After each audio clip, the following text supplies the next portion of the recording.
All right. Hello, everybody. Welcome to another episode of the People's Ascension. For anyone new joining us, we are a pretty brand new. We've had a few episodes now. D&D 5th edition stream, set in a world of my own making. We have 5 wonderful players here. One of them will not be joining us today, or might be joining us today, but not for a few hours. Our friend Christian, who plays the Rom, the half giant Omen, is a little delayed today, so we'll see if we can get him in. But we have everyone else.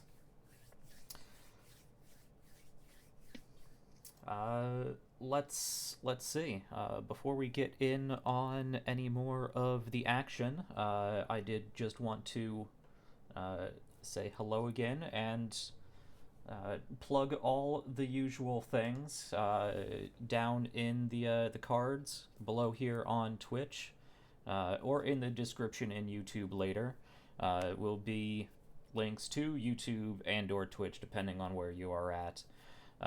Links to our Discord. We have a number of channels, some of them that tie into Patreon, but we do have channels for people, fans of the show, to just come in and hang out and talk about the show, talk about D&D stuff, talk about their own tabletop, whatever it may be, stories, tips.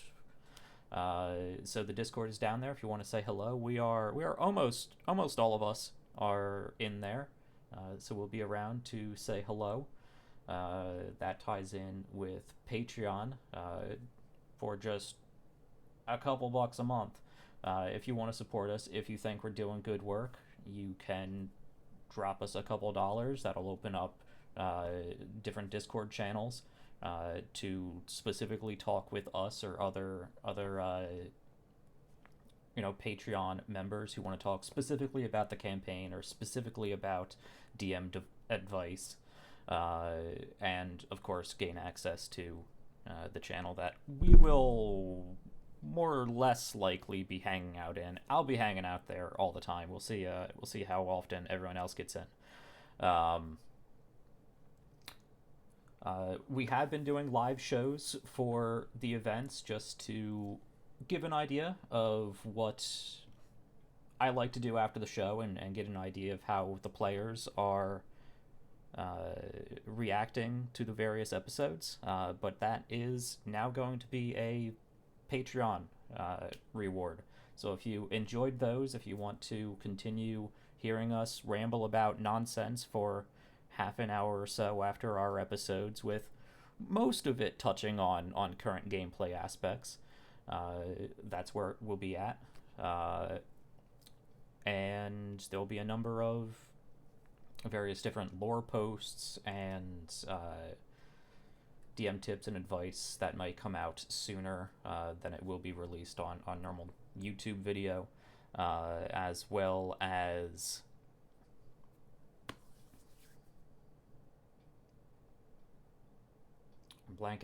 different insights into characters, character backstories and character sheets, different character insights that will be released sort of on a monthly basis.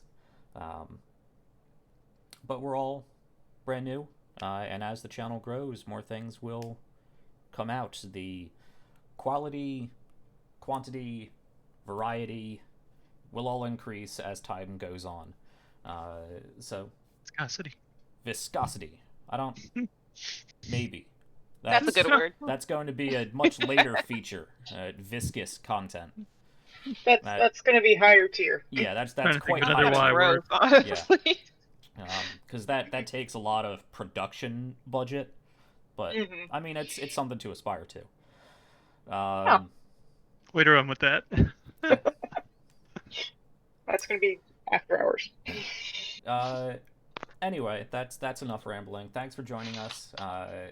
Thank you for all of our normal followers. I've been seeing a number of names frequently pop up as we are playing. So hello everyone. Thanks for getting in on the ground floor and watching our shenanigans. So does anyone have anything else to add before we get into our game? Our Wait. shenanigans were cheeky and fun. Yeah. Yeah. So It's like, let's I want to get let's to those have shenanigans. let's have you all introduce yourselves as I make sure all your faces are in the right boxes. So hello Taylor, you are Aquila. Yes, I know Aquila. I'm Aquila, the, blood hunter Goliath, comes from down south, like very far south, and ended up here largely because it was, well, ended up in Genavia because it was where she was more or less ordered to go, and then ended up with this group by her own volition, which she wasn't supposed to do. But it's kind of a running theme with her. Let's see if that continues. Yeah, blood hunter Goliath, two big flaming scimitars. Only sometimes flaming. They can have Sometimes lightning you on can them turn that too. on and off. Yeah. We'll see if this episode we can see some combat prowess from all of you. But, Aquila has some interesting things she can do. That she's not allowed to do right now. I mean, yeah, you were told you are not allowed to do those things. I know. We'll see how long it lasts. Yeah. Yeah. Ander, Stephen. Yes, I play Ander, the half-elf warlock, follower of the eldritch being Zadok. Illegal spellcaster. Warlocks are not accepted in this world. Most of the party knows about him, but our new companion Omen does not. So he will probably be not acting like a spellcaster for at least initially, because he's trying to keep secret from Omen so he doesn't get sold out to the census. Quite a handicap. Quite a handicap. Yeah. A warlock that been there before will not be though. casting spells. He started his career trying to pretend to be a ranger or something. a really bad ranger with an old Yes, crossbow that never hit anything. Which he doesn't even have the crossbow anymore, so things are going to be... Or no.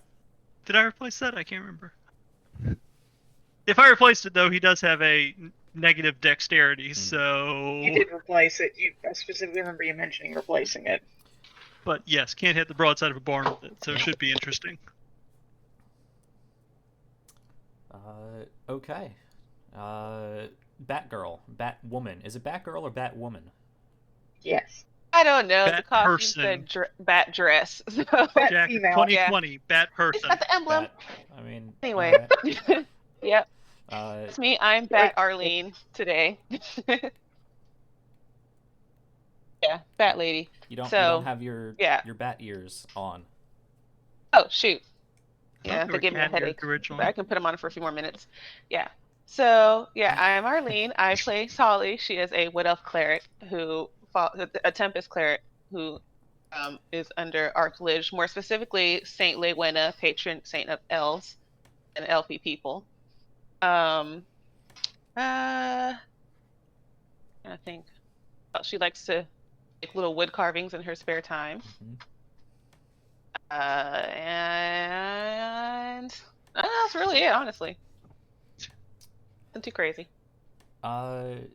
Yeah, you got your nice big warhammer with the symbol of Archlage carved on there. She also has a cape. Mm-hmm. I thought it was more a We cloak. both have capes. Well, I don't know. It's kind of gone back and forth, and I don't even remember anymore which one it's supposed to be. I think it was originally a cloak, and then we said it was a cape, so I guess it's now a cape. I don't know. I think one time we said it was a capelet. It just kind of changes every once in a while. I'm gonna say it's magic. Sure.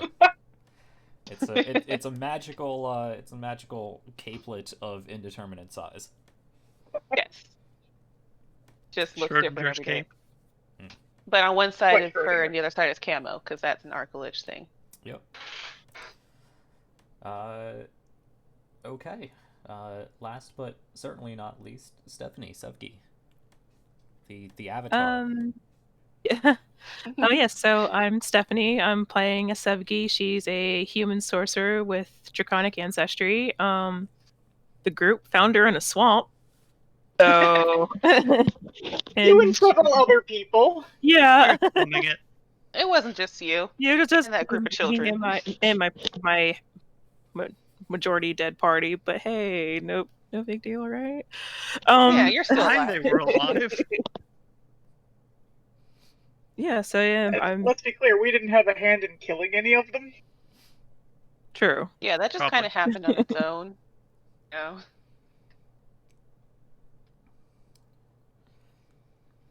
Yeah, and I think that's and she's just kind of still Yeah. adjusting to everything, I guess, from being far from home and stuff like that. It's a state of constant adjustment with a party like this.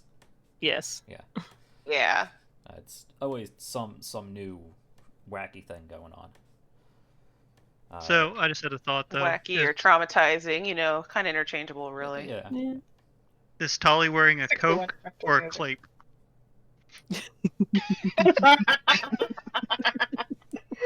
I don't know which one I like better. I don't either. That's why I said both.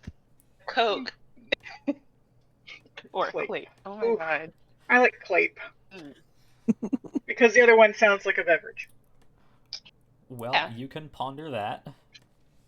And of course, I am Jack. I am the DM. I control the world that they find themselves in, and all of the PCs that will make their life difficult. All right, so let's get into our story. We are in the Kargnorak mountain, a dormant volcano, specifically the dwarven city of Kargnorak, built within the main lava vent of the dormant volcano. A tall vertical city that runs mainly off of geothermal steam power, a technology that really isn't seen outside of this volcano because of the abundance of geothermal energy, and it's just not really economically feasible to make it work anywhere else, at least not yet. Anyway, who wants to tell us about what happened up till now? Some stuff occurred. Things happened. Done. Yeah, that sounds about Okay. right. All right, let's go. Now we're here. Like question mark, profit. Yep. I believe we started the last session entering the keep town of Untantor, Untime tour. which is essentially an outpost at the one end of the tunnel that leads to Kargnorak. Basically just kind of a waypoint on the road and a barracks for one of the units of the Kargnorak military, I believe. Thought I had that written down somewhere, but one of the the First Dwarven Legion. There we go. I will give you an inspiration dice if you know their official Legion designation. I don't have that, Okay, write that unfortunately. Hold on a second. Aren't they just the first Legion? Oh, I got it. Legio Premi Fomir? Close enough. Right, the Latin one. Yes, the bad Latin one. Teach me that. Yes. Yep. I wrote what I could. Legio Primus Fomir. Latin or dwarves are weird. I mean, they're not Latin that's dwarves. what that little The line is. Genavians Yes. are more or less the Latin equivalent, and they gave The Rome their, equivalent. yeah. It's just funny thinking of a Legio Dwarven Legion Premis being referred Fomir. to by a Latin name. Well, I mean, Legion is Latin.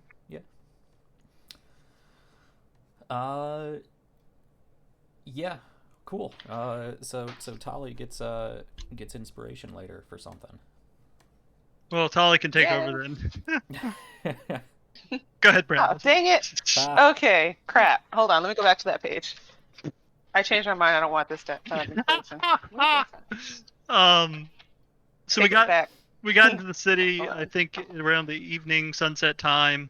Went to the Rock Slide Tavern, which is ROC, not ROCK. Give me a second, Jack. I was getting there.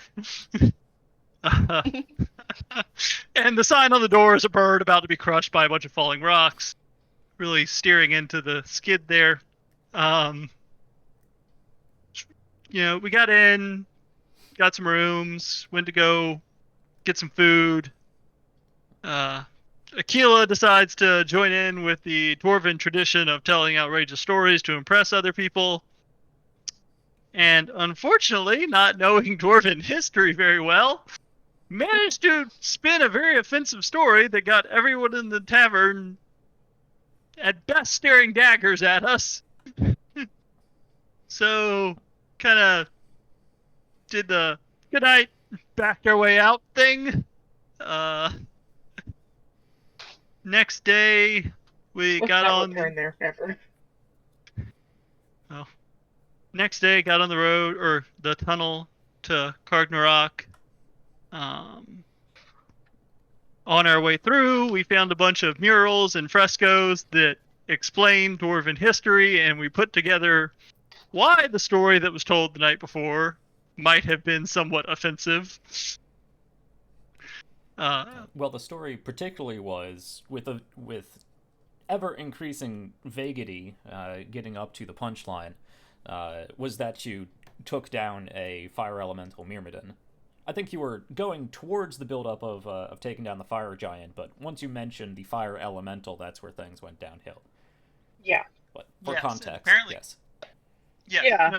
For context, fire elementals are considered the embodiment of dwarven ancestor spirits. So basically, we murdered their ancestors. Oops. On the plus side, They are. we did find that out, which helped us later, but yes, Failing forward. important point. Fire elementals equal dwarven ancestors. Or at least their souls. If we had continued, we might have gotten to a better point, because apparently also fire giants enslaved the dwarven predecessor. So, also learned that Azer are like the dwarves 2.0 created by the fire giants to be the new slaves after the dwarves broke free.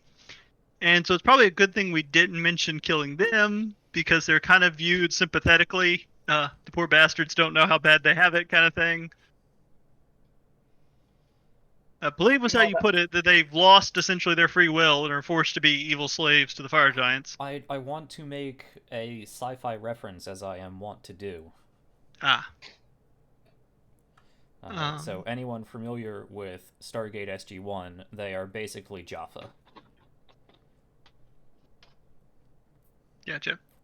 At least in that relation.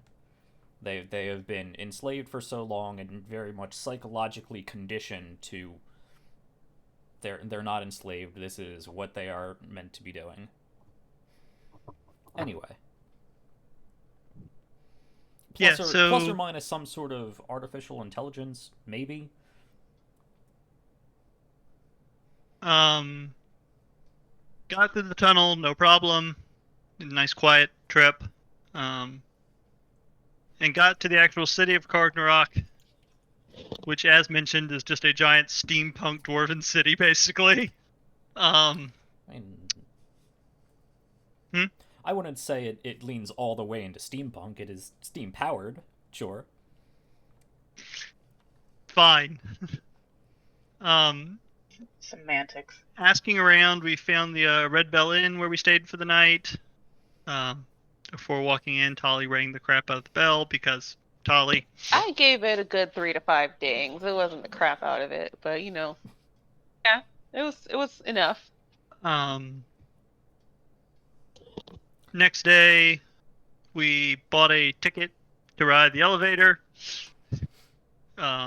Went down to the lower levels and looked for Tumok Bellowswift, which was a associate old mentor of the guild's blacksmith. Which we were dropping off a gauntlet that the blacksmith had made to kind of show him the techniques he had learned that questionable whether or not he was supposed to know them, especially the way he learned them. Mm-hmm. But dropped off the gauntlet, and while we were there, we're like, hey, we're in town on a mission, and we're told maybe you could help. And explain that, yes, we have a fire elemental that is tied to this gem, and we're trying to break the connection and release it someplace where it will be happy. And of course, Tumok did not believe us until we tossed the gem into his forge and poof, fire elemental. At which point, I think we might have broken the poor man. Just a little. Look at that. He took us to the Cinderkarn clan house because they were practitioners of the old ways and the only ones he knew that go that deep in the mountain. So they were probably the best bet to help us. Made some introductions with the doorman, essentially, got us in, and we ended up in basically a large, almost like audience chamber kind of thing. And he pieced out, and that's where we left off, in the audience chamber, waiting to talk to someone from the Cinderkarn clan about our issue. Yep. Okay. It's yeah, quite warm in there. Yes, it's Yes. very hot. Oh yeah, it in was there. a sauna. Yeah. Big raging bonfire in the center. Comfy.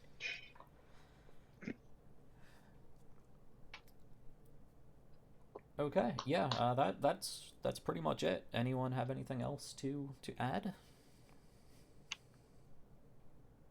Oh, I don't think so. All right. Well, actually, there was Tolly did get to go Oh, yeah. talk to some super old dwarfs to confirm that dwarf story. Mm-hmm. Oh, Right. yeah, now we know for a fact that that's what that was. All right, Tally's nighttime meeting. Yep. I mean, yeah, we kind of already covered that, though, so we don't really have to go into detail. Mm-hmm.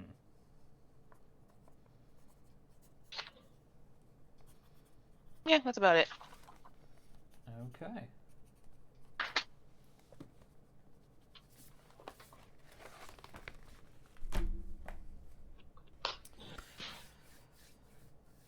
Okay, that brings us up to where we are right now.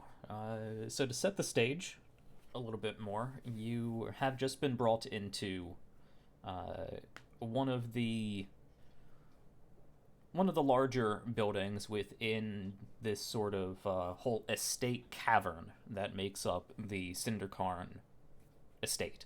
It's a whole cavern dug out of the side of this mountain, or into the center of this mountain, more appropriately, that has a number of large, very sturdy but also very opulently decorated buildings. Very square, jagged architecture, a lot of terraces stacked on top of each other. You made your way through this central hall, one of the few spaces in the dwarven city where the two half giants haven't had to crouch over. This is a large enough, grand enough hallway that they can stand straight and walk proudly.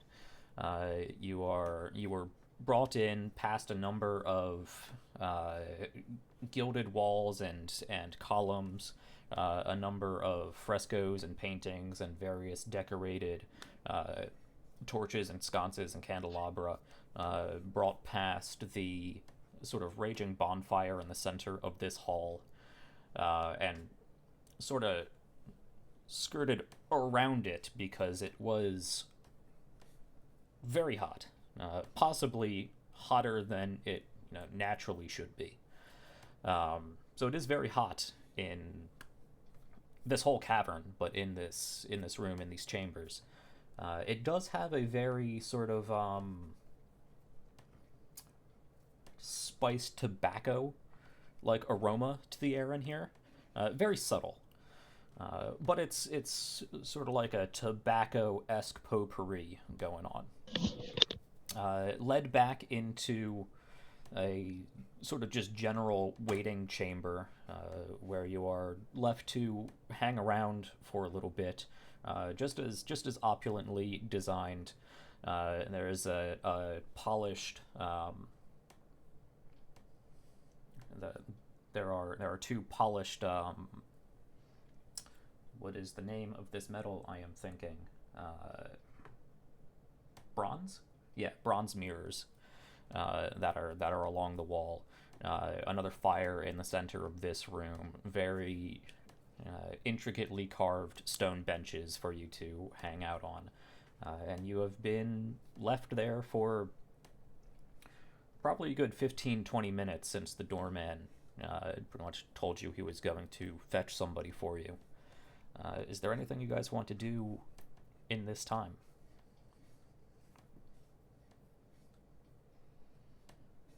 No, I'm probably just waiting very patiently to try and not make any, piss anyone off before we actually get in this meeting. I don't want to touch or do the wrong thing.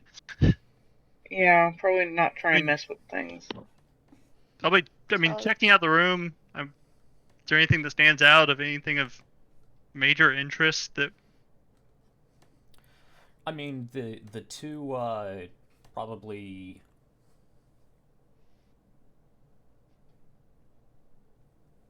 6-foot by 10-foot polished bronze mirrors stand out.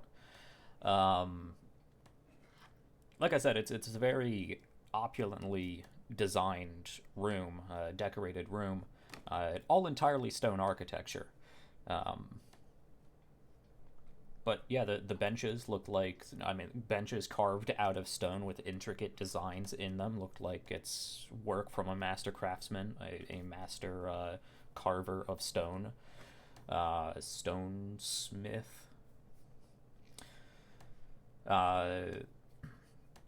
There are a few portraits in the room, and you have seen various portraits as you came down the hallway to this room that are dwarven men and women. Some of them look quite old. Not just the subject of the portrait, but the portrait itself looks like it's quite old.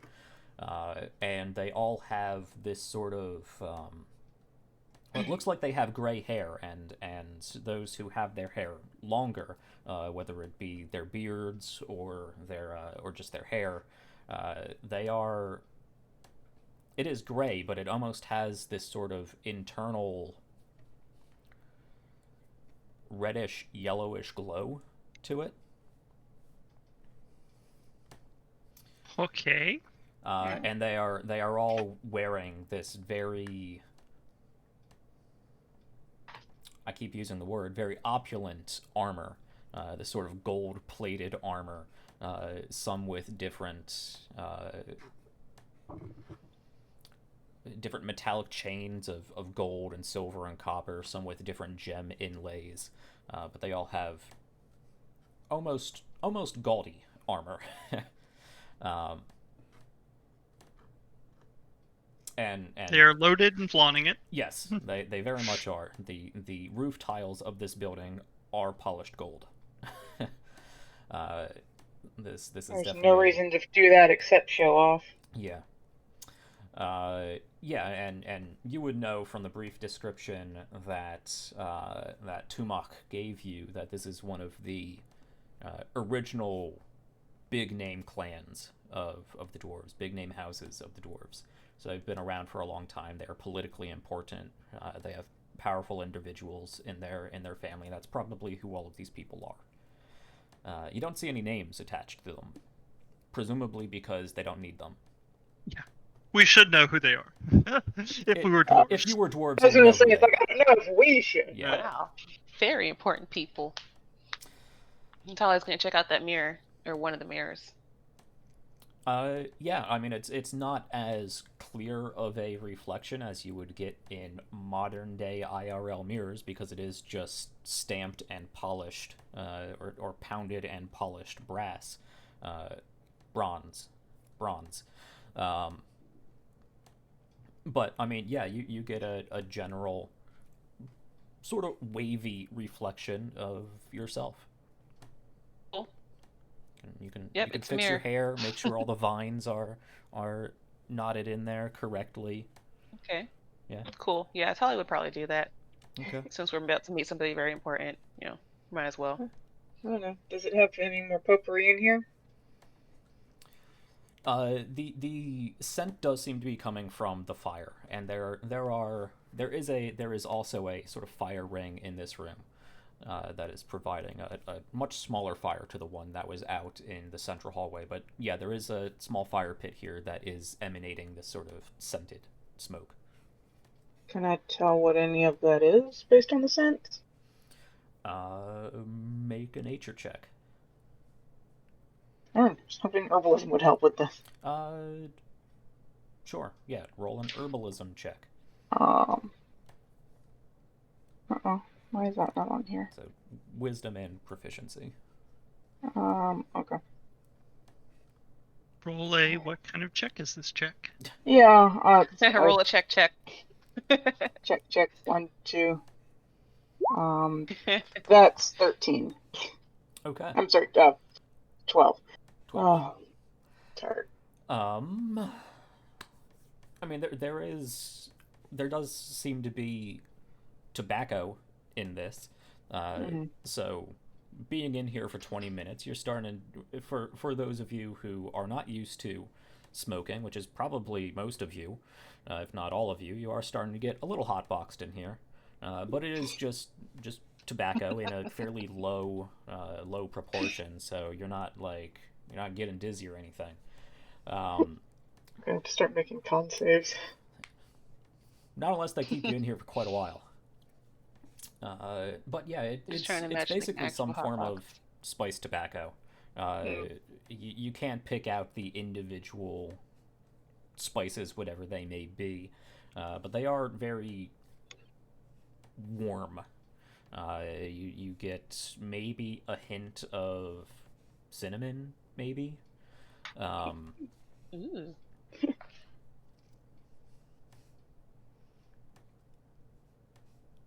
But yeah, Okay. with a 12, you can't pick out anything Yeah, more it's distinct fine. than that. Yeah. That's fine. I mean, does anything in the room seem like beyond the mundane? Anything have like runes or glyphs or something that seem to have any kind of magical meaning? I mean, the fire is, as I've said before, hotter than you would think a natural fire is, but no, you don't detect any specific Okay. runes, no.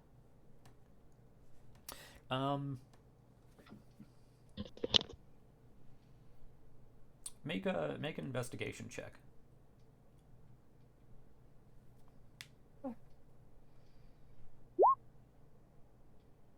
Okay. You do notice that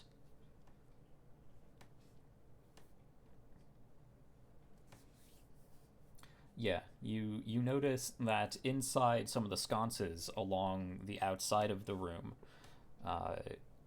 they are burning what looks to be little whitewood diskettes.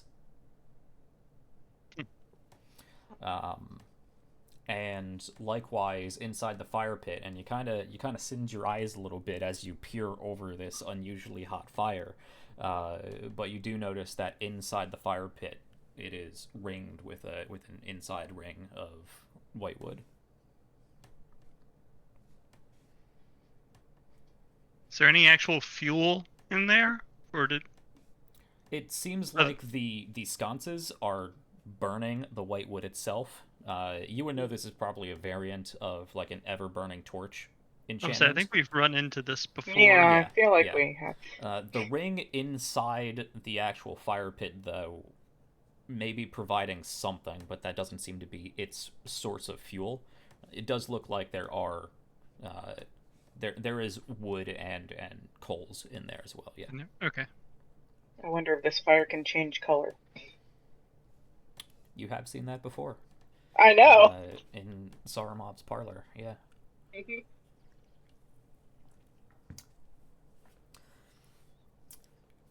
Yeah, Omen is over on one of the benches and is just constantly casting, what was it, control water?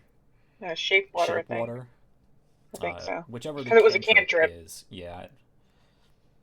Which apparently allows you to turn small amounts of water into ice. So he's pouring some water out and turning into ice and just kind of rubbing it on him, and some of it is lost to evaporation or absorption, and recasts and makes some more ice. He is doing everything he can to cool himself down because he is from a much cooler climate than this, and he is starting to get a little flush. So he's actually going to continue doing this and just sort of lean his head back against the wall and close his eyes. Trying to get away from the heat as much as he can. Yeah.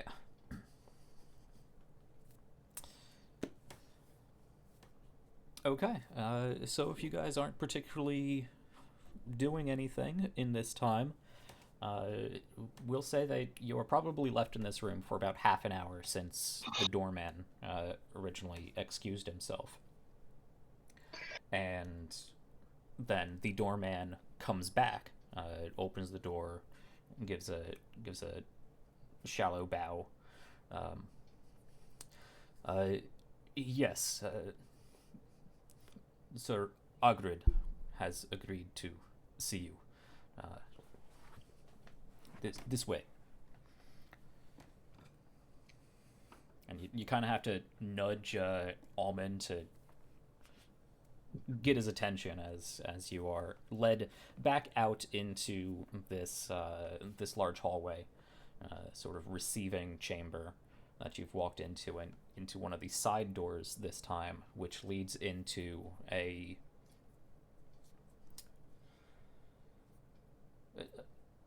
very, very much a parlor area. Another room whose main purpose is really just for sitting around and receiving guests and entertainment, but it's more comfortably and cozy design than the waiting room you are currently in.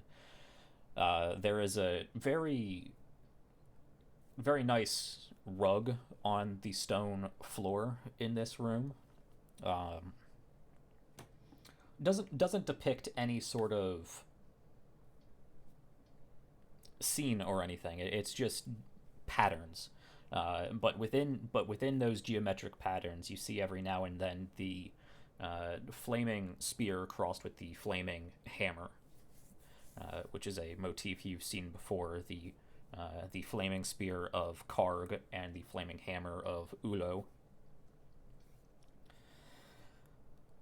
Made of purples and reds and yellows. It seems to have a purple-ish, a very deep purple backdrop with motifs of very warm, fire-like colors in the pattern.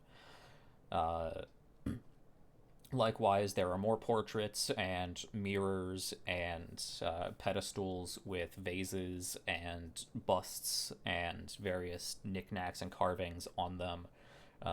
There are, as opposed to longer benches that you sat on in the first chamber, there are now individually carved stone chairs, almost throne-like, a number of them in there. One behind a very impressive stone. It looks like a stone desk, but it has a number of gold accents on it. And behind that, you see,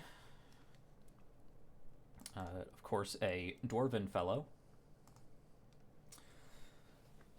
Looks like he's getting up there in age, not old by not old enough that you would want to or even assume any lack of prowess in any area, but late middle-aged or so, which, I mean, for dwarves can be quite old. So he's... yeah, dwarves in my setting tend to live about to an average of 250 years old. I did decrease that from the... I decreased actually a number of the lifespans of some of these fantasy races, because elves living for 1,000 years is really hard to build history for. That's just excessive. Yeah. Anyway, dwarves live to about 250, so this guy's probably 180 plus or so. He's up there, but he still looks sturdy and stocky and built. His skin is sort of a grayish color. It still has plenty of that peachy vibrance to him, but it does kind of have this grayish color to it. He is bald on top. He has big, bushy, gray eyebrows and a large, bushy, gray beard that has that same sort of internal undertone of yellows and reds that seems to even flicker a bit within the beard itself. And it's tied off into 3 different knots, and you can see at the bottom of these 3 different knots on his beard there is a slight wafting of smoke. And he is likewise wearing some very nice looking armor. Certainly looks functional, but it is gold plated. It is not gold. It is not made entirely of gold itself, because that armor would be absolutely useless, but it does look like steel armor with gold-plated accents and whatnot. Can I show this to you? I believe I can. Do you guys see Ogred? No.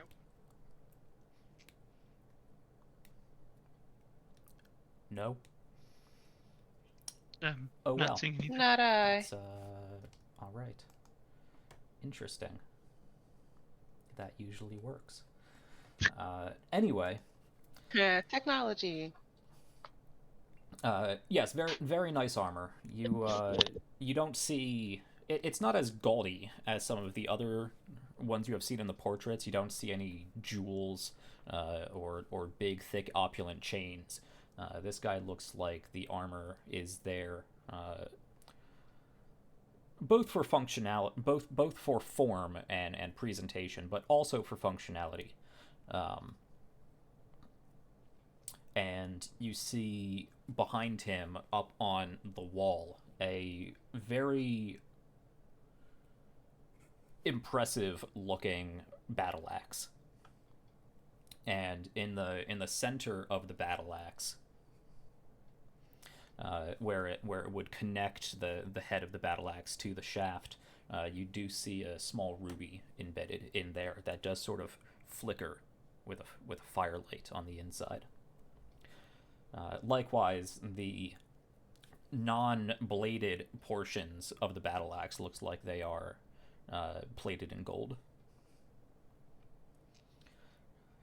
and have probably seen and it has been used in the past. You can see the gold plating of the side of the axe head has been worn away back towards the center of the axe head, but he sits there behind this desk and motions you to sit in these sort of small stone thrones in front of him.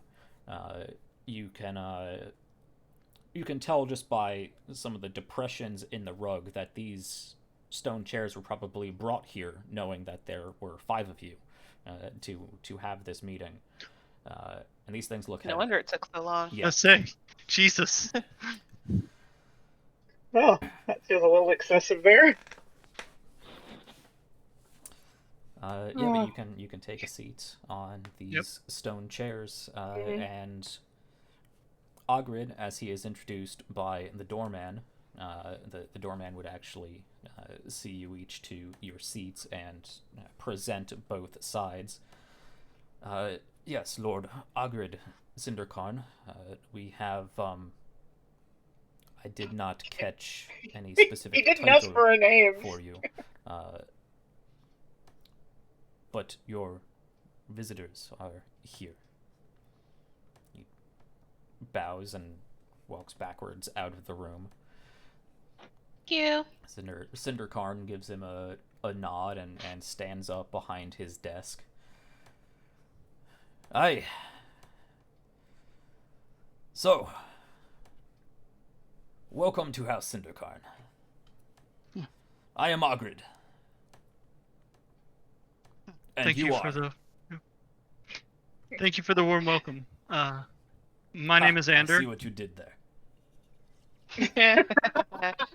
Good one, Ander. I get that a lot. It was probably unintentional on his part. Still appreciated. Yeah.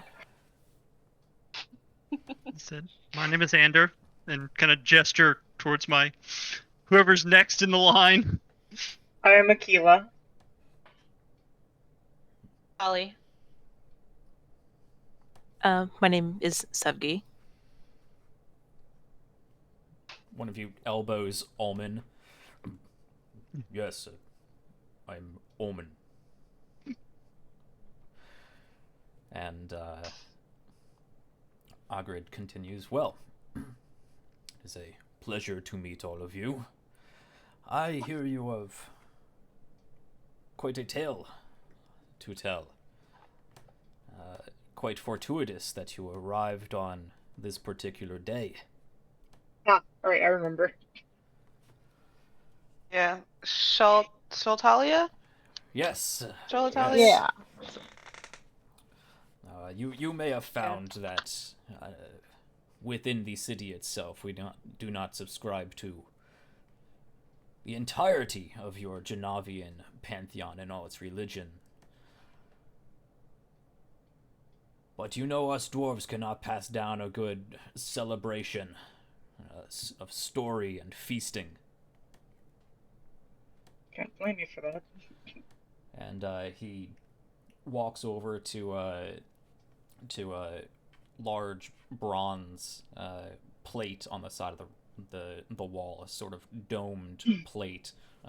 Goes and bangs on it with the back of his gauntlets, and a number of servant staff come out with small dishes and plates and mugs of ale, and sets a number of these plates on his desk. There's a tray of sort of like meat kebabs, charred meat, meat and mushrooms, and different other root, like onions and whatnot. There's a few big loaves of bread that are brought out, warm spiced wine that's brought out, and to help alleviate the heat, some very frosty mugs of dwarven beer that are brought out.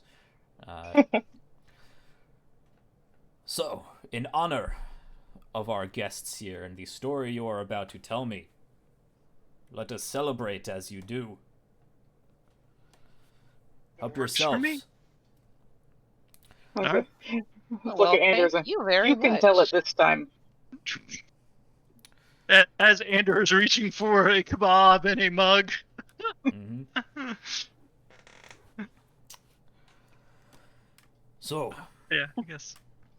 I hear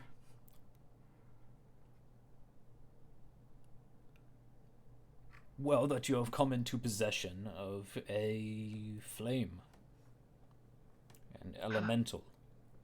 Yes. This is something that not many would boast that they have. Well, boasting I don't believe is the right word, but Yeah. it is a fact that we have come into possession of that, and we are trying to free it in an environment that it would find hospitable. Well, I'm eager to hear this tale. Regale me. We were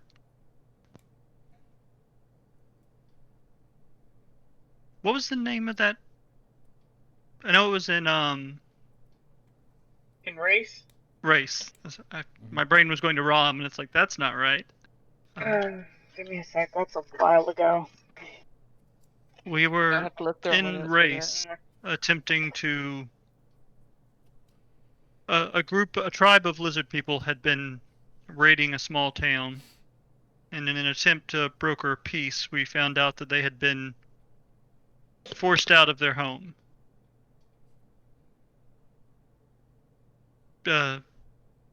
Exploring, we found a fire troll and its minions that seemed to have broken into the tribe's home from a volcano or volcanic area.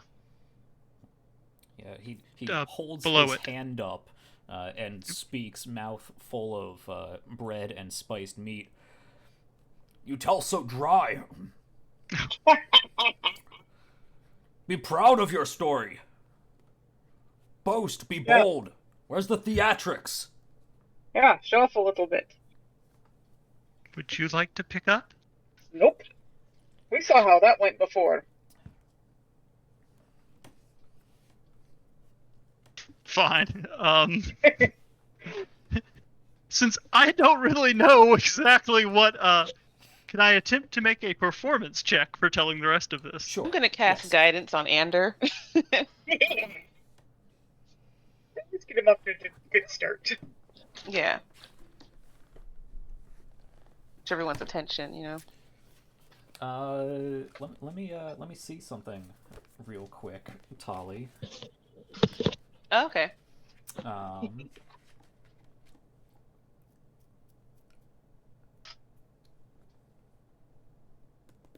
Am I gonna get arrested for casting spells in this person's house? Oh, yeah. Quite possibly. I have. It's definitely not the first instinct I would have had. You know, we don't have a little Probably cavalier mine. with or is Tally's a little cavalier with casting some of these things. Don't say we. Don't say we. Well, I'm saying we, and it's like, wait, I don't cast either. We yeah. are a group. We're all in this together. When you get My arrested, actions are all of our you're on your own. I don't know this elf. I've never seen her before in my life.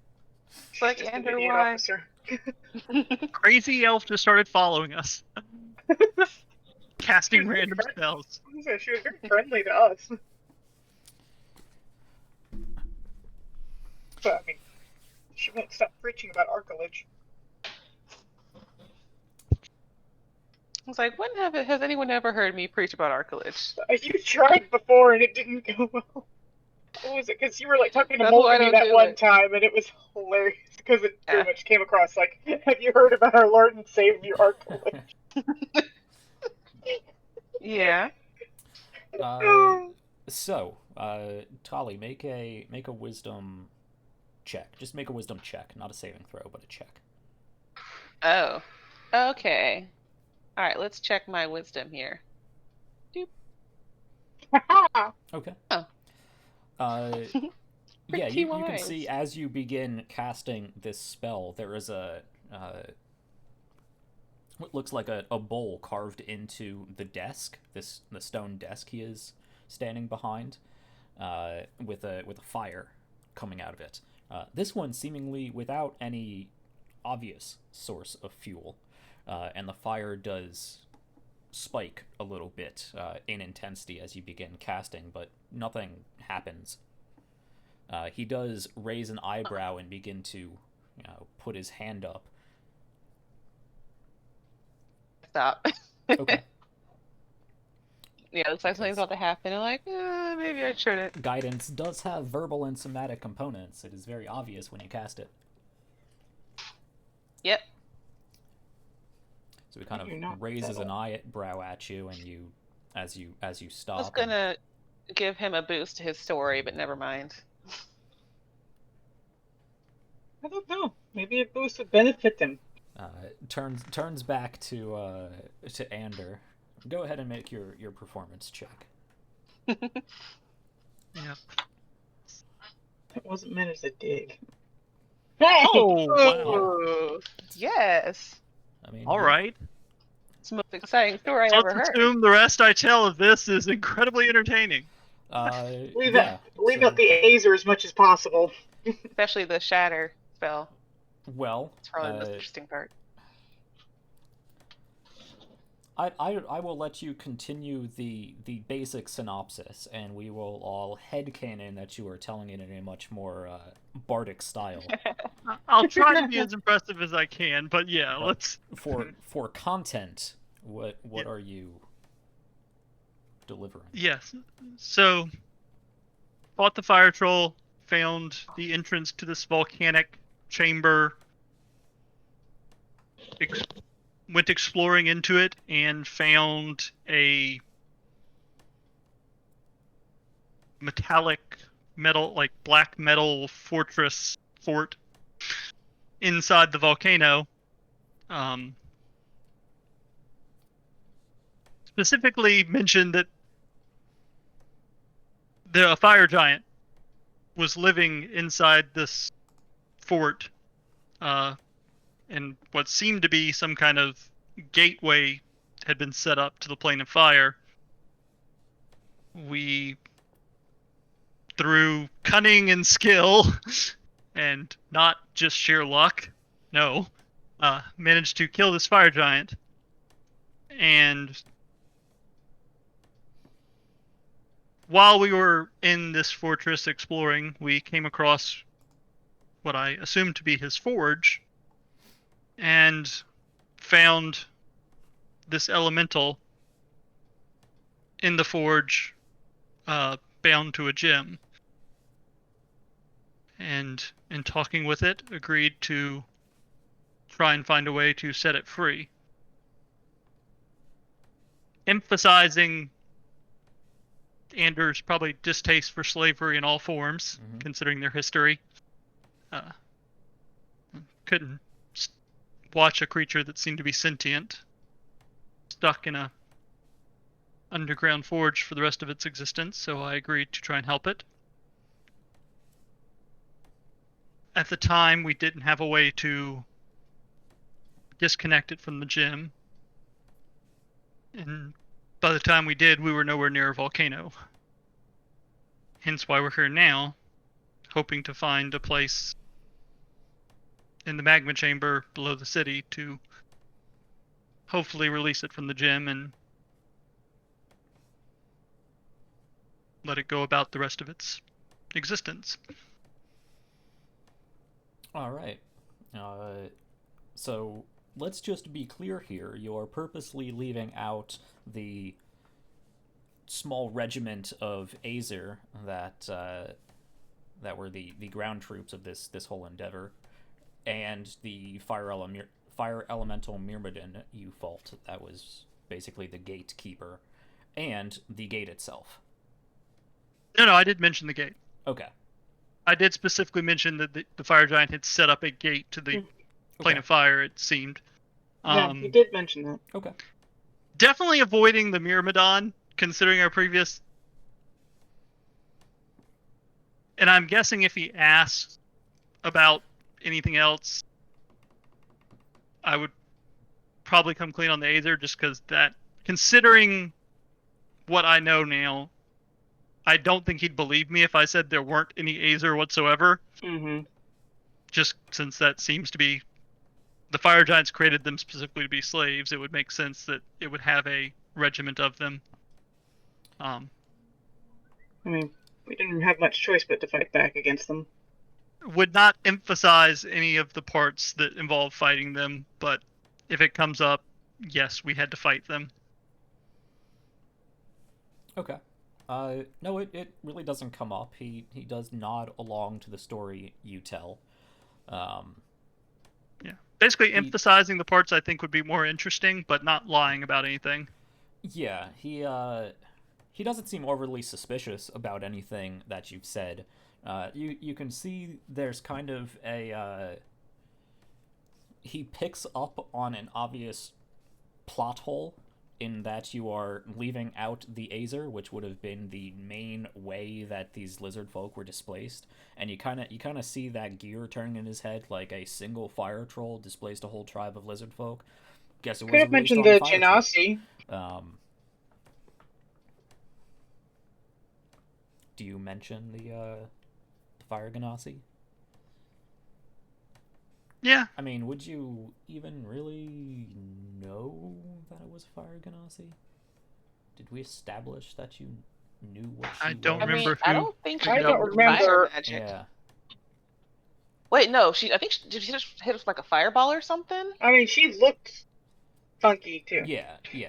She did have a sort of orangish skin tone to her, and very very bright fire looking hair, not fire for hair, but yellow reddish Yeah. yada yada hair. And I used a think lot it of was fire more magic, that but we realized what she was, rather than our characters. yes, you as players understood that she was a fire ganassi. You as characters would understand that unless she was probably just a heavily magicked up woman. I mean, would Akila have any knowledge of it?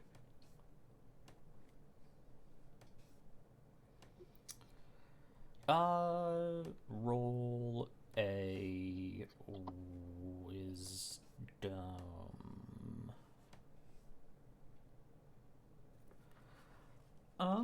Let's see. Roll a history check. Ah.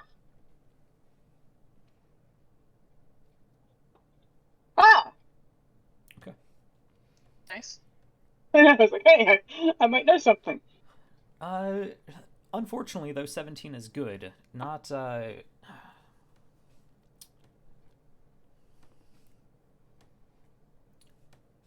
generally dealing with, elemental planar incursions isn't a common blood hunter problem. You focus mainly on fiends and undeads and far ones and rounding up rogue spellcasters and and whatnot. And you obviously know about the elemental planes, and you know about elementals, and you've probably heard tales of people who live on the fire plane, but I don't know if you would not have any correlation. You would not know the term ganassi or that they are, or exactly what they are in terms of the planar ecology. I've seen lots of things that seem to be outside my area of specialty.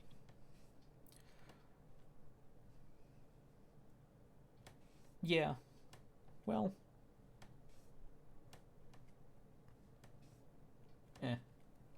Yeah, it's fine. We'll see. We'll see. It's Anyway. fine. It's that wasn't a complaint. No. Anyway,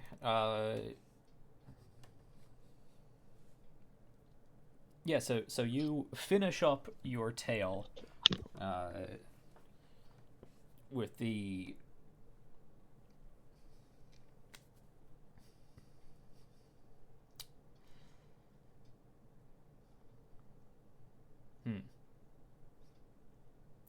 Sometimes I can do the whole bard thing and really ham it up, but right now apparently not. But yes, you finish your own tale, exclaiming that you brought down the tower of this fire giant fortress down on the fire giant itself, and Talia and Tunoris. Ouch. By the way, Worth it. yeah. Nearly killed you, but it was worth it. Yep. Felled this fire giant, destroyed the planar gate that was being constructed or had been constructed, freed, or at least took with you this captive soul flame, this fire elemental, and carried your wounded back up the mountain, and into safety. Reunited the lizard folk tribe with their den, and were considered great heroes of these primitive lizard-like people. Made your way back to civilization, as it were, with yet another exciting story in your tome. And fast forward to this point, where you are seeking the aid of one of the most prominent and well-known and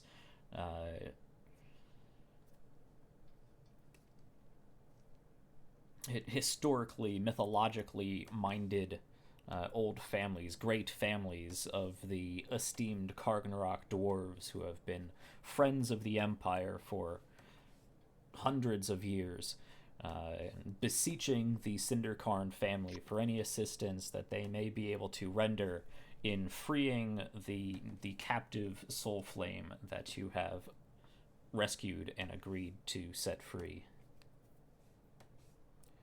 Yeah, let's go with that version of it. Sure. Yeah, that sounds I would have great. thought that Andrew would try to downplay his part since he's trying to hide what he is from Omen. Well, I say you as in the plural Okay. you that English does Oh. not have. Use You Y'all. is Use plural. guys. Yeah, use You guys. is Y'all. the plural. Y'all. I have to say y'all. No. You is the plural. Yeah, but that's hard to decipher. Not decipher, distinguish? Yeah, Distinguish. what? Okay. I'm gonna stop. Thank you. And yeah, for the entirety of the story, he is more or less quiet. He is eating and drinking at this small feast that has been provided, as I assume the rest of you are doing. Except for Ohm, who has kind of gone back into his I need to cool down meditation sort of situation. And for a little bit, as you finish your tale, beseeching his aid, he just sits there and nods with a furrowed brow as he continues munching on the last of his double fist of cheese and meat and bread and giant stein of beer.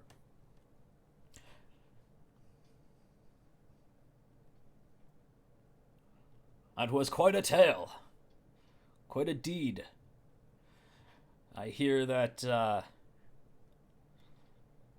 one of my clients in Tumark, in the Bellow Swifts, has claimed to have had audience with this flame. Yes. He didn't fully believe the story we told, and so that was the one way we could prove it. He straightens up in his larger, more impressive stone throne and extends his hands like, well? Alright. He was gonna pull the stone out again. You take out this fist-sized ruby. I mean, yeah. It's in here.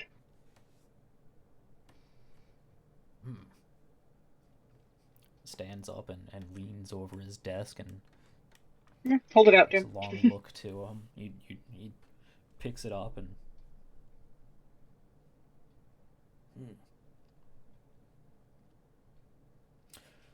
he sets it down on the desk, very close to the flame coming out of that one corner of the desk, and sort of exclaims to it, "Soul of my forefathers, if you will, please give me audience." He bows to the stone, waits for a little bit.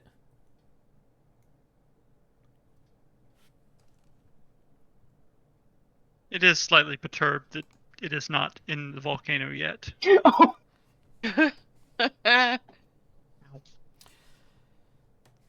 Oh, Yeah, and nothing happens.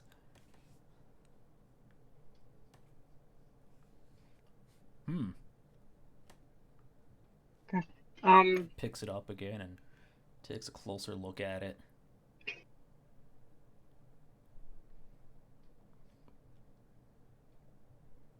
holds it over the fire.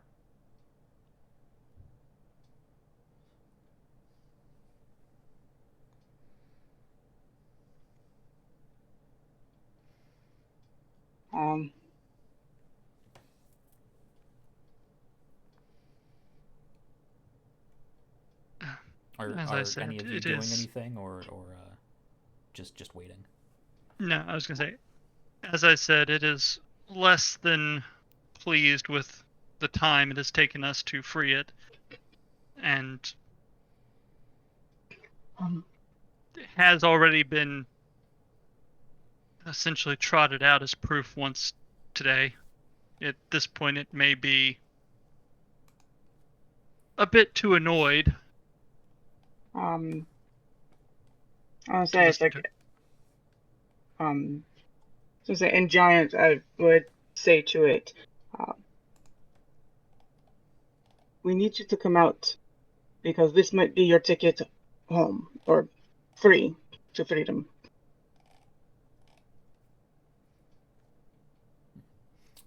You actually see Ogred look up at you as you start speaking Giant, and gives you a nod.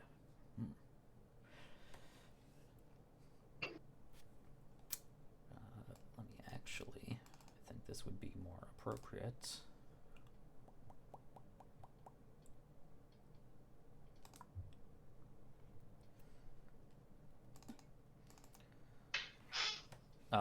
Yeah, the stone does begin to glow, and the flame that he is holding the stone above actually begins to wrap around the stone, and you can see it licking at this dwarf's hand, and he continues to hold it.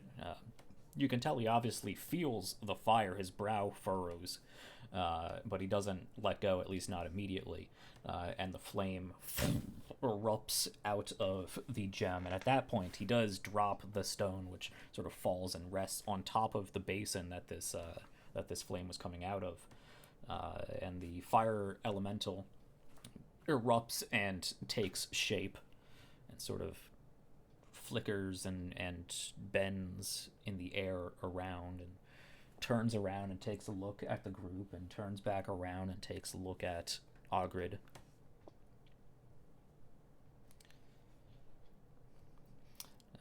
And Ogred turns to you, and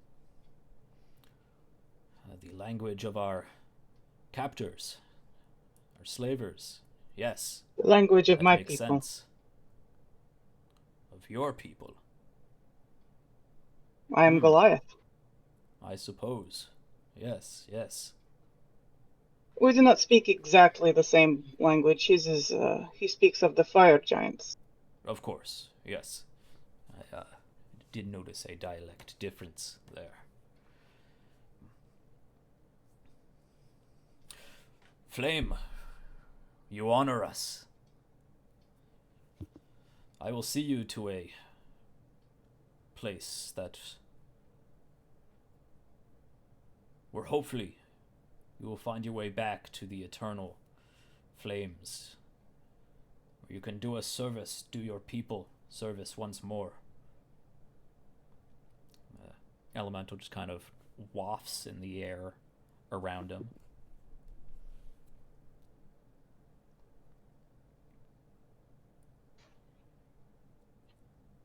I was gonna say, what was he speaking in? He was then speaking in Giant, so Okay, I thought so, but I just wasn't sure.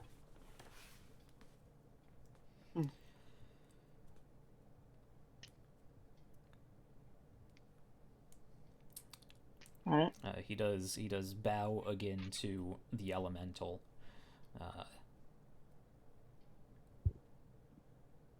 which after a short time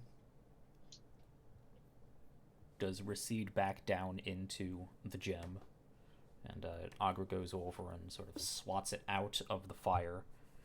You can see there's a little reddening to his wrist. Mm-hmm. Impressive. Would you like me to heal that for you? He holds out his wrist. Wrist looks kind of... Okay, cool. I will cast I guess just healing word because I don't think he's that hurt, Okay. honestly. That's 1d4 You say a plus my short prayer spellcasting to modifier. Lewena to soothe his burned skin, and you do so. No, it's 1d4 plus 3. So, yeah. Yeah, you heal him up. It was very minor damage. Cool. Still nice. Yeah, you can see the reddening and one or two small blisters that may have started to form recede Ew. back into that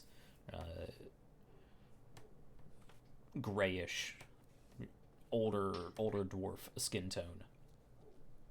And he nods in appreciation.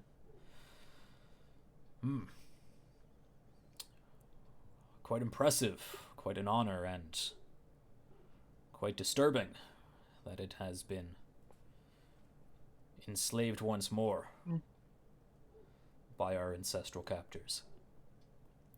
We have broken free of these chains once.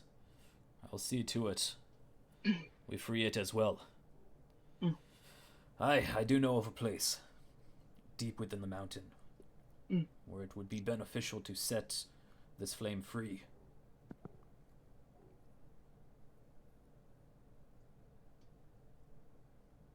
Alright. I will say I will need your assistance in getting there. It is not without its own perils. Makes sense. Look over at Omen. How hot is it going to be? Very.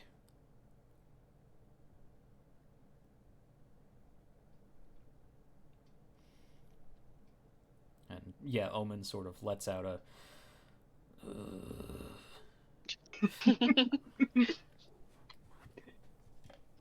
Just showing concern.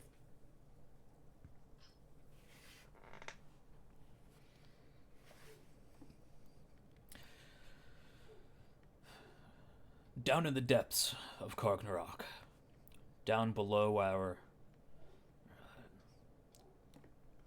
power facility, our Steamworks, down past the depths that our elevators take us.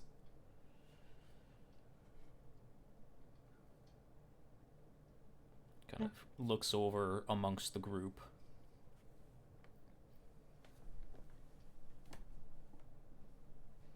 You say you represent some form of company. Yes, the People's Ascension Guild. I was going to point to her armbands.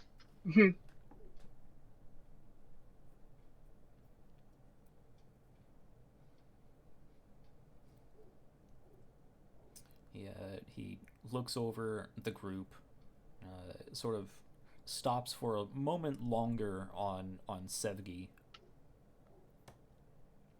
continues on, nods.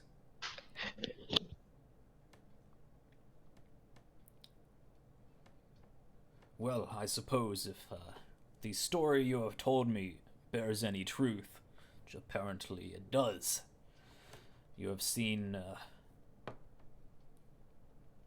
you would be used to such mythology coming to life. Yes, deep below this mountain is an ancestral, an ancient city of our former masters. A giant city. The city where Karg himself drove our slavers back into the Everflame.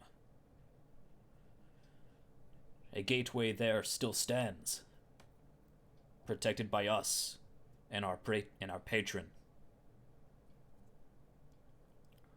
This is known to those who need to know it. He sort of looks over to Sevgi again and back and forth about the group. But it is not common knowledge. We like to keep it that way. Understood. Secrets. Regardless, this city, this gate,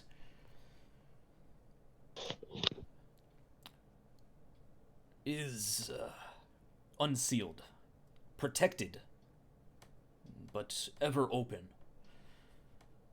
And as doors are wont to do, travel is possible both ways. To those with the fortitude to make the journey. What I say is there are other flames down in that city. Flames who have lost their sense of self, who have forgotten who they were, twisted perhaps by the masters that still hold chains in the Everflame. Or perhaps have been stuck too long in this realm. The city itself has perils of its own, its crumbling architecture, and a near endless supply of automatons of some kind.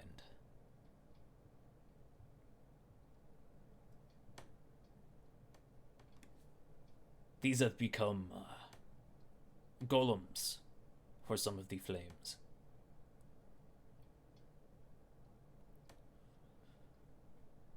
We'll have to traverse through this city to the gate that Karg pushed our captors back to. There, our patron presides, and we may hold court with a being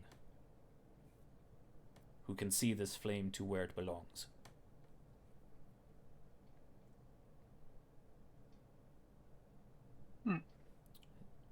His face, there's definitely a sternness and a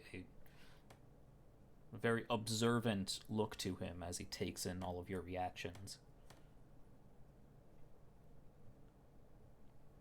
You mention your patron.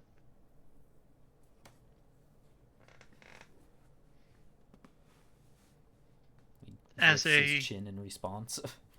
Huh? He lifts his chin in response. As a... You said a being. I take it not a dwarf, then? An emissary of Karg himself. Ah. Wow. Powerful ally. She is. To those who are graced with her favor.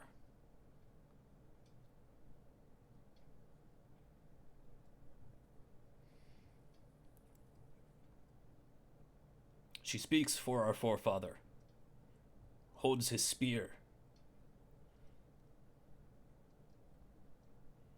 She is emissary of our people.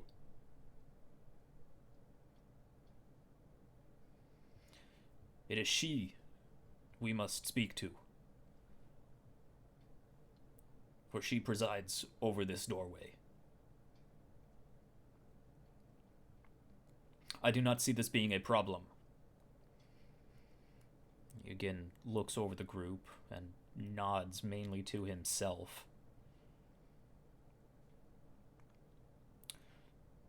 But we must be able to get to her. She guards the doorway itself, not the entire city, not the obstacles that lay before her.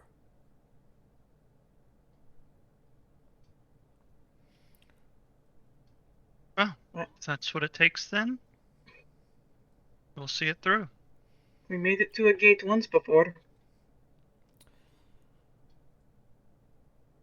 That is perhaps We sure have. the main reason why I'm entrusting you with this knowledge. This is a privilege reserved for the Cinderkarn. We appreciate the trust, and it will stay within the group. I promise you.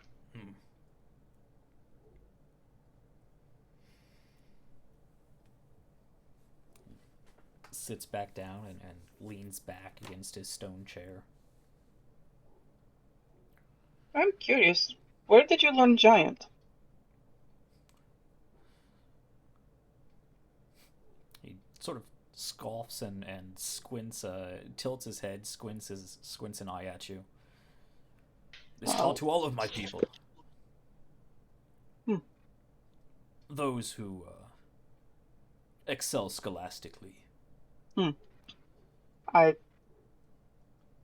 simply did not think that you would care to learn the language of a former captor. It is an important part of our history. That is fair.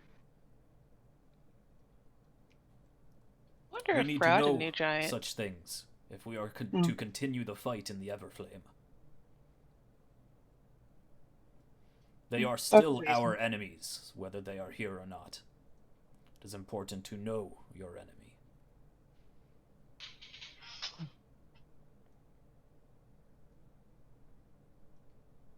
And he slams his hands down on his stone desk. And so this will be yet another impressive tale for my annals. I thought you couldn't talk about it. Within my own home, I can secret. speak as I choose. Oh, within your own home. Gotcha. Just making sure. Besides, This and is not he a... sort of squints, gives a semi-suspicious look to Ender. Do not always need to reveal all of the details.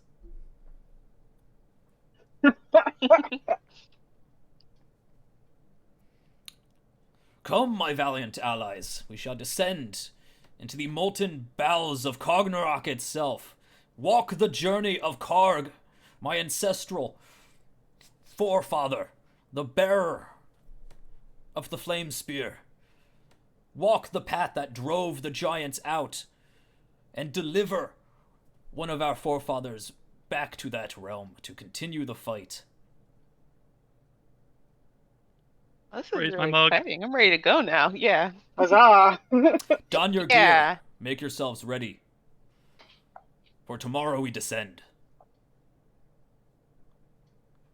I'm ready to go now. You tell what tomorrow is. It's underground. Tomorrow is after we rest. That's fair. I can accept that. Do we meet you here again?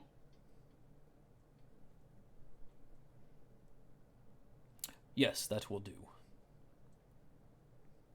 Cool. I will see myself ready. It has been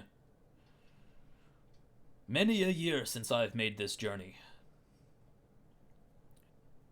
It will be a privilege to see the matron again.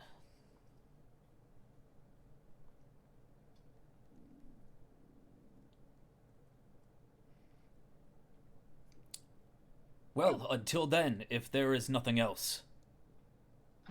Yeah, I suppose we will get ourselves ready as well. And Yes. we will see you tomorrow. Yes. He picks up the stone again. Do you mind?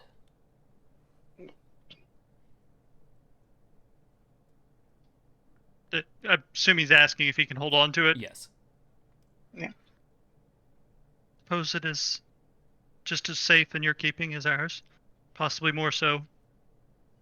And just kind of gesture at everything around.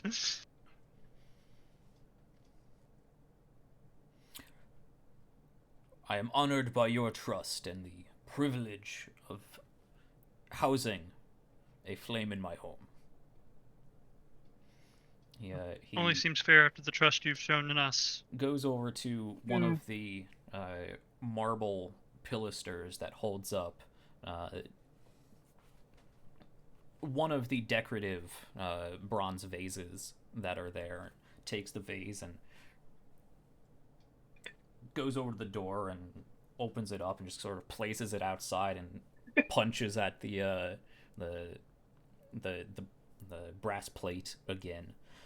goes over and places the ruby in an almost ceremonial fashion down upon the pillar. Nods and speaks in giant. My home is yours, forefather. Be welcome and be comfortable.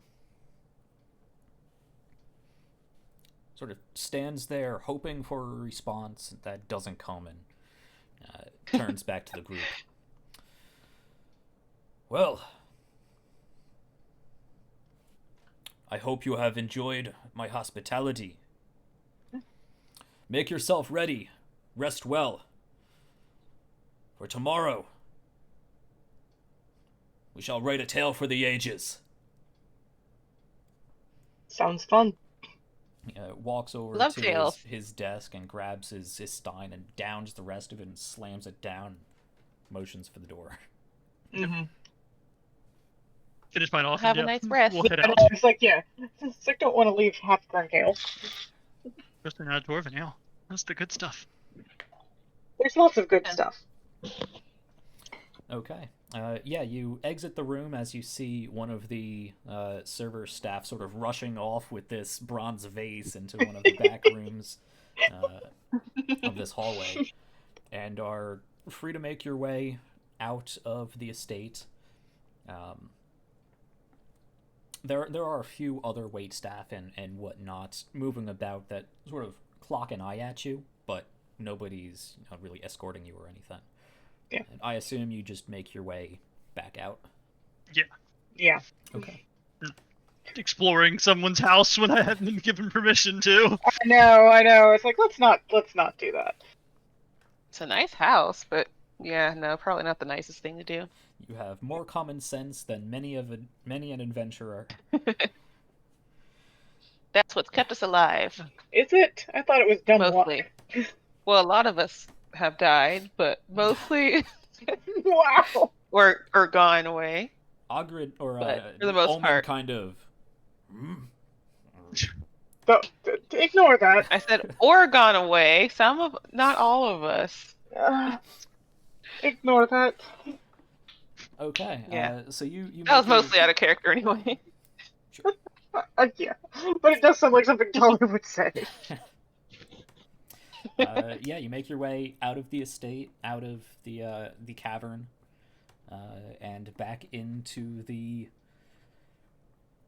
hot, loud, steam venting vertical city of Kargnorak. Oh. Up at the topmost layer. You really don't have much concept of daylight down here. But it hasn't been too terribly long since, I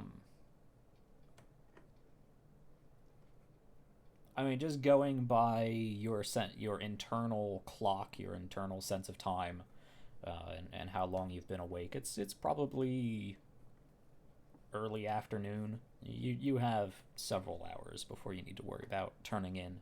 If there's anything in particular you would like to do to prepare. Oh. So here's a question. How are we going to keep Omen from overheating on this trip? I believe Omen would have a response to that, but I do not, because Christian didn't fill in exactly what spells he has. Oh. No. I'm sure he would have good spells for that. Are you sure? Regardless, he is Fully? not any more susceptible to heat than anybody else is, Okay. from a mechanical standpoint. Okay, fair enough.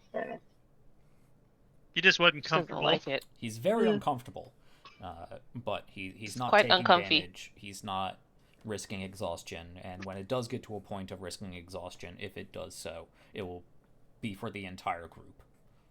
Okay. It's a flavor thing. Yeah. So far. I wouldn't put it past Christian to put that on himself, though. Does anyone have anything they need to stock up on before facing mortal peril? We have potions. I have a potion. Oh, good, you've held I on. have to it. none. Wait, no, I don't. I have nothing. I have 3 healing salves, so Okay. it should be. Yeah, that's good enough. I'll be honest, I've worried less about Definitely you spell. since you have healing powers. Yeah, but I'm like, if I need my spells or something else, I'll just chuck a salve at somebody. Yeah. That phrasing worries me because she might I mean, just literally throw it at someone. I know, but she has literally just handed me a potion Here, before. feel better. Be healed and just throw a packet of goo at someone. Yep. These aren't the Milner ones, so you know. They're less disgusting. Okay. Okay. So is that a no then? Yeah, I think I'm good. I would point out, if you would like to wander around this upper disk of Kargnorak, this does seem to be the sort of administrative level. You do see a Genovian embassy, because Kargnorak is a sovereign nation of its own. There is a Genovian embassy here that has attached to it what looks like a very small arcane census section to it, a small arcane census district. Anyone got a census business? Nope. Yeah, I don't. I don't. I'm not currently active. Well, if we have nothing pressing we need to shop for, I suppose we can explore the city some. Actually, I am kind of curious. Sevgi, I noticed that that Sir He was eyeing Ogred, you a lot. Ogred was staring at you. Yeah, why was he looking at you? I mean, it could be the fact that she's a sorcerer. That seems to be a thing often enough. Yeah, it could be because of the face tattoo, so. That was my Guess assumption he's on it. interested in magic. But it was interesting. The bright blue tattoo stamped underneath Sevgi's left eye that screams "I am census." that was probably it. Yeah. That's I mean, true. He especially- was telling us things that Especially if supposedly it's aren't. supposed to be secret. He did specifically say those Yeah, who need Oh, to know wait. about this know about this, and that's when he focused on Sevgi because she's the only one with any outward appearance of magic. Though he would have clocked Talia as well because she cast a spell, Yeah. but was generally Yeah. just looking over the group as a whole. Yeah. Sevgi gets more Okay. looks than everyone else anyway. It's something that would be. Yay, sorcery! Yeah. He gets more looks than Yeah. Omen does. That's impressive.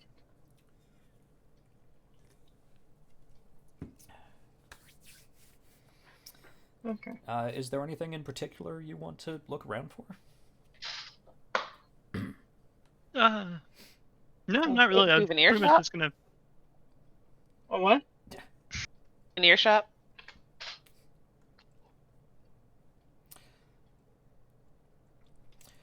Well, I just wanted to see if there's any interesting shops.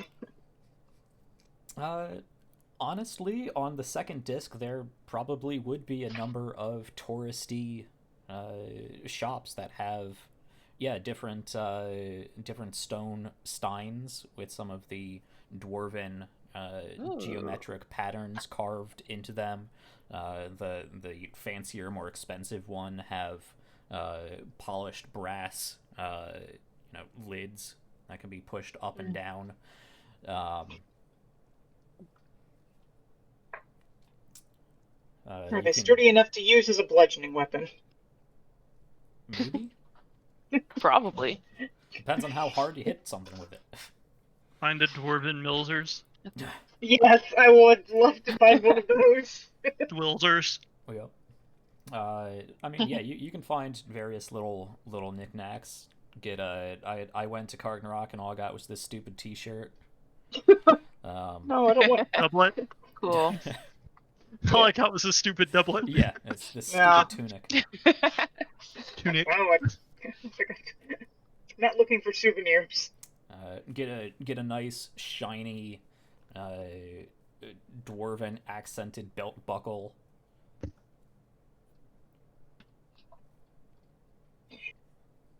I'm trying to think, who would Tali get gifts for? Everybody. for- Tali gets One things for for everybody. Regina. Yeah. Yeah, I'm trying to narrow it down to just I a was few probably people. doing And it's the hard to tablet, see if do. Regina responded. You also need Yeah, to tell so her get one for that Regina. Oh, one for. There you go. One I was for gonna who? say one for Tenoris, definitely, because we Oh, haven't yeah. been thinking about him at all lately.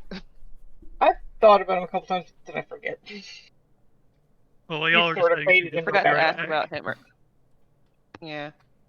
Because I meant to ask about him, but I forgot, and I'm like, oh, well, it's too late. He's probably fine. So I should probably get him a present, because I feel a little bad. Washed up drunk in the streets. No, you're No, right. I hope not. I didn't mention to Norris at all, and No. I should have, because you can see he. I was actually going to, but we got sidetracked on this a little Everything sooner else. than I expected. But yeah, Tunaris Okay. would have been out front quite frequently, helping all of the other people train. Even though he only has one leg, he does have a sort of crutch that he uses, which, with a certain amount of proficiency at this point, he moves around with relative speed and ease. Obviously, he can't properly wield all of his usual kit.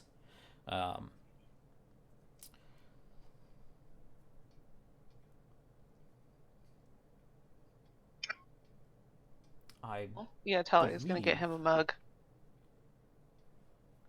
I believe it was his left leg that had to be amputated.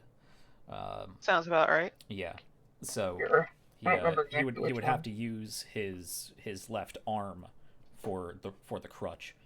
So he's wouldn't really be able to use a shield. He doesn't feel comfortable wearing the same large bulky armor that he wore previously, because he doesn't have the same center of balance and whatnot. But he still teaches, basically. He's out there demonstrating forms. Probably Cool. would have even spent some time with Sevgi as she practiced her staff training. Practice hitting things with her stick. Nice. Yeah, but we'll get back to our favorite gold dragonborn when you guys get back from Kargnorak. So If you we buy get a stein. Yeah, I am going to get him one of those. Yes. And what should I get for Regina? A day off. Yeah. She like maybe like a rock paperweight or something. She has so much paper. Well, you could just probably pick that up from the roadside then, couldn't you? You just, I got this in Kargnorak. Here you go. It's not special. It's like, look, it's a Kargnorak rock. It's a Kargnorak. I mean, they do have Yeah. small, I'm sure. like polished stones with varying different like colorful striations that have been carved with different, the same geometric patterns. So yeah, you could get something like that. Cool. I'm getting one of those. I know, it's just funny that it's like you're going there and bring back a rock. Yeah. Oh man. She does have lots of papers in her office. Someone's got to weigh them down. Why not my gift? But that'll be harder for her to just sweep them off her desk then. Yeah. It's just one paperweight. She can do that. She's a strong lady. Eventually, If Tali's not, just then she gonna needs keep to- bringing back rocks from other places we visit. It's a good idea, honestly. Have her like a collection, you know? I know, that's why I was like, oh no, I've made a terrible mistake by giving an Help actual jumpstart her idea. paperweight collection. That is Yep. perfect. Man, I got to go back to Wraith and get some rocks from there. We'll probably go back there at some point. Yeah. I'll grab her some rocks. I'm Okay. sorry. How, That's I should have grabbed a rock terrible. from the top of the mountain. Jeez, we got to climb back up the mountain, you guys. No, we're not going back up the mountain. We didn't Very tell them we important. went there the first time, remember? That's true. Okay, fine. Yeah, I that's guess right. I'll You leave left it that alone. out. Yeah. We left out the mountain. Though I Right. believe in one of the tablet back and forths, you did say you were going up the mountain. You just didn't say Yeah. what you found at the top of the mountain, Okay. if Yeah. I remember correctly. Probably. That sounds right. Anyway, Tali, how fancy of a stein are you getting to Norris? One of the basic, smaller, just stone carved ones? Are you going all out with a polished gold and ornamented stein lid? Nicer. They're like a nicer middle stone. range that I can go for. Yeah, you can get Mid-price stein. a polished brass lid one that is painted in different dwarven motifs. What kind of dragon did you say he was? Gold. Tunars is a gold Dragonborn? gold. Oh, dang it. So, okay. I was going to say I could get him something to match, but never mind. I You want to could get him get nothing something gold. gold-plated. Are there any gold-plated ones? Yeah, there's ones with gold lids. We'll say you could get a gold lid one where the stone is actually polished and carved. Very intricate, much like the stone you're getting for Regina, but this in a much more intricate design because it's and more difficult craftsmanship because it's on a hollowed out tube as opposed to just a solid sphere of stone, and a gold lid. We'll call that 10 gold. Okay. Does that include the rock? And actually, I'm going to get for Hadron Ray too. So, trying to think what he would like. I could just get him another paperweight too. Do they have something carved in the shape of a tree? No, surprisingly enough, you don't find a lot of trees down underneath a mountain. That doesn't surprise me. Huh, weird. So say it's like, it doesn't surprise me really. I'd be more surprised if they did have it. I don't know if he'd want anything that doesn't have a tree on it. I think he would appreciate you giving him something in general. Yeah. I would just go for like a generic carving, you know. Just something with pretty lines all over it. Sure. Yeah. Okay. We'll say all of that. 15 gold. You pick up some gifts. And now you've got an extra 10 pounds Any in of your you bag. like a souvenir? Who? Any of you like a souvenir? Any of you that are here right now with me in the store? No, I'm fine. No, Okay. I should be good. Okay. We'll probably get a few scorch marks to go along with our trip. Yeah, that is true. We'll have scars as souvenirs. I've got quite a few of those already, too. You got lots of souvenirs. Mostly of my own making, but yes.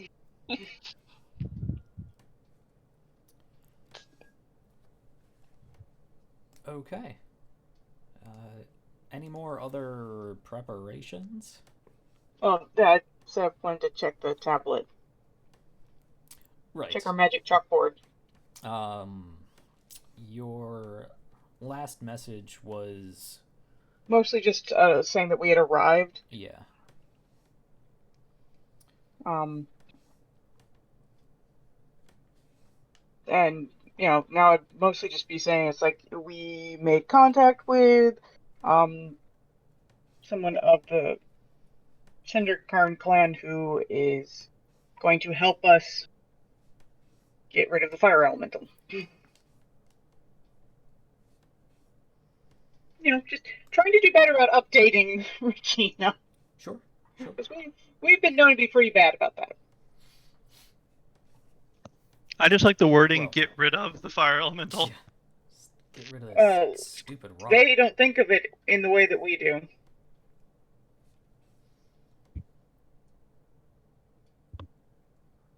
They think of it as a thing. Which is not very polite.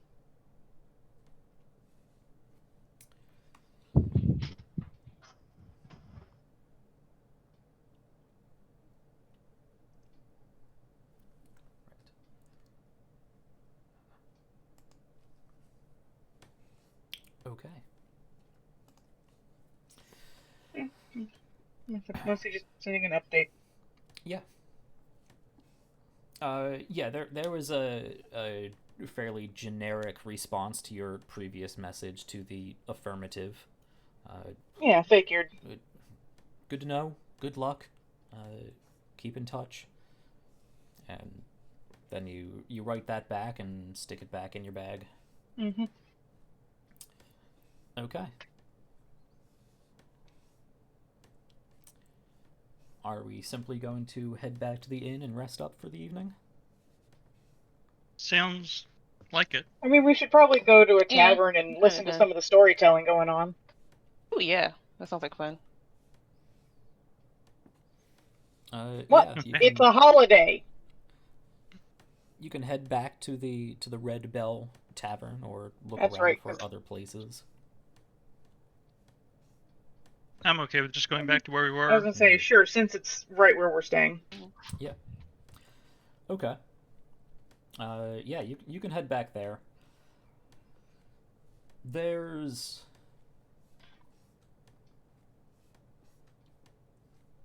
not necessarily much more festivity than you would otherwise find. It increases a bit as the evening gets on, and yeah, you can hear a number of different tales. Some ancestral tales about things some of their forefathers had done, that they claim lineage to, boasting that they come from a great family of great deeds.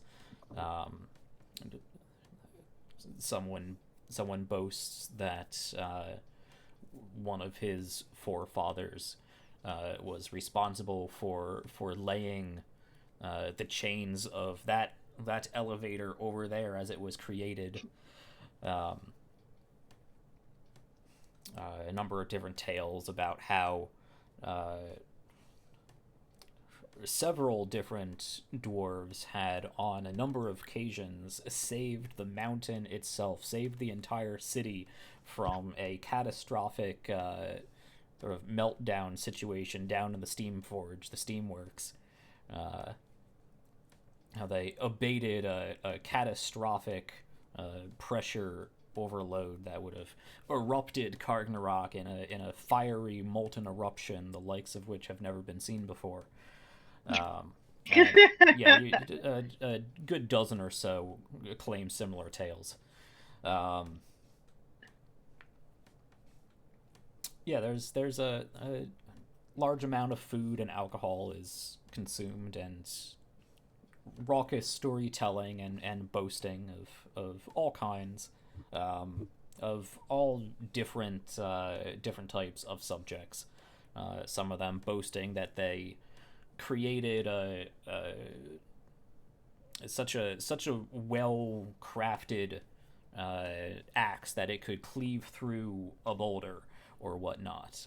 Some dwarves of both men and women dwarves boasting about their sexual prowess and the conquests that they have claimed throughout their life. Mm-hmm. Others who are simply having drinking contests and are boasting that they are the sturdiest of all of the dwarves in the mountain. There is no supposed to be doing other things and totally go for that. You want to get shit faced day before you If we descend didn't- Can't. into We got work the next day. That's why I prefaced it with if we didn't have this other thing we needed to do. It's like, God damn it, it's not true. Well, I mean, you could pay attention to the ones bragging about their sexual prowess. Oh, yeah, that's one of those. It's like, Just walk in the middle. Who wants to climb the mountain again? so it's like, prove it. You can regale them of the time you conquered half a dozen halflings. That's right, the orgy. Yeah, that was a good orgy. Demonetized. Yeah. Well, when you're in We're the not house of a sex monetized yet. cult, you know. But that was even part of that cult. When in Rome. Yep. Yeah. So you guys responsibly partake in the festivities, watching your drinking and how much food you eat, and cherry picking different stories that you think you can reasonably tell. But I'd say most of you are just listening and enjoying the festivities, enjoying the stories.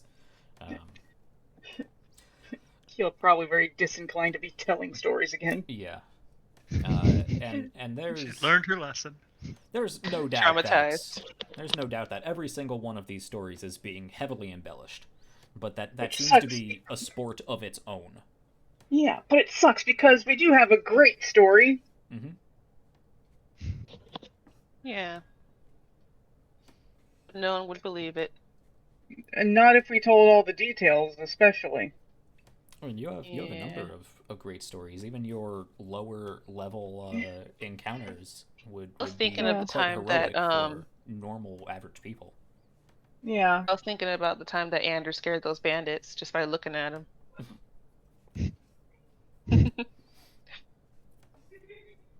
Oh, yeah. That one was cool. And just kind of ran off. That's a cool story. It's like, to be fair, we do also have less glorious moments. Getting Yeah. knocked out Yes. by that stupid night hag. Yeah. Anyway, you can eventually find yourself to sleep. Again, down here in the very warm, loud, ever alive city of Kargnorak.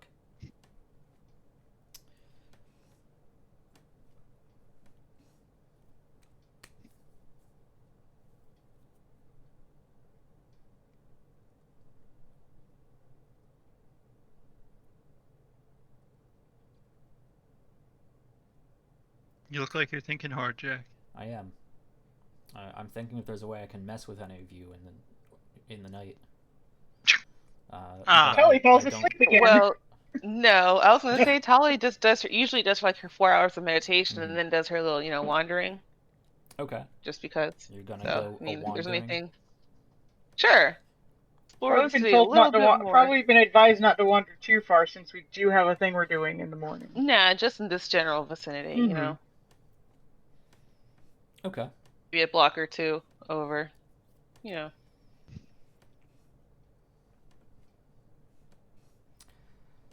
I mean, are you looking for anything in particular, or just? Yeah, Trouble. just seeing the sights really. I mean, mostly around here Sightseeing. is largely residential. You can wander into what looks like a carved out section inside the mountain. Another one of these cleared out caverns that looks like it's set up as a market area.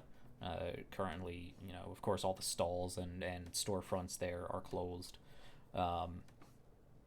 There are a number of walkways that are built pretty much on top of the roofs of some of these domiciles that stick out the inside of this lava vent, and you can sort of just go up and down around the tube for a little bit and just take in the sight, look down at the crucible of Ulo, which is still ever aglow, always smoking.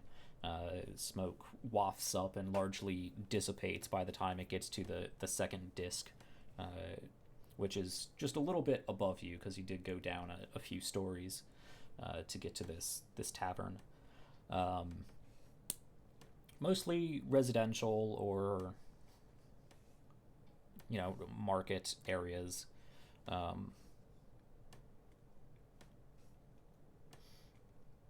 Nothing of much note really stands out in this particular area, but every now and then you do get the loud hiss of steam as some pipe off somewhere lets out a bit of pressure. You can hear almost constantly the clacking and grinding of the elevator chains as they go up and down between the discs. You feel the warm air slowly rising from the depths of the city up to the top. It's a generally calm night, but of course, the whole city that never sleeps thing. There's always somebody moving about, but in this residential sort of area, not too much interesting foot traffic. Okay, that's fine. Yeah. Just, giving her something to do. Yeah. Okay. The next morning, when you guys wake up, what do you do? The day is yours. Suppose get all our stuff on, clear out the room, and because don't know exactly when we're don't know how long this is going to take exactly, so and then go to meet with Ogred. Okay.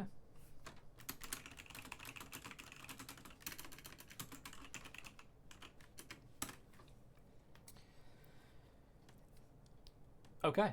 Yeah, you can turn in your room keys, pay any tab that you had. Again, inconsequential amount of copper and silver for adventures of your pocket depth. Yeah, gather all of your stuff and make your way back to the estate.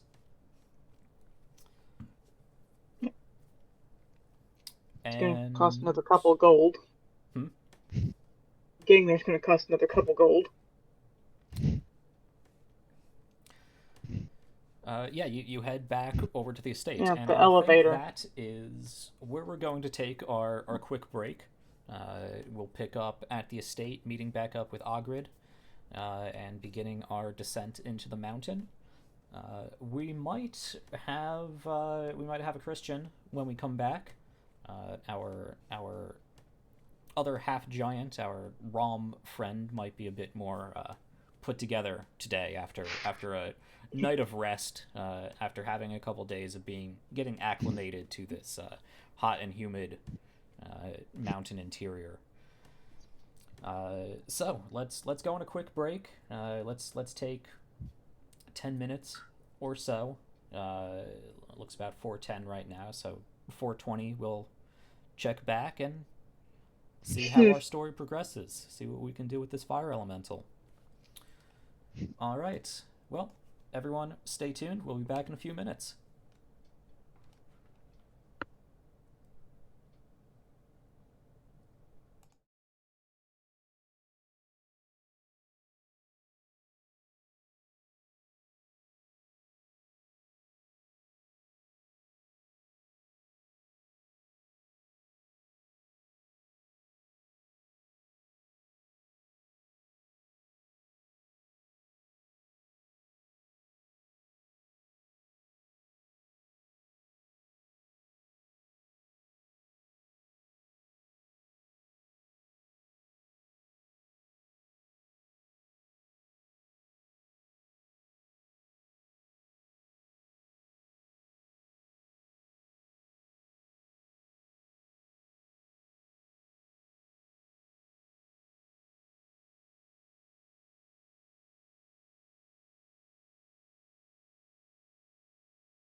All right, welcome back, everyone. We are back. We have what is it? Pantera Christian here. We have yet another Halloween guest for us. Let's see. I need to rearrange some cameras real quick before we get started.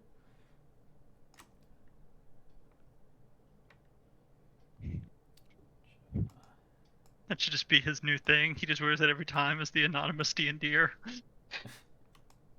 Yeah, please wear that every No, time. please don't wear it every Oh, it has time. little ears too. That's the whole Panther thing.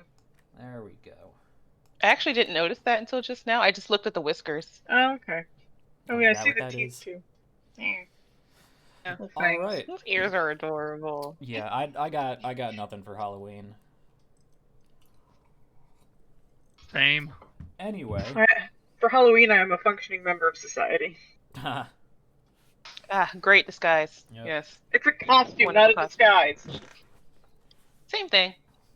I was planning on going as a sane person, but I had to DM, which requires a considerable amount of personality disorder. Yeah. Fair enough. Anyway, we are back. So before we trail off into nonsense, as we are wont to do, let's get back into our game. I believe while we were on intermission, we caught our half-giant friend up to speed. He was a little out of it the previous day. The heat got to him. Had to really concentrate to keep himself from fainting, but I think he's well acclimated to this new hot and humid underground temperature now.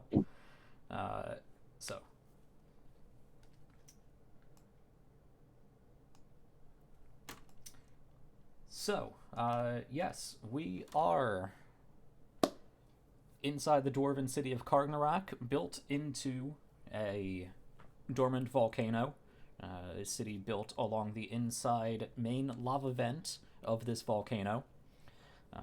We have gone down to the Crucible of Ulo yesterday and back on up to the upper sort of administrative higher end disc of this dwarven city. We have met with the House Cinderkarn representative, Ogred Cinderkarn. And after a small feast, a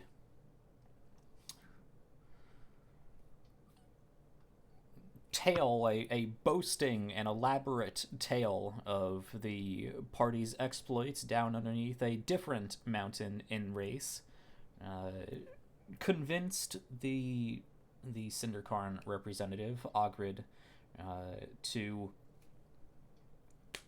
aid them in finding a new home for their fire elemental that they've been carrying around for quite a while now. And after an evening of light revelry and decent sleep, we find our group making their way back to the opulent estate of the Cinderkarns to meet with Ogrid and begin their journey down into the mountain.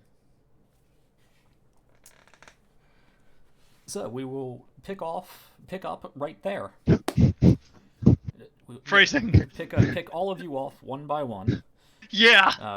As rocks Surprise! fall. Only one shot! Yeah, pick up right there in front of the tunnel leading to the Cinderkarn estate. And yeah, as you go into this cavern and make your way past a number of these other equally large and ornate buildings to the one that you were brought to previously, you get to the door. The large, they would be wood because doors made entirely of stone or metal are just impractically heavy. So they are wooden doors, but heavily accented with gold bands that go across, carved with the different geometric motif that is commonly used in some of the architecture, inlaid with those crossed spear and hammer pattern.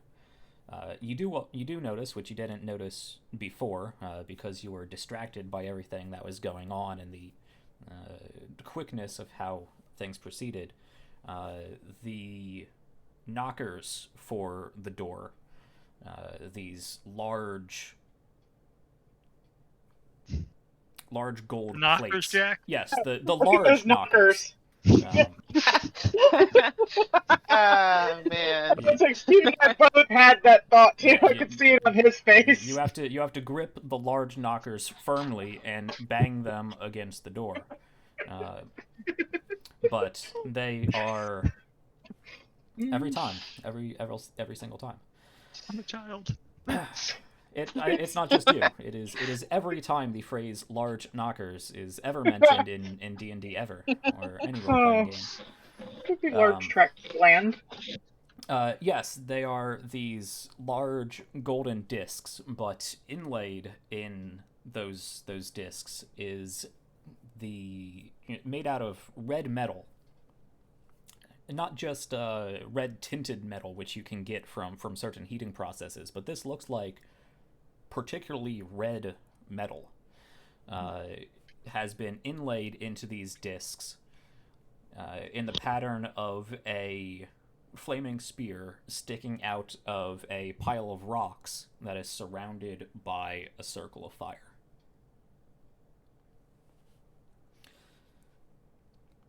And you can see written in Dwarvish script, House Cinderkarn. So you can firmly grab hold of these large knockers and bang them ferociously. And after a couple minutes,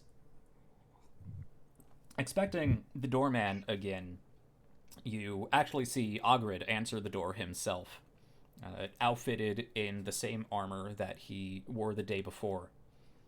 This time, he does, however, have that large battle axe in his hand. The one that Tally was eyeing. Yep. It's a very nice weapon. I can look at the It weapon is. if I I want. know. It's a very nice weapon. I know. You don't ogle another man's weapon. You just like collecting weapons. I'm just thinking about getting my hammer gold plated as well, That sounds- just to give it a little bit of fanciness. But that doesn't seem to match with Lewena. Maybe, I don't know, some other way to plate it. Wood plated? I don't know. I'll figure something out to make it look nice. It already looks nice. I don't believe you actually have Nicer. any more of the dark wood from the Ursicopia, but Nope, sold that. that could have been used Ah, for man. various accents. Yeah, You dark weren't wood here and can be Peter was carved to feeling hold an salty. edge. Dang. Well, if I ever find another one, I know what to do with it. Yep. Oh, Just come across an Ursicopia, just out in the forest. Yeah. you can kill that one on your own. Yes, so looking very much the same. Very sturdy, geometric, gold-plated gauntlets and pauldrons and boots. But otherwise a fairly imperial-looking banded mail situation. With the typical... I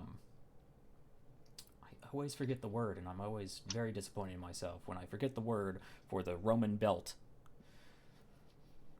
Cinculum? Something like that. But yes, the belt that is adorned with red leather, not carved, but what is the process? Our leather worker here of burning imagery into leather? That's a thing, right? Yeah, carving and burning. Sure. Burning is pyrography. Pyrography. Yes, you you see at the bottom of those tassels, if you will, surrounding the disc in gold plating, a much smaller version of the door knockers. The motif that was on them is on the bottom of the belt there, surrounded by similar dwarven text and geometric patterns.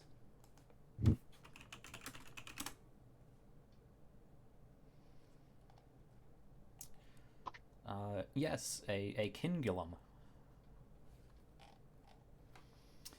Anyway. Because as somebody who has studied Roman warfare, I should know that. We can see that you looked it up. Yes, yes. I mean, it showed up on the... Yeah, window capture overlays. They're a pain. Anyway, he is decked out in his own version of his family's gilded armor, you could say, and tied into his thick beard.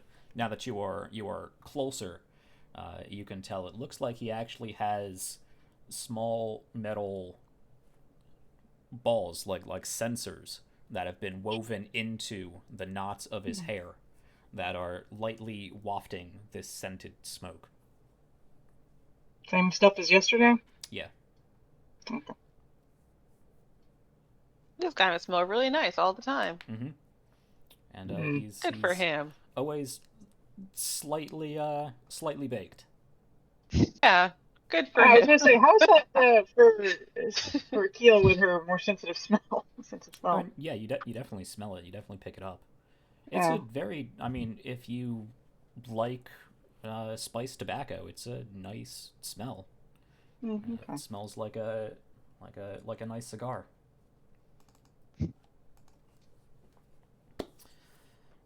Yeah, he greets you in a sort of theatrical display as he throws open the door, slams down his battle axe. Greetings, my new allies. Are we prepared? Yeah. We are. Very good. Very excited. And our Except we story wouldn't begins be here here. otherwise. Well, I suppose All right, lead the way. lead on. Yeah, he leans in. I sort of expected more show from you. None the matter. We're Yeah, not the flashiest group. yeah, not really. This is kind of like a day-to-day Yeah, we thing get for the us. job It's As I know, it's like, look, we're just we're used to it now. we stand out enough anyway. We don't tend to add extra flash. Well, we have quite a journey Let before our us. work speak for itself. I will say we'll likely take the majority of our waking day to get just to the ancient city. So be prepared for quite a hike. All right. Come, my new friends. All in behind. Yep. Not used to us being the low-key ones. And you see as he turns around, sort of dangling from a hook on his backpack, his adventuring gear that he has with him, is a small gold cage that is fairly nicely designed that houses the ruby. Just has that? Yeah, which is just out on the outside of his bag for everyone to see. No, I was just like, you just happen to have a cage that perfectly fits this. Okay. Or he had it made very quickly. Very quickly, yeah. Yeah. Very nice. I mean, Either way, it it's looks weird. like it could have been like something to ornament a hand lantern or something like that. Mm. About the same size. Okay. Would a used cage be good enough? Nope. It has to be freshly made. Brand new. Quick question. Mm-hmm. Did the ruby have any kind of distinguishing character, like marks on it? I can't remember if it had anything carved on it, No. rune-wise. No, it does not have anything carved on it, but it does have this sort of ever-present flickering firelight. Okay. on So the it definitely inside. has that then Yeah, still. Yeah. And we noticeable. see it. Yeah. Right? Okay. Cool. Cool. Okay. I trust him, but there's a small part of me that's like, I want to make sure he's not bait and switch thing on us or something. Trust everyone but I was brand your thinking cattle. that too. Trust but verify. Yeah, I'm not gonna make. Mm. I'm not gonna bother making you roll a perception check or anything. You can see that The distinct flicker. glow from the Let's inside. say, do I have Okay. to have 20 passive? Good. All right. What? Cool. No. Okay. Yeah. So I guess we'll follow him to Yeah. wherever he is leading. Yeah. So Ogred And on we takes march. you back through the tunnels that lead back to the top disc of Kargnorak, over to one of the elevators. You see he doesn't bother going to the ticket kiosk, and he doesn't bother waiting in line. He walks up straight to one of the guards that guard the elevator, pulls out a medallion, probably about yay big, gold medallion that is inlaid with that same red metal in the same motif of the spear sticking out of the stone surrounded by the fire. Flashes that and motions to your party, and the guard gives him I do have a fast pass. deep bow, holds up his hand to the other passengers, and allows you on to the Look at us. We're Yeah. VIPs now. No. For now. He's the VIP. We're just you're the his groupies. entourage. Entourage. Yeah. Yeah. Come on, we are not groupies. You can pick up some muffled murmurs and groans of frustration as this group of people is cutting in line. Some of them I turn them around, point out point at in the armband.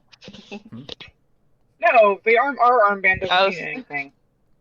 Yeah, I know, but Uh, it doesn't have to. Yeah, some of them yeah. do. Some of them are murmuring in frustration. Others of them are murmuring in awe of seeing a Cinderkarn taking the sort of everyday Johnny They're Kargnorak just like us. route. Yeah, and taking the elevators down. And you begin your descent, Bunch of weirdos. which does take a while, as it is just a steam-powered elevator. It takes probably a good. Are we on this elevator by ourselves? Just Yeah, is this a private elevator? It's Just just our you group. and Ogred, which Cool. is Wow. 6 people. Man. Anyone want to play cards This on is the way down? This is a 10. It's a large elevator. It's a 10 by 10 elevator. So it probably houses. I mean, a normal trip probably dozen and a half, 20 or so dwarves at a time. So yeah, there was definitely more room to get other people on, but you guys are going down on your own. We're too important. Today we're important. Yeah. Yes. So you take this half-hour elevator ride down to the bottom disc, the Crucible of Ulo, where you are led off, and Ogred does sort of take almost a parade around the Crucible of Ulo, which you don't pick up on at first, just assuming you're following him to his direction, but you quickly notice that he's doing a circuit of the Crucible of Ulo, going around every now and then, banging his battle axe on the ground, goes in and waves to some of the smiths as he passes by, gives a nod to Tumog as you pass his forge stall. Make your way not far back from where you got off of the elevator and proceed deeper into the mountain complex. And he actually winds you down a number of carved out tunnels, side streets, if you will, inside this mountain, and leads you to another elevator that is built into the rock itself. this one circular, and you don't see any exposed chains or mechanisms that would facilitate movement. There is, however, another pair of guards there. At this time, there's no other traffic in this region. But again, he flashes the medallion of his house, and you are led onto this elevator. And you hear a burst of steam. And the grinding of gears as this elevator begins lowering down. I feel like when we actually get into the, thick of it, he is either going to be amazing or an absolute buffoon. Huh? Yeah, I was like, I'm leaning towards good just because, as you said, the axe appears to have been used. Mhm. And I feel like he would have... It could have just if been he- used like for practice, and that's it. It would be great for chopping wood. I don't see him chopping his own wood. So I feel like if it had been used and he was as bad as this could be, he would have been dead. What? So I'm hoping it means What he's if- good. But What if the axe and the armor are like inherited from like his father or grandfather or something, and he's just excited to use them? possibility. We'll find out. Because he just seemed overly excited about this. I mean, or he could just be really good in a fight and is ready to get back to it. Yeah. Could go one way or the other, honestly. Hopefully he's not going to be like, like those escort missions in video games where the person just keeps dying. You run forward super 30 annoying. feet and then have to stop and wait as he catches up. And run forward 30 feet and stop and wait. Come on, Ogred!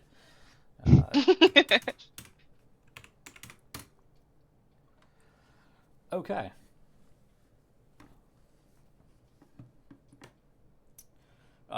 So, this is a very long elevator. You were on this elevator for about an hour and a half. Oh, wow. Yeah.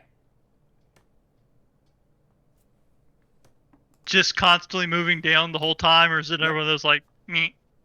No, it's constantly moving down the entire time. It doesn't meet me. It just goes down.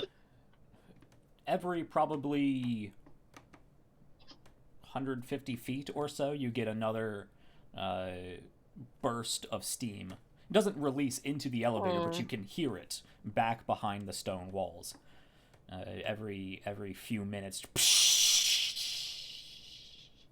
And I know you said we can't see the chains or anything that would actually be powering this, but is it just a disc with like a stone tunnel around it, or is it like a modern elevator where there's a box? No, it's a stone disc in a tube. Okay. Yeah. So are we seeing any other like I will say floors essentially? No, but you can tell as the elevator descends that there is a spiral groove carved into the tube. Oh. Huh. But we're not spinning, okay. are we? You're not spinning, no. Okay. Huh. Good. Interesting. But yeah, so there are no other stops on this. There are no other just stops on there. In the hour and a half it takes you to get to the bottom, there are no other stops. You are moving through probably a couple thousand feet of stone. That's going deep, Oh. bro. Mm-hmm. So there is plenty of time for you to have conversation if you would like to do so. But if nothing particular comes up, Ogred has plenty of stories that he can. He goes through his entire lineage, claiming descendants straight from the original house of Karg. And going, my great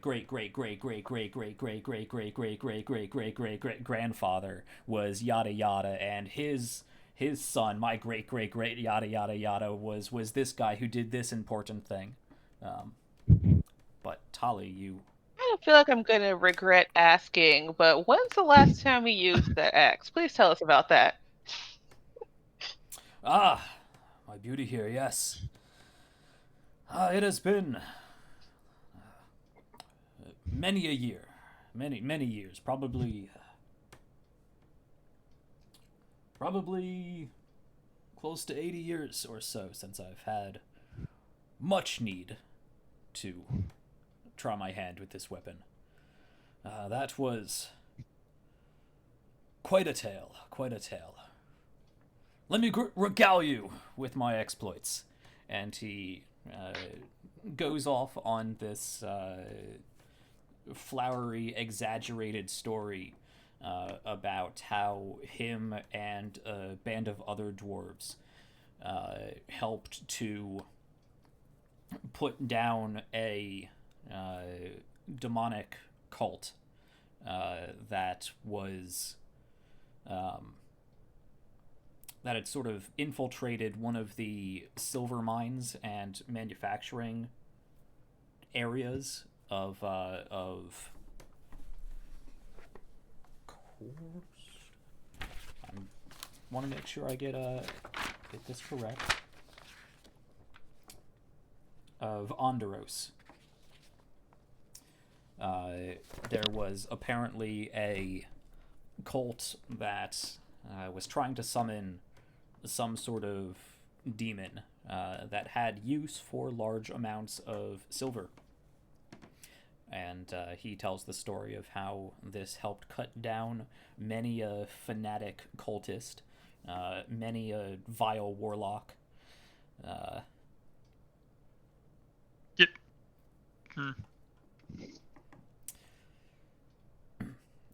And as his great yada yada grandfather once did, alongside his brothers in arms, drove back a being of immense cosmic power back to the depths of the celestial hells from which it came from.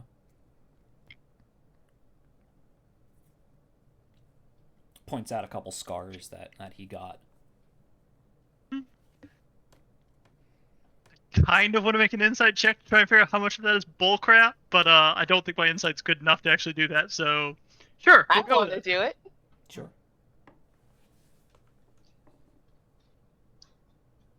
Because I'm kind of curious, actually. Yeah, my insight's pretty good. May I? Yeah. Go ahead. Cool. Ooh. I mean, he's definitely exaggerating, but like I said, that seems to be a sport among dwarves. Okay. There's some there's definitely some layer of truth in here. Probably, I mean, the axe did see action. He does seem to be truthful about having used it in battle. The degree to which he sort of talks up the power of this demon he pushed back is probably pushing the tale a little bit. But he delivers it with confidence. Is there a way I can try to figure out what kind of demon it is? Considering he's been describing it, apparently. Yeah. Roll a religion check.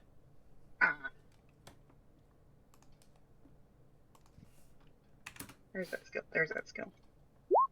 Ha! Okay. Yes. It takes a little bit of you listening, and it sounds like he has a vague idea of how he wants to describe this thing.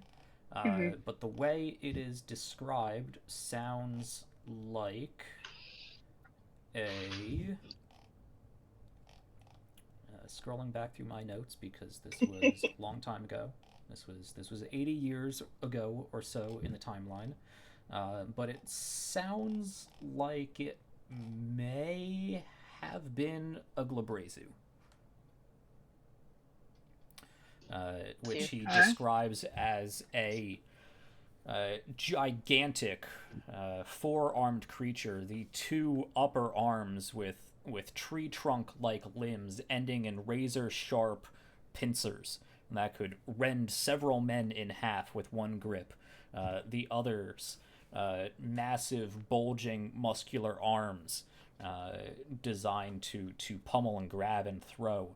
A large, ferocious, almost dog-like head protruding with black bone spikes all over the place, and flaming horns that wrap down to his back, barking and snarling and screaming out in his infernal language, his abyssal language, eyes flaming red, as if to curse the very soul of all this being laid eyes on. Mantle of rent flesh and charred bones draped over his shoulders, and massive spiky talon-like claws at his feet that could crush a dwarf underfoot with no effort, who took up residence in the depths of this silver mine, and had made rivers of liquid silver for which to plunge and dip his comrades into, to boil them alive in his own gilded soup. Gilded soup. Yep. Gilded specifically refers to gold. I don't know if there's a similar term for silver. Silvered soup. Yes. I think a lot of times nowadays it's just sort of interchangeably. You also roll an insight check, Akila. Okay.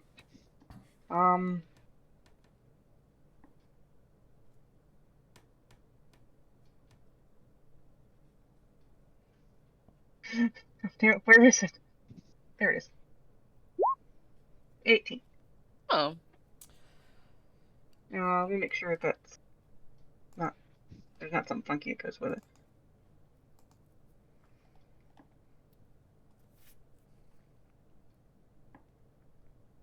Yeah, no, that's it. 18. Okay.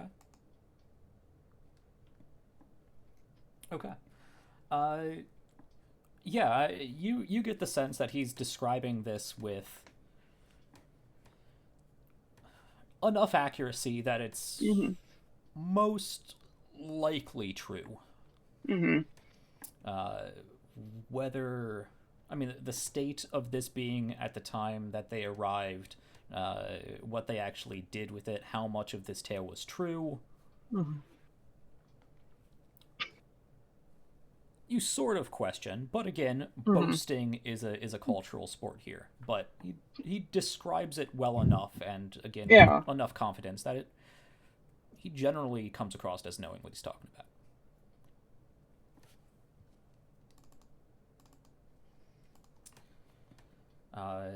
You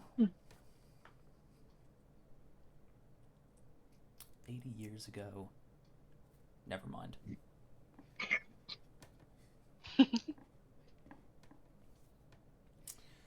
Okay. Anything else in particular you want to do in this hour and a half long elevator ride? I have a question for Tali. For me? Yeah.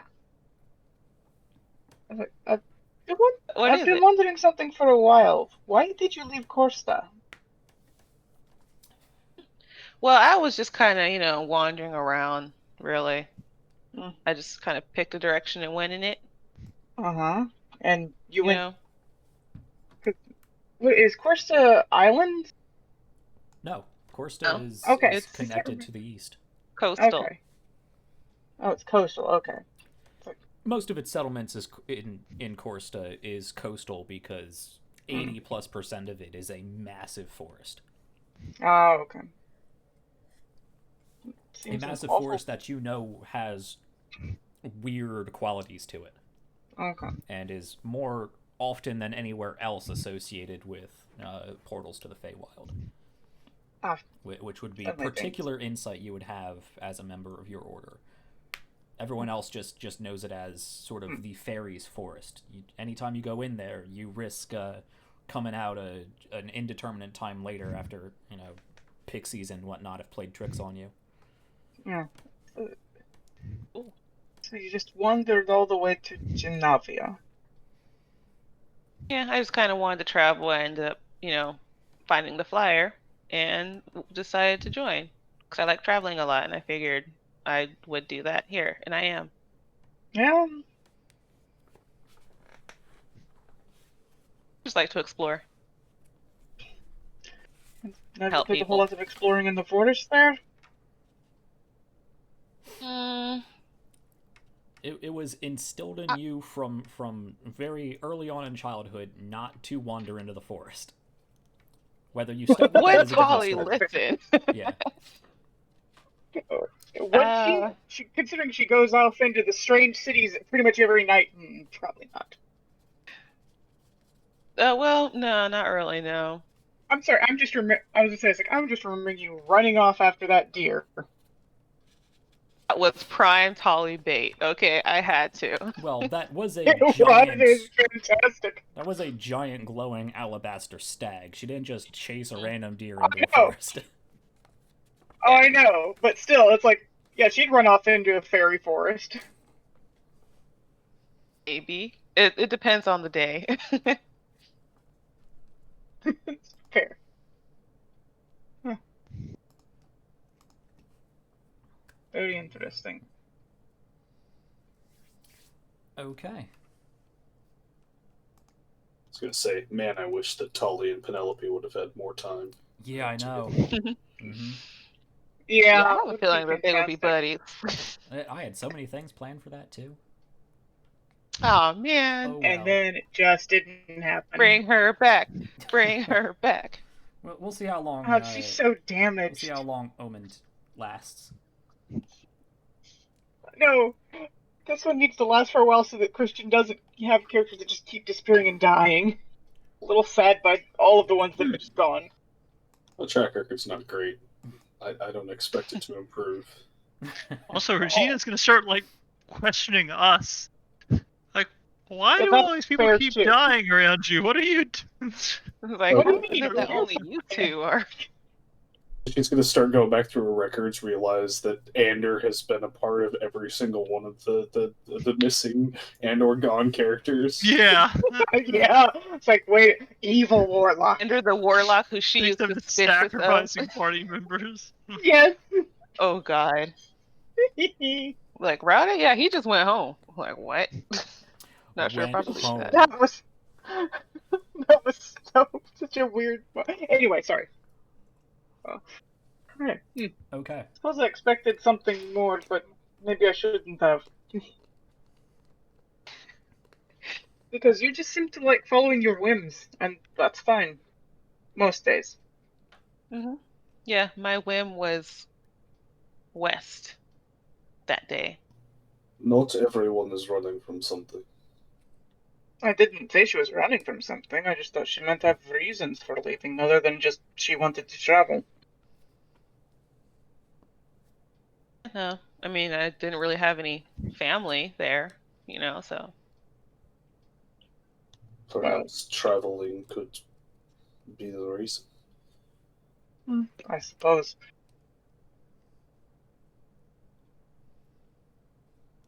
I don't know that I've seen the appeal of traveling for its own sake. I think it's fun. You earn and learn a plethora of fine tales on the roads. A woman of your worldly travels must have plenty of stories to tell. Yeah, Tally. Me? Oh, shoot.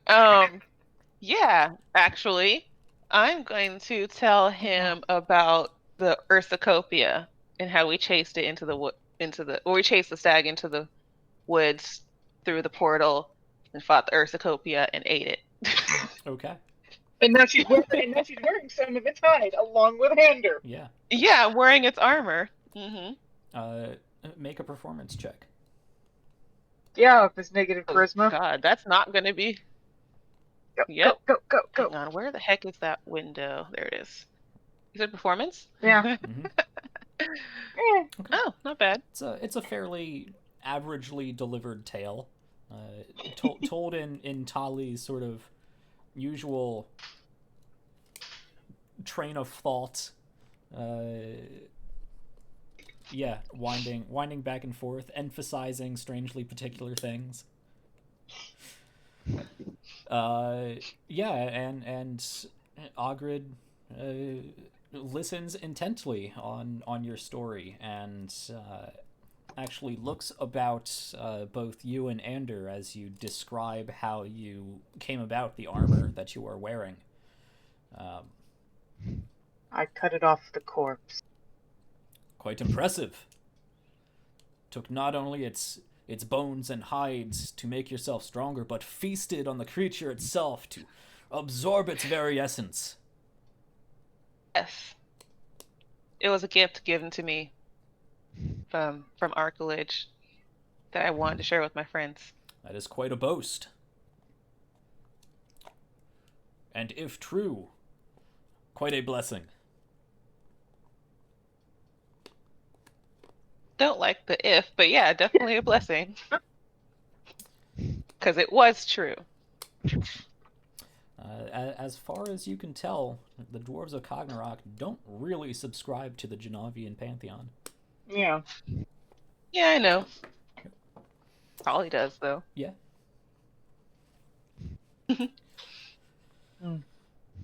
Well, you are certainly a worldly and other worldly crew. Yeah. Well, Don't much here's like hoping flame to popping. yet another fascinating tale.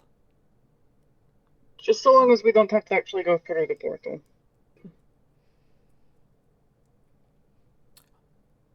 I would advise against it. It's like, I'm not for going to another plane. Again. Well, say, but the last one seemed like such a nice place. The last one was the Feywild. The glistening hills of ecstasy happened before that. Did it? At least Yeah. for Aquila. Huh? At least for Aquila. Yeah, we never went there. Yeah. That was a solo trip. Yeah. Because I scared the guy who could do it.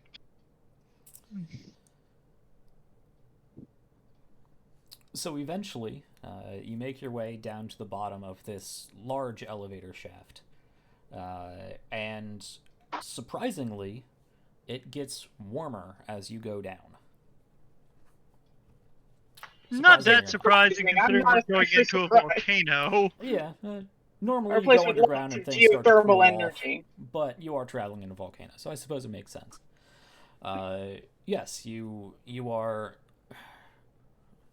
The circular platform lowers and exposes a tall arched doorway, and you are released out into a large cavern that looks mostly natural. And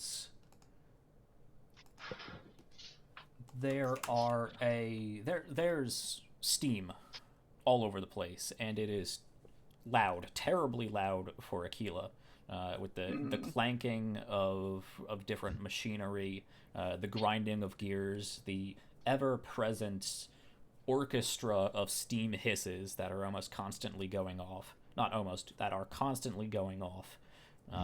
The whir of metal and cables as various flywheels are spinning throughout a number of these contraptions.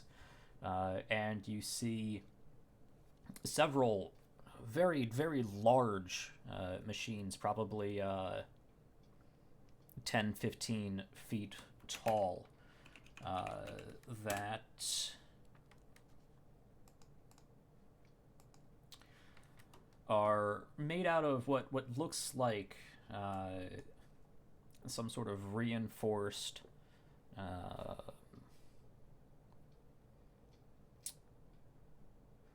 bronze. I keep wanting to say brass, but it's bronze.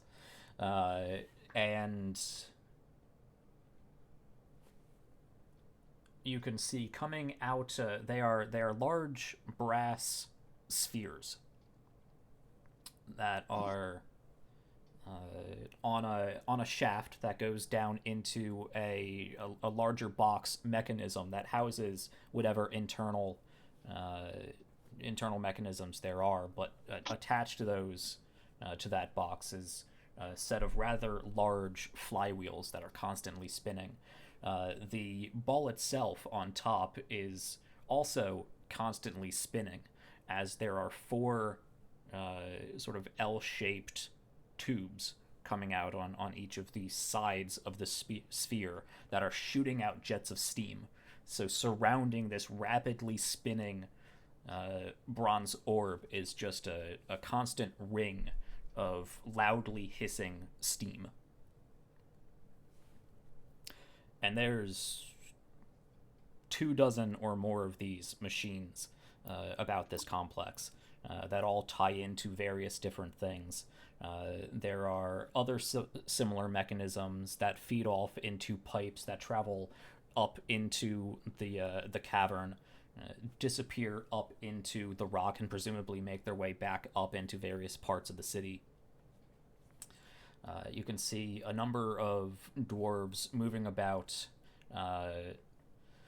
many of them just drenched in sweat or the condensation of steam, covered in soot that are going about and tending to some of these machines, checking pressure gauges, sometimes feeding coal into large furnaces that are connected to some of these various machines.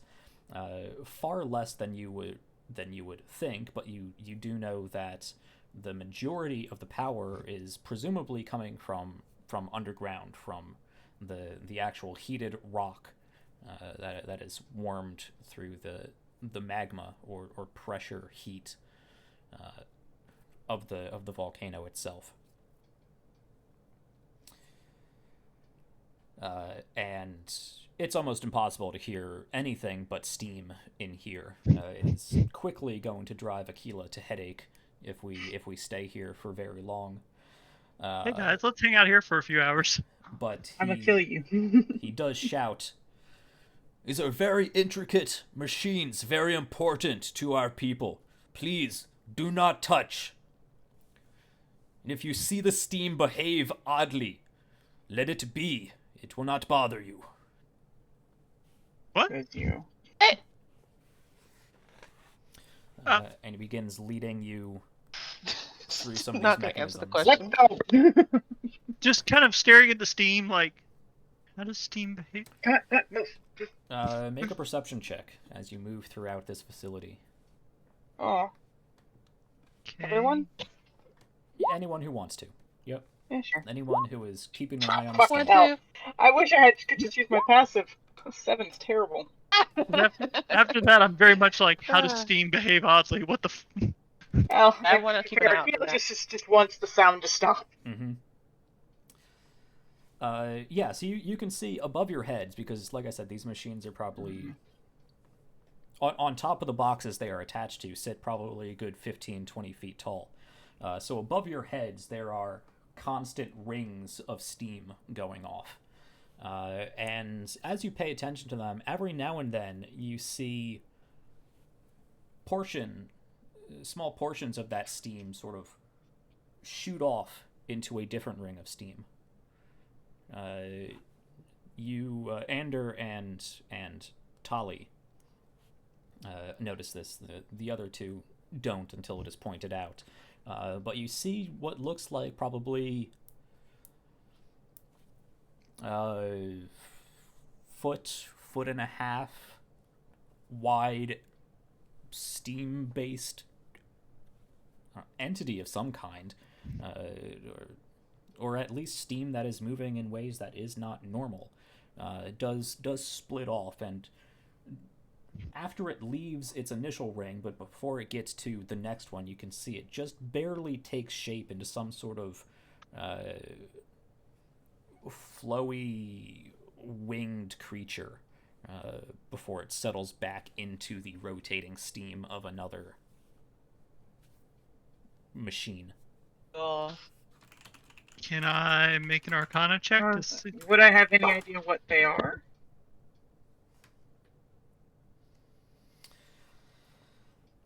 I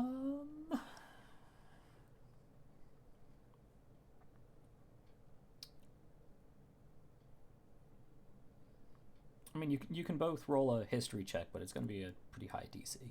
History? Yeah, because again, you're Oh, dealing history? with primordial entities.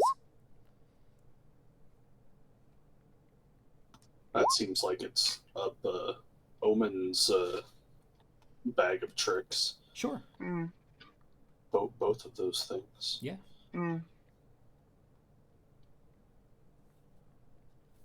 Oh, I'm sure we would have. As you said, we did point it Yeah. out. So, there you go. Okay. Yeah, you pointed it out, so that was... So, Omen, you study it for a little bit, and you do see several times where these entities move between these engines. Aeola piles is what they are called. Gesundheit. Which Ogred would explain, and sort of go into some of the history of how they tap into the heated rock that is exposed to some of the underlying molten chambers.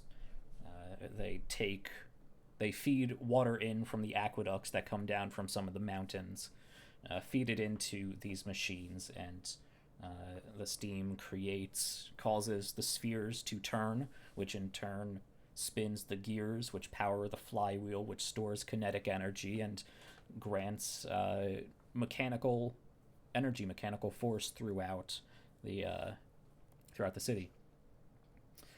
Not that your characters would have any understanding of this, but as players, there doesn't seem to be a sense of any sort of electrical information. It's not a battery. It's just the preservation and reallotment of kinetic energy and mechanical energy. But yes, anyway, he would also every now and then point out some of these creatures now that he notices you are particularly following them. Doesn't really explain them, but Ullman, as you are paying attention to what he is saying and really focusing in on when these creatures move about, sounds like they are steam methods. A sort of elemental micro weird of elemental flame and elemental water that have mixed, and this is the essence, small as it may be, of elemental steam.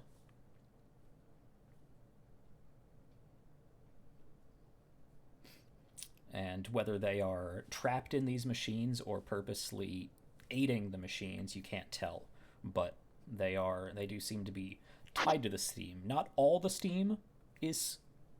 It's not entirely made of steam methods, but it does seem steam methods do find a home or a purpose in some of the spinning steam that continues to swirl above and sort of even fill out throughout the entire cavern.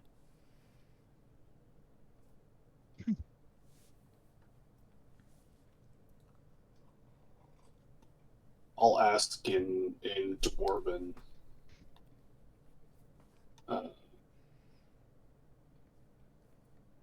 Well, it is super loud in here, right? Yeah, it's very loud. Like, you're gonna have to bellow, which you can do, but you're gonna have to yell out. I just cast message to him. That'll work. Are the wispy ones your ancestors as well? Looks back. No, not as I understand it. No, these are friendly beasts of the realm that we have trained and persuaded to help us. I should clarify for that pause. We do not enslave these creatures. They are free to do as they wish, but they live within the steam that we tap, and we are grateful for their assistance. Whatever it is about these machines seem to provide some sort of purpose or entertainment to these creatures. They should be no problem. They have been a boon to us for centuries. On that note, On well, I mean, we haven't really explored the city that thoroughly, but have we seen any instances of, like, slavery in Kargnorak? Not in Kargnorak. There is no evidence of slavery in Kargnorak. Which you would notice, and actually I was planning on pointing out a couple times, but yeah. Yes, and in any of the major Genavian cities, you would know that there are slave markets, and you can see slaves to some of the nobler, more wealthy houses, people who have unpaid servants, you may say. And Genavian culture is very much treat your slaves well. They are a commodity that you don't want to waste frivolously by misusing them. So, I mean, it's still slavery, it's still immoral, but they're very humane about it. But no, with the dwarven history of them being, ancestrally, mythologically enslaved, they do not tolerate slavery. Just another reason to like dwarves. Dwarves are great. Dwarves are awesome. Okay, I was wondering about that. Mm-hmm. Yeah. No wonder Anders followed in so well with dwarven culture.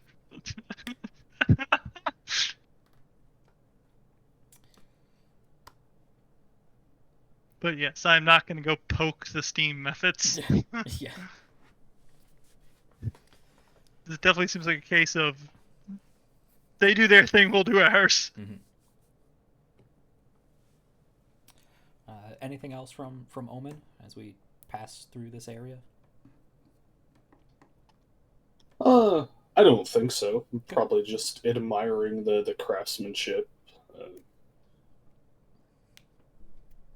being careful not to let his kill the elementals on sight take over him too much. Right. Yep.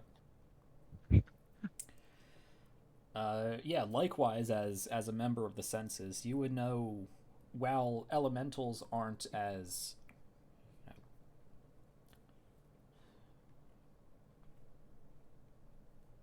what's the word? They're not as vocalized as a problem, not as negatively propagandized as warlocks and hedge mages and cultists and weird negative religions and all this other stuff. They are extraplanar creatures and therefore dangerous and don't really belong here. So it's unusual that they are not only tolerated but really perform a sort of symbiotic benefit to a society. I don't recall if the other players mentioned this while catching you up on the break, but during the conversation that you did have with Ogred yesterday, he said he was taking you down to see their patron, a being of the fire plane itself, the Everflame, as he called it, and an emissary to Karg himself, his ancestral forefather, the savior of all dwarves, or the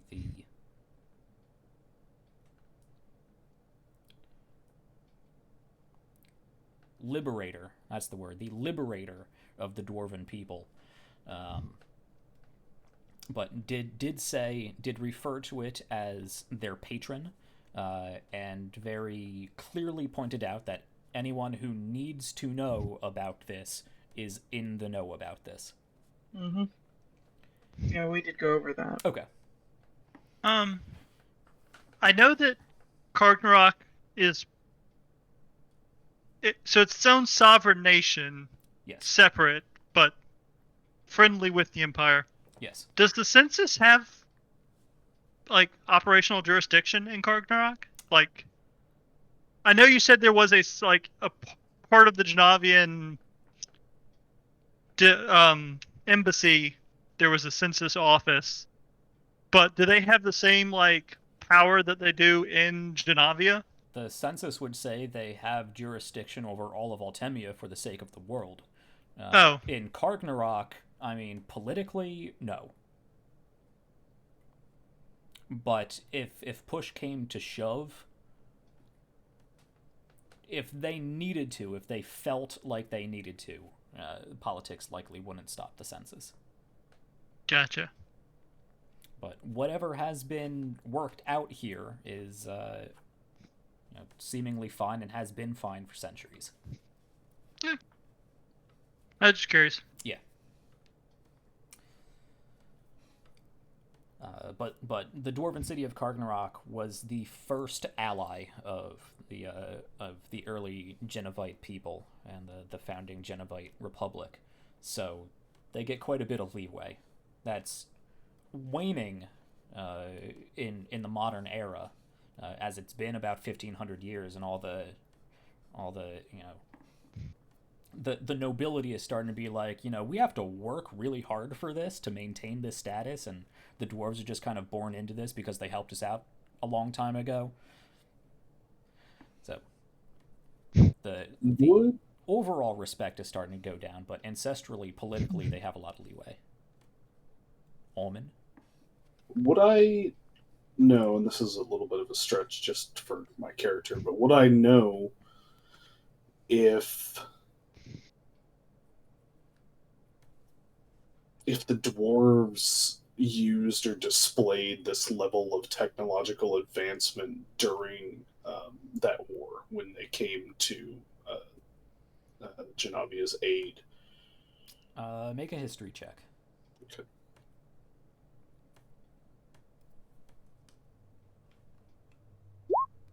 Oof.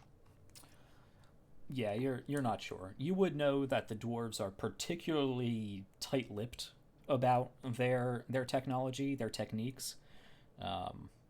They don't really share their smithing processes. They don't really share a lot of their non-arcane developments. You don't recall any mention of steam mechanics in your thinking back on warfare history, no.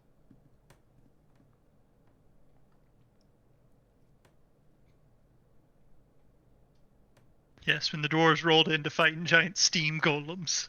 Yep. If they did, it seems like it would be something that was documented. Yes. That's a shame. That would have been awesome. No record of them having this technology back then. But you are led through this facility, and again, down a number of corridors that look like they go past several other distinct machinery rooms, caverns that are separate from the main sort of power supply, that go off into different boiler works or different machine mechanisms that go up into the mountain.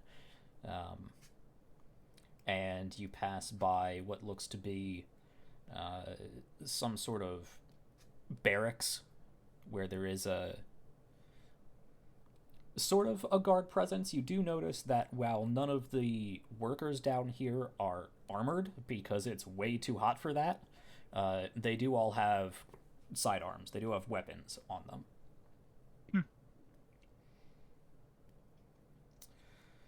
How many people are we seeing down here? I mean, there's dozens and dozens and dozens, if not hundreds of people down here. Oh wow. And I mean, you don't see all of those people, but there are several of these caverns. You suspect, as you were being led around this place, that large cavern that had about a dozen or so of those machines, there's probably half a dozen of those caverns. And probably half a dozen of dwarves tending to each of those machines, plus several others that are attending to other different machines, ones that are running back and forth, checking different valves and manning different levers and cranks and whatnot. A number that are just on patrol around the place. There's a lot of people down here. This is a large industry. But you are led about this place down through various corridors, tunnels. And yeah. As soon as we get to a spot, or whenever we get to a spot where it's not quite so ungodly loud that you have to yell, ask about why everyone is armed.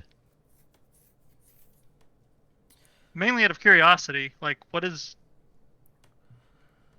Well, this is a very important place. Fair. Very difficult to get to, but... Not impossible. Right. This is the furnace for the entire city, the lifeblood of the city, you may say. If anything were to happen here, whether it be someone or a group with ill intent sneaking in, whether it be a riot, other worker discontent, though that has not happened in several centuries, or occasionally we do have other problems, geological instability, pressure systems that are not appropriately maintained, that sometimes burst.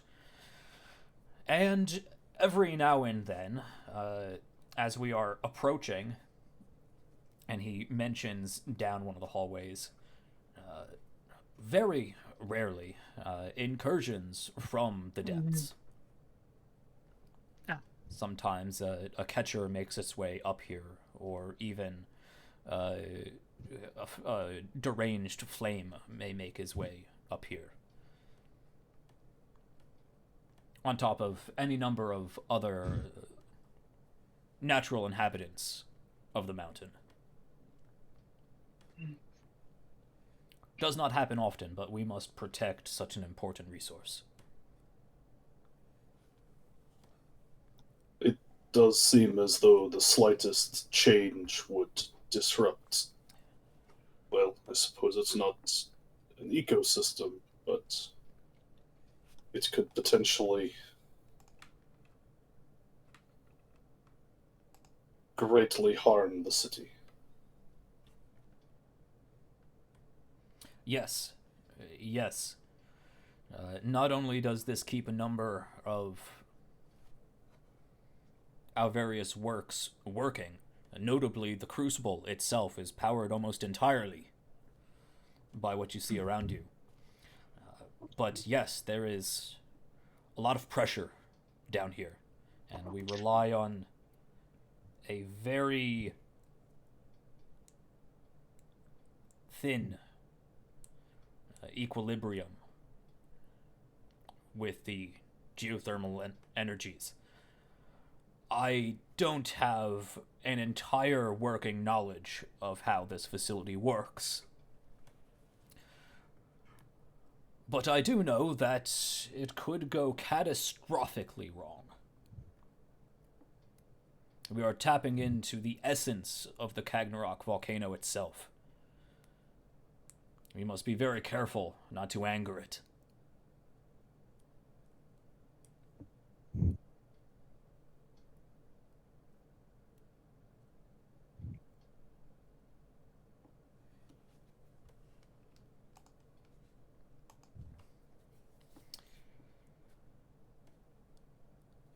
So he leads you down one of these passageways, and stops just in the middle of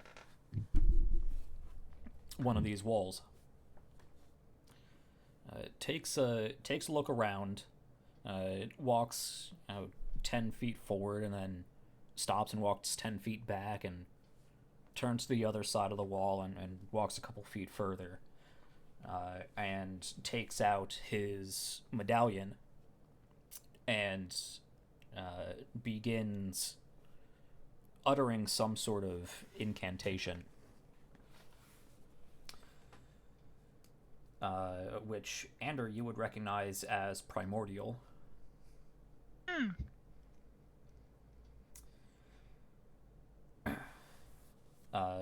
Which is basically him proclaiming his ancestral right as a Cinderborn within the court of Roxana, beseeching entrance to the depths below, and you see the rock of the wall just fade away into another tunnel.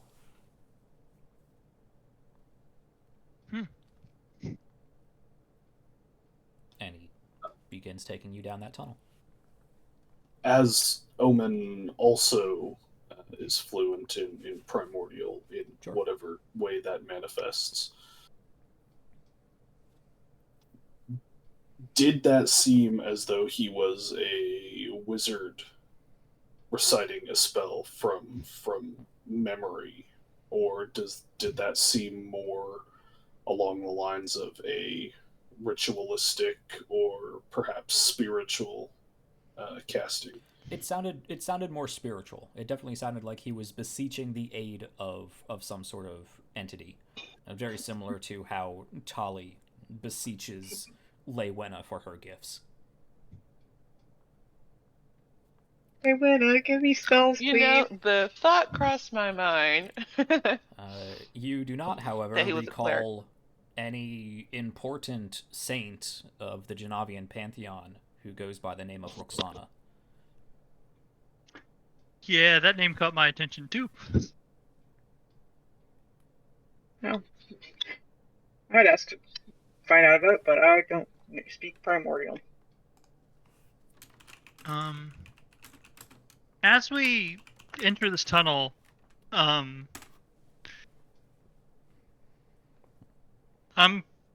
bringing up the rear because I assume that as we all go through, the hole closes up behind us. Yes. Just want to touch it. Is it solid rock or It's is it solid. an illusion? It's solid. Okay. You actually have to wait. You'd travel probably about 15 feet before you notice it close up, but you can quickly rush back and just kind of tap on it with your staff. Huh. And yeah, Okay. it's Because it It's just solid. seemed to fade away almost like an illusion, right? yeah. All right. Cool. Well, make an intelligence check. I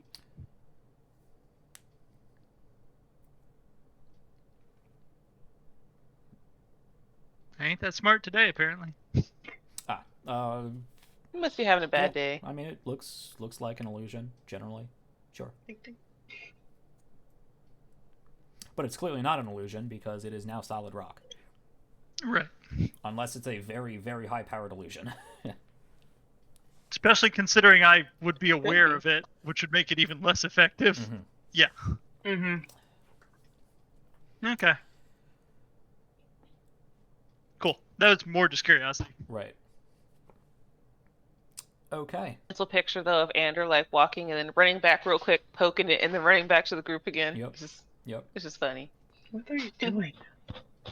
I was curious.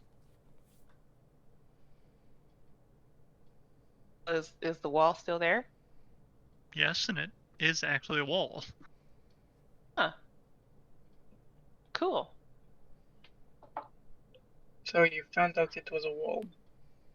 As opposed to an illusion with the way it faded away. Maybe the illusion was an illusion. The wall really was there, but we walked through it. So we were the illusion. I don't think that's how illusions work. Just conk Tolly on the head with the staff.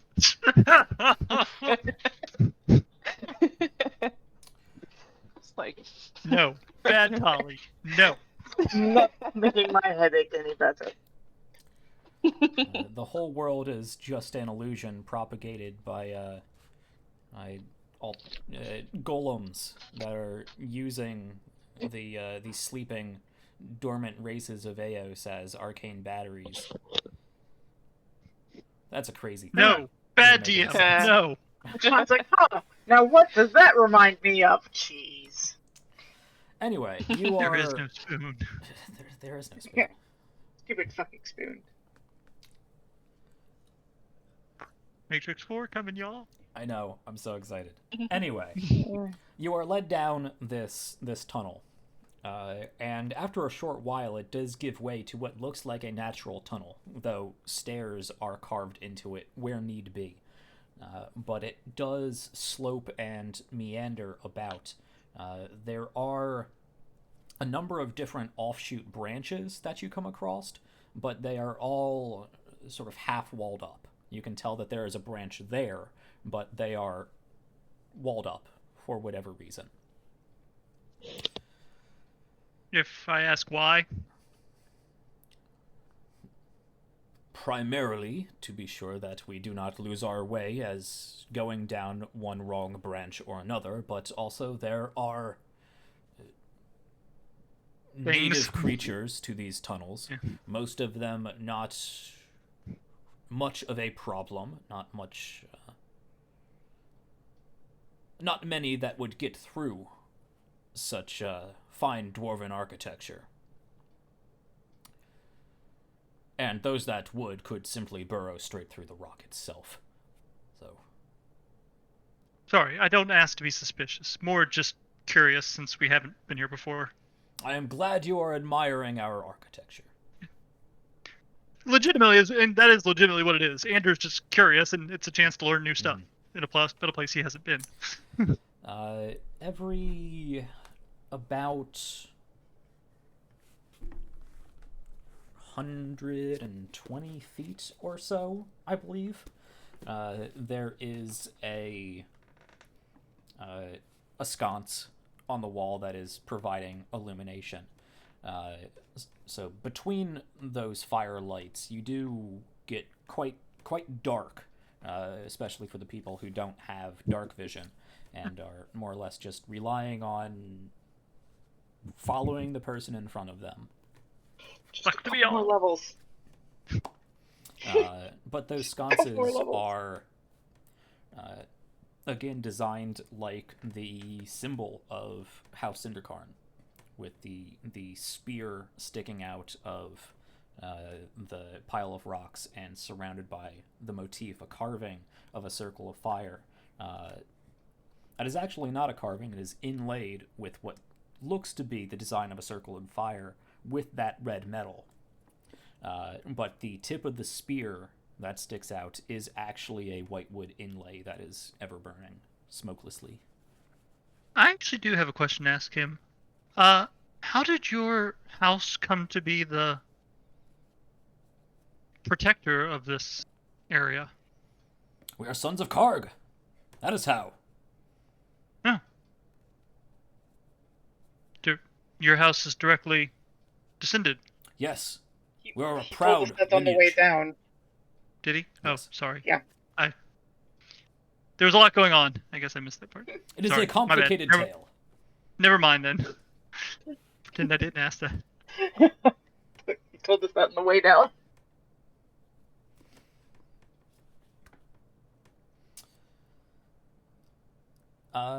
Yes. So after that hour and a half long elevator ride and probably half an hour to 45 minutes or so meandering around this large geothermal complex, you spend probably another... Yeah, you spend the rest of your waking day moving through these tunnels. Every now and then, Cinderkarn will stop and sort of place his ear to the wall, kind of hush whatever conversation may be happening, nod and continue on.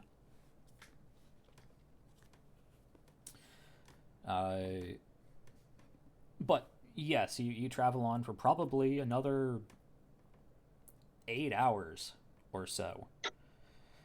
Rests every now and then as you need them. Yes, Tali? I ask what Karn is not Karn. Dang it. Ogred? Ogred is Ogred listening Cinderkarn? for.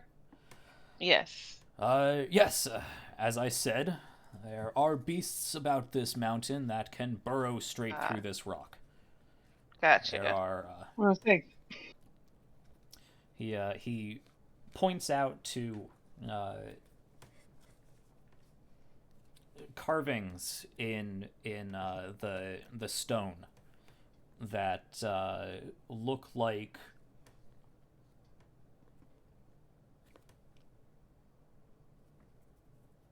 boulettes. And Okay.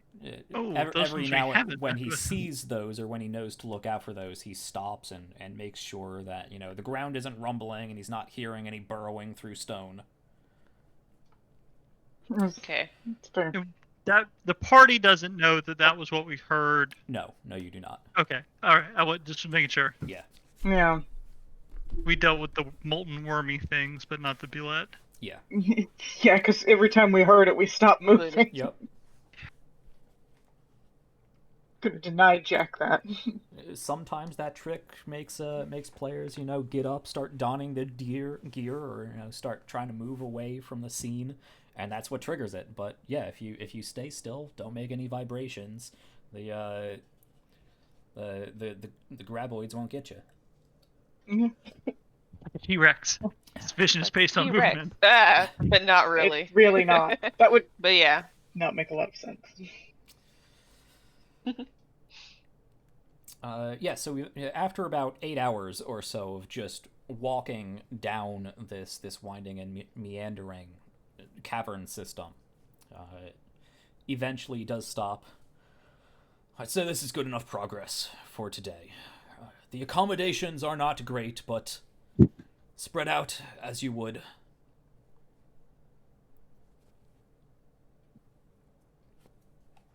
Okay.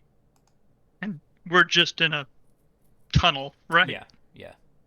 Okay. How wide and big is this tunnel? It is. I mean, he would pull you guys over in one of the larger sections. It is a natural cave formation at this point, so he pulls you off in one of the sort of larger cavern spaces, and it's probably 30-40 feet in diameter. There's nice. There's enough room Okay. to spread out. It's just not going to be comfortable. I always slept in worse places. Yes, you have. We have like the side of a mountain. We've slept in a place just like this, honestly, a few times. Mm-hmm. Yeah. And then we got caught in the middle of the night by a roper. Yeah, well, Tali specifically got No, I caught. did at one point too. But okay. Just not as On bad. that note, should Yeah. probably set up watches for the Yeah, night. I said that, but Yeah, I I was was muted. about Yeah, to so we should suggest probably that. do watches. Okay. I suppose I can take first. I feel it is in an unknown place such as this.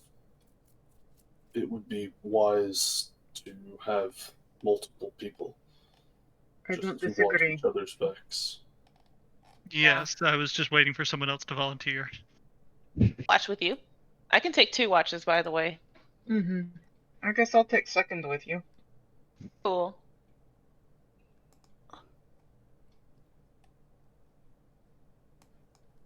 I suppose that leaves Sefki and Omen for third. Sure. Sounds like. Sounds Nice. like a plan to me. Nice thing is Sivki can give herself dark vision. That would have been a neat trick to learn. I've not spent much time on it. No, it is not so much fun when you cannot see very well. I am very well aware of this. Mm. Yeah, the three of you essentially going blind every 100 feet or so, as you hit that sweet spot between the two. That's why it's like, just listening for footsteps. And... Yeah. We also don't. She doesn't need to. I mean, Hold hands. instead of having her cast dark vision, we could also just kind of set up camp around one of those torches. Mm-hmm. On torches, we've also got some hollow fire still. Mm-hmm. Well, I don't, but I do. I'm imagining that burnt I up have in some. me. Oh, but no, it was no, it wasn't really magic. It was just chemical stuff. Yeah. Yeah, that would not have burned up, because if I remember correctly, It does that to was water. activated by water. Yeah. It's activated by water, not fire. That was one of the nifty tricks about it. You get You it mean wet the in thing my room got doused with?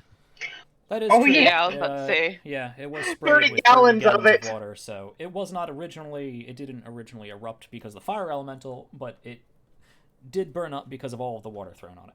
So, there you go. I will give Andrew 2 of my hollow fires. Like, sorry about that. Anything that was remotely susceptible to any element in my room was probably wrecked.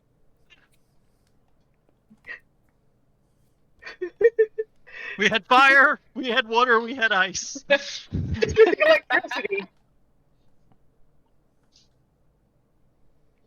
Which is funny because you had a couple people who could have done that, Yay. but they didn't. Alright. But yes, I suppose, like I said, just probably try and camp around one of the lights. Mm-hmm. Considering that it will also probably ward off anything down here that is used to pitch blackness. Yeah. Yep. Well, while I'm on watch, I'll have hollow fire going since I can't see in the dark. Mm-hmm. I mean, would that I know, but extend it'll just beyond be. where the light would? It's just more light. Okay, I don't think it works like that, but sure. Whatever. Yeah, I makes mean, you in real comfortable. life, it kind of does.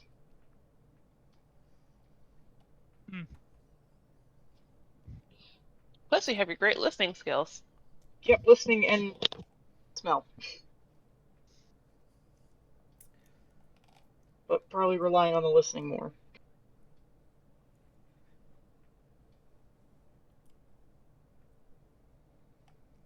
So, okay. Okay. Yeah, so you establish watches, and of course Ogred would join wherever you feel would be needed. Yeah. Tali, do you create food and water for your companions? Sure, yeah, I'll do that. Yay! Food and or water. Yep. Since you did say you prepared that spell and there was no particular reason to use it today. Yeah. You Just can make some Okay. relatively bland food and some lukewarm water for everybody. Well, we don't Cool. exactly have refrigeration, so Yeah. it's all lukewarm water. Yeah, we're probably used to lukewarm water. Yeah. Mm, Well, I mean, nicer lukewarm. places do have, arcane freezers and whatnot. Yeah, but But we're used to not Yeah, having used it to for traveling. Yeah. Honestly, room temperature water is better for your digestion system anyway, so. Yeah, Welcome. but cold There water you go. tastes better. So you find No, yourselves scientifically asleep proven. on the rocky ground of this cavern. You do not have the safety bubble of Anders' Miss inky that bubble. dome. That is the one nice about this, is it's going to show everyone just how much they're going to miss the bubble when it's gone. We'll Hey, so I live. always appreciated the bubble. it is not. We'll live. It is not climate controlled, so it is hot.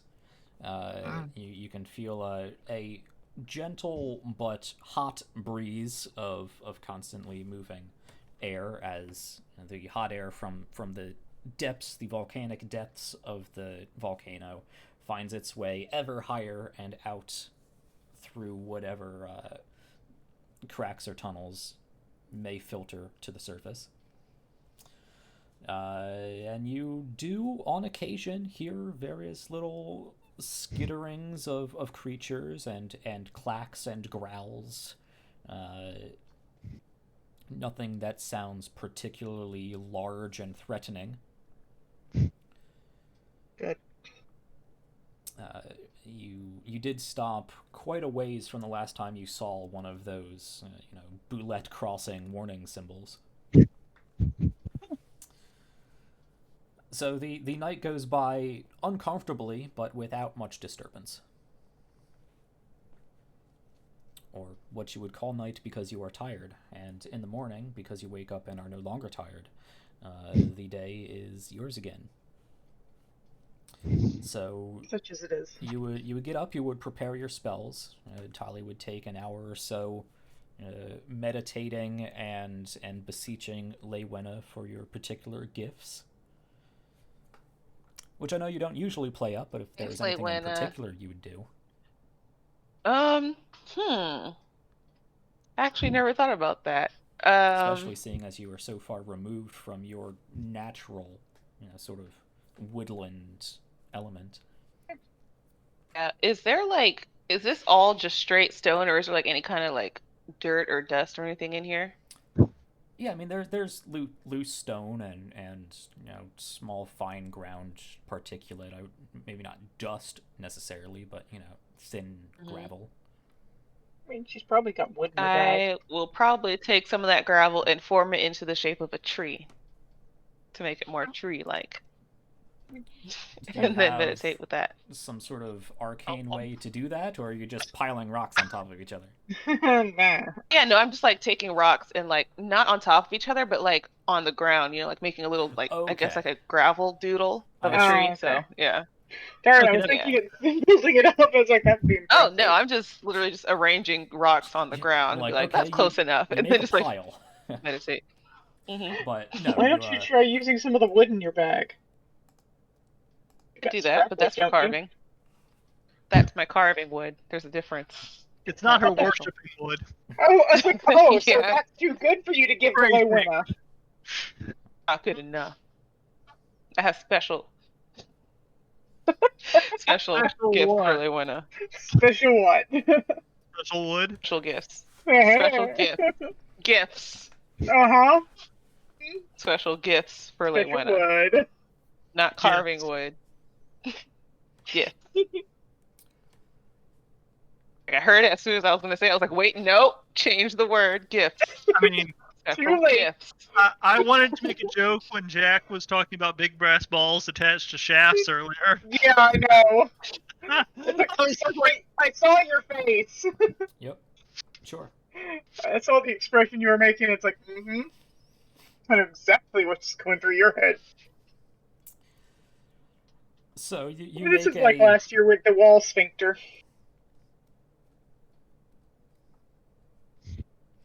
You make a rudimentary monochromatic mosaic of a tree on the ground, and say a few prayers to Leywena and prepare your spells. So make sure you have specifically what you have prepared for the day.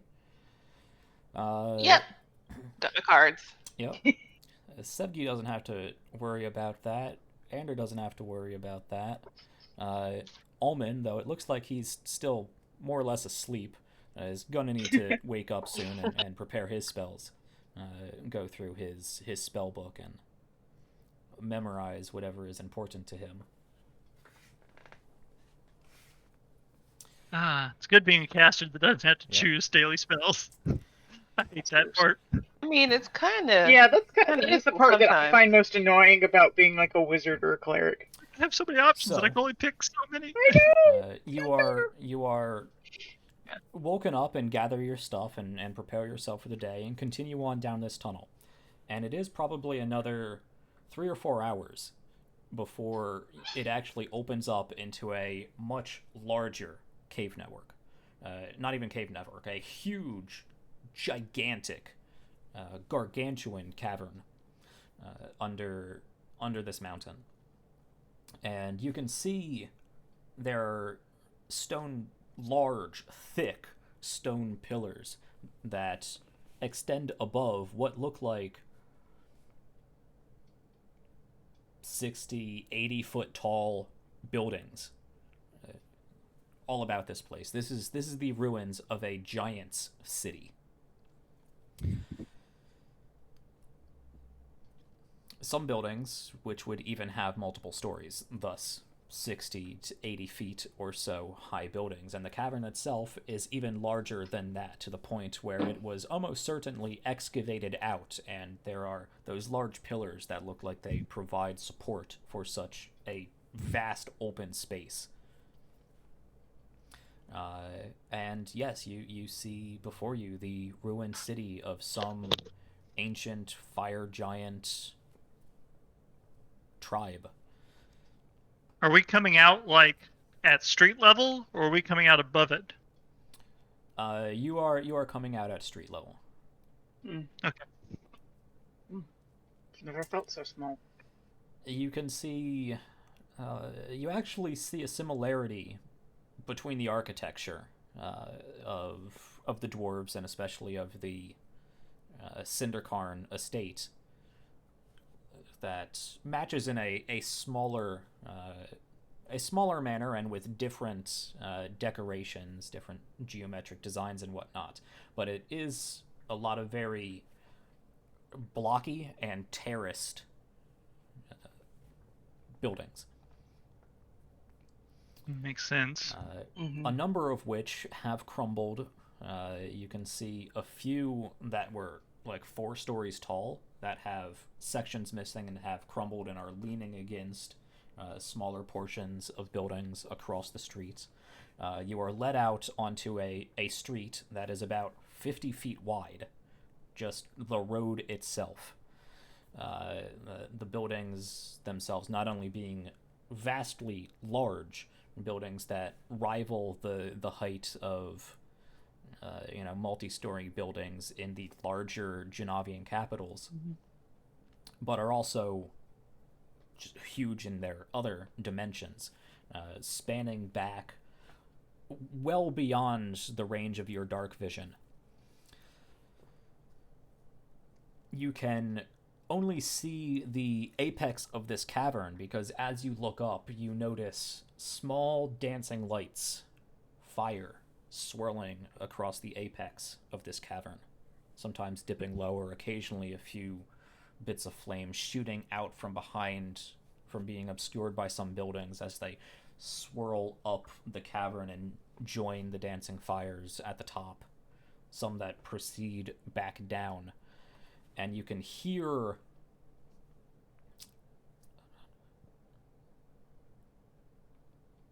everyone make a perception check. Aquila with advantage. Okay, I was gonna ask what kind. You are listening. Oh, God damn it. Tali heard more than anybody. Oh God. Oh, yeah. Okay. Oh. Okay. So, Arlene, apparently, not Tali, but Arlene herself, and Me? Sevgi. Oh, whoops, I forgot. Yeah. Do Arlene. make Okay, I out fixed it. in the distance, though it's almost ever present, not nearby, but echoing down the stonework throughout this cavern. You can hear ratcheting and clinking of Right, the some sort of Yeah, stone on stone or metal on stone, clanging sporadically, almost surely quite far off, but stone really reverberates sound quite well. It is also very hot down here. Well hotter than it was previously. Hot to the point of severe discomfort, especially for Omen. Who is still asleep back up in the cabin? staying down here for too long could certainly become exhaustive. Huh. I wonder if that's a hint for anything. And you kind of, nudge. Cool. So all we need to do Yeah, I'm is going to tell everyone what I hear. portal. We shouldn't. I was saying we shouldn't keep standing around. Yeah, I tell them what I hear, and I'm ready to go. All right. Well, this will be It's fun. hot.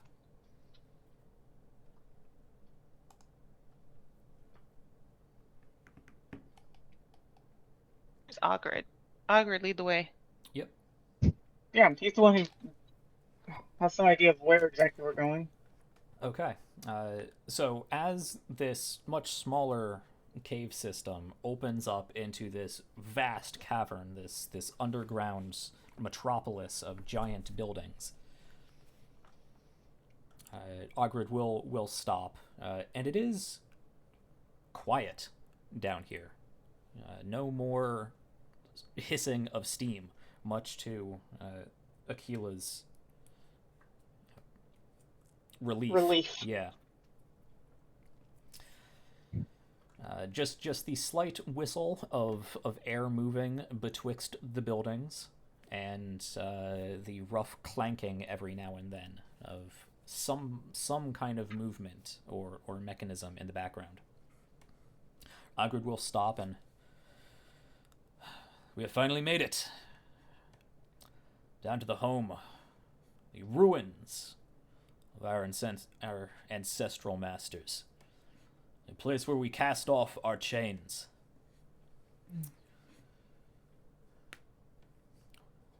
We drove the giants back to the Everflame here, but in doing so, that door was rent open.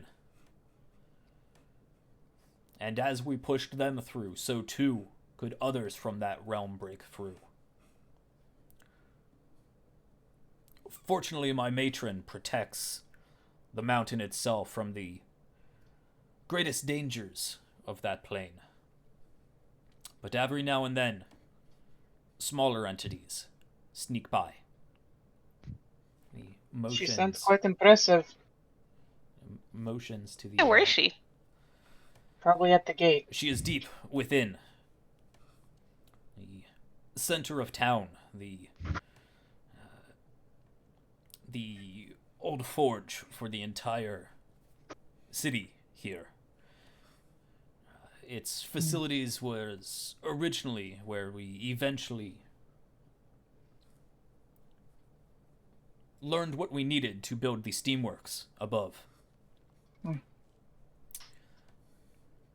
There is an opening to the heart of the volcano itself.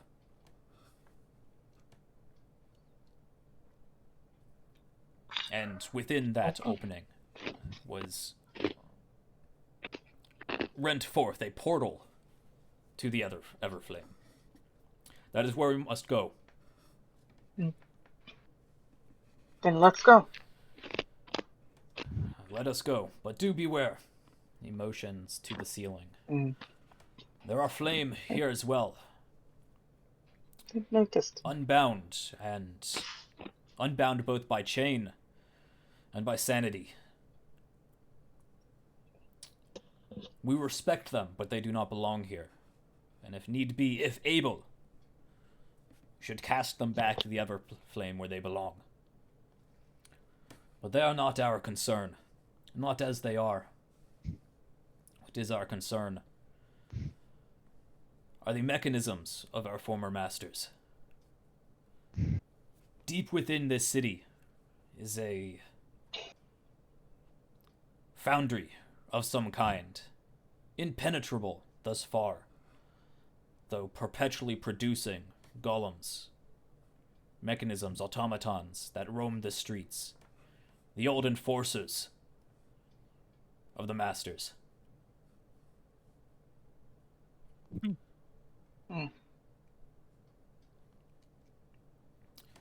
Be wary of them. There are 3 basic designs. The first, the cleaners, are inconsequential unless possessed by flame, who seemingly maintain the cleanliness of the city, or used to, when that was a problem. The catchers are still dangerous. We believe those to be the instruments of keeping our people enslaved, finding and returning runaways, or those of the resistance. They are dangerous of their own. Quicker than you would think. Dangerous, strong, hardy. But ever more so when they are possessed by the flame. Beware of glowing eyes. That will be the tell. The sentinels. Be wary of the sentinels, though they are hard to miss. Well over 20 feet tall. Massive constructs that we believe were even taller than the masters themselves, enforcers of their might, wielding weapons that can bring down the buildings themselves. We cannot engage those, not as we are, and certainly not if they are possessed of flame. They are trapped here because of their size, but they are easily the most dangerous beings in this place. If we see them, we run. Works for me. You sort of see Omen just grinning wide-toothed. Yeah, that. That sounds like a worthy foe to me. And Such worthy foes have torn down whole companies of my kind as we tried to secure this place. We do not possess this city because of them.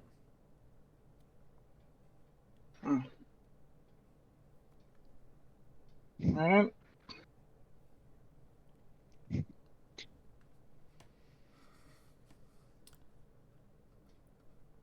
Regardless, Well, we let's shall hope have we a don't valiant tale.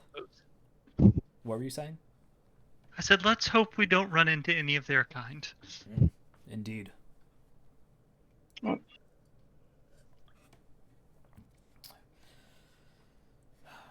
Do also beware of the buildings themselves.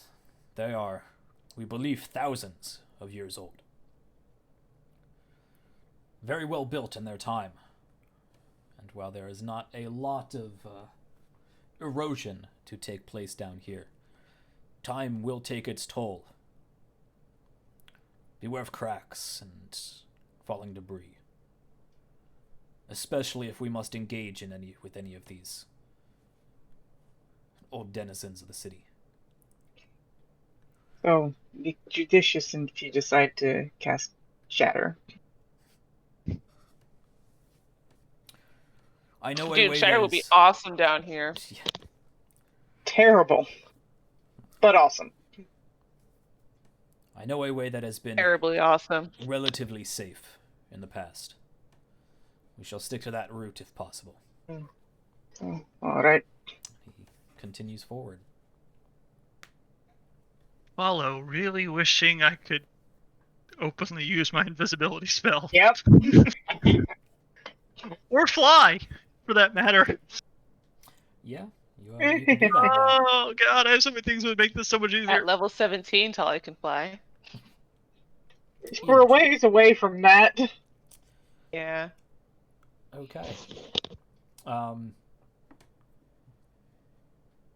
So, Only because Gimp. it's bothering me real quick. Christian, is there something going on with your camera? Yes, I have it pointed away because I am eating food. Gotcha. Okay. Okay. I Cool. apologize, but I No, was no, told it's not to turn off my camera. Fair enough. You've had a long day. Yes. Yeah. So, should Anyway. we try being stealthy about this? Should you?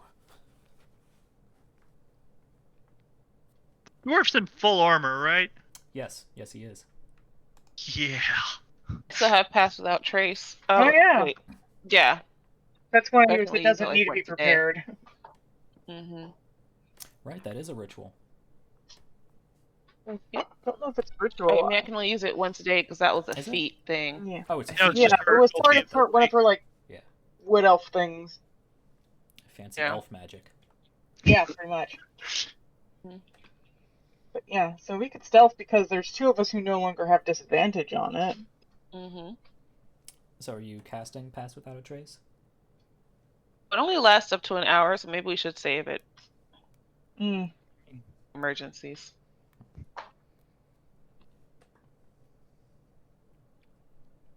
It may, I in see. fact, be better to use it to escape.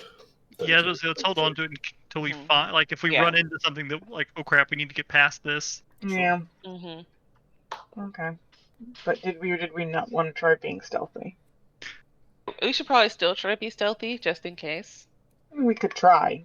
Whether we succeed or Yeah. not is a different matter. Yeah. So I my only will argument of that is, try my A, best. there's a number of us that are going to bring that average down considerably. Yep. The dwarf did say that this path is one that was known to be relatively safe, Relatively. And we will Relatively move is far from safe. and we will be moving much, much slower. Yes, that is something to take Yeah. into account. You move at half speed while True. stealthing. Considering that we probably will not actually get a lot of benefit unless we get real lucky. Yeah, this heat's kind of exhausting. Might want to get Yeah, out of here that's a quicker. fair point. Yeah, that's just going to extend our Think time about here. that. Okay, I fine. will also say, as you get out of Save this stealths cavern for emergency. and begin moving into the streets of this city, it does become pitch black in here. Oh, fantastic. At which time, Ogred in Primordial recites another, asks for another blessing, and taps his, or I should say, slams his axe on the ground, and you can see the ruby inlaid in the axe head bursts into flames, Ooh. Oh. Cast covering light. the entire axe head in bright arcane flame. What are you going to cast light on, Tali? Yeah, I'll cast light on Akila's sword again. Or Okay. something on Akila's person so that Akila can see. Sure. Well, that axe is now providing, torchlight illumination. Yeah, but this Okay. way I get to carry the light with me. Sure. Okay. And just And cast I it do on a appreciate rock that and let you you keep carry it casting it around. on me. You're the one At this point, I have- probably have something that you can just cast it on that I've got on me. Yeah. With how often we do this. Yeah. Yeah, no, yeah, something. Anything. Yeah. Okay. Doesn't really matter. Yeah, So so you I are was just- foregoing any semblance of stealth. Apparently. Sure. Between I that, mean, the light's on, so. I was gonna say, We've- light and flaming axe, I don't think we were going to have even less luck anyway. Yeah, I mean, the flaming axe alone kind of did away with that.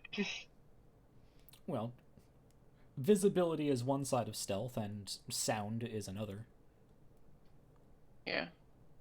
Just saying. We're just I really, was gonna say, really quiet. I don't think we're just running off.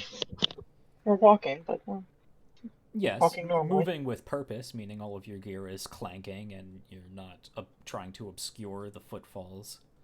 I would say if our guide is not making any attempt to be stealthy, then Mm-hmm. if he's just going off, probably follow his lead. Yeah. It does look like he's trying to step lightly. Okay. Without much success. Well, it's worth trying, I guess. All right. Yeah, I guess I'll just try to step lightly Yeah. too.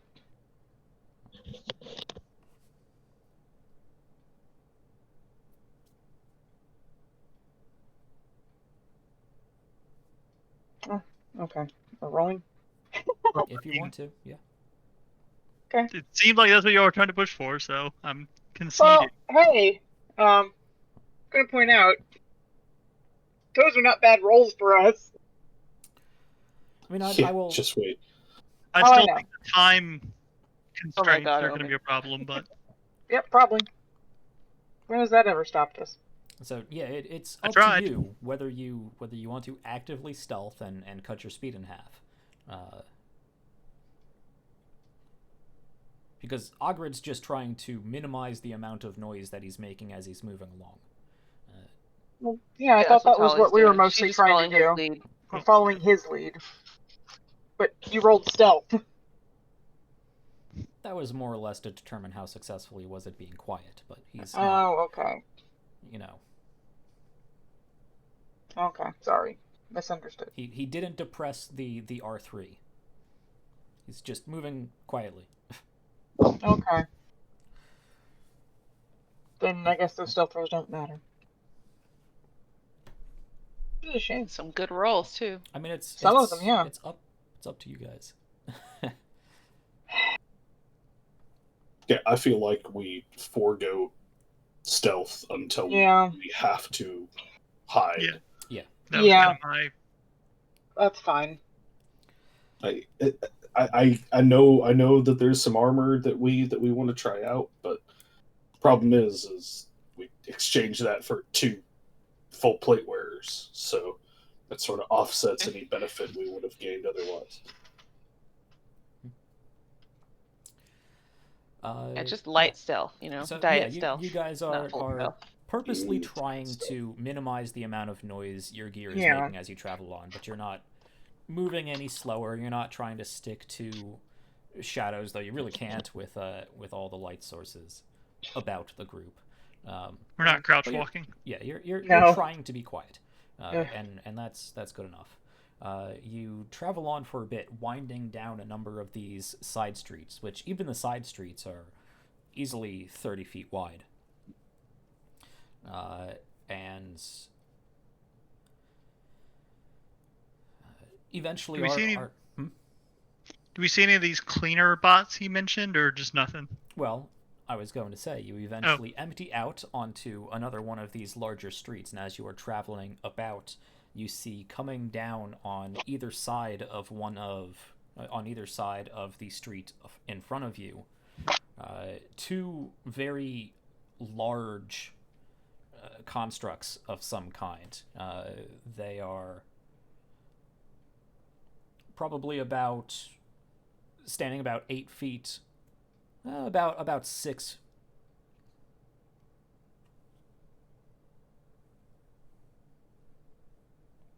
Just over 6 feet tall, and probably There's about tall Xander. 10, 15 feet long.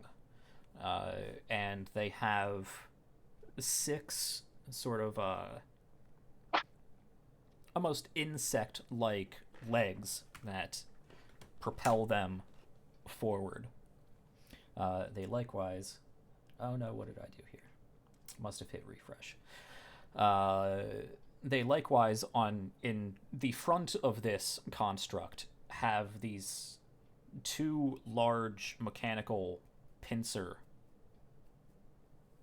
contraptions at the front, almost crab-like. I'm guessing these are the catchers. Not entirely certain about that. Well, quietly, Ogred, which model are those? These are the cleaners. That's what I thought. You can see every now and then they stop at a larger piece of rubble that has fallen, and they pick it up with their pincers and lift it up, and their back slides open, and they drop it into a hollowed portion of their construct. It's Wally. and- Do we see any red eyes on either of them? Yeah. They don't really have eyes. There is a sort of...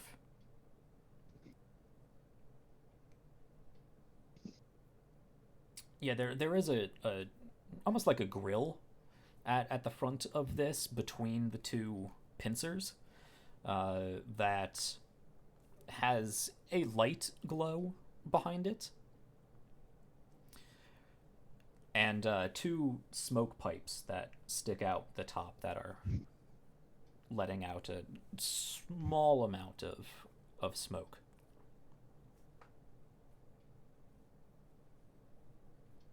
They are, however, continuing to move in your direction. Clank, clank, clank, clank, clank. I wanna keep moving. Clank, clank, clank, clank, clank. Oh, we should probably get out of the way. Yeah. Let's say, duck back down the alley we came and let him pass. That's not a bad idea. That may be beneficial. It's harder to tell with these. What was that? Ogred says that that's probably a good idea. It is harder to tell with these. Ah.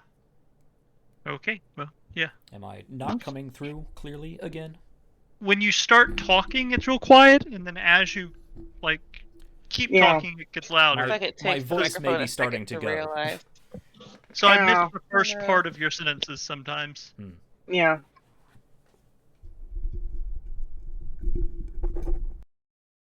But yeah.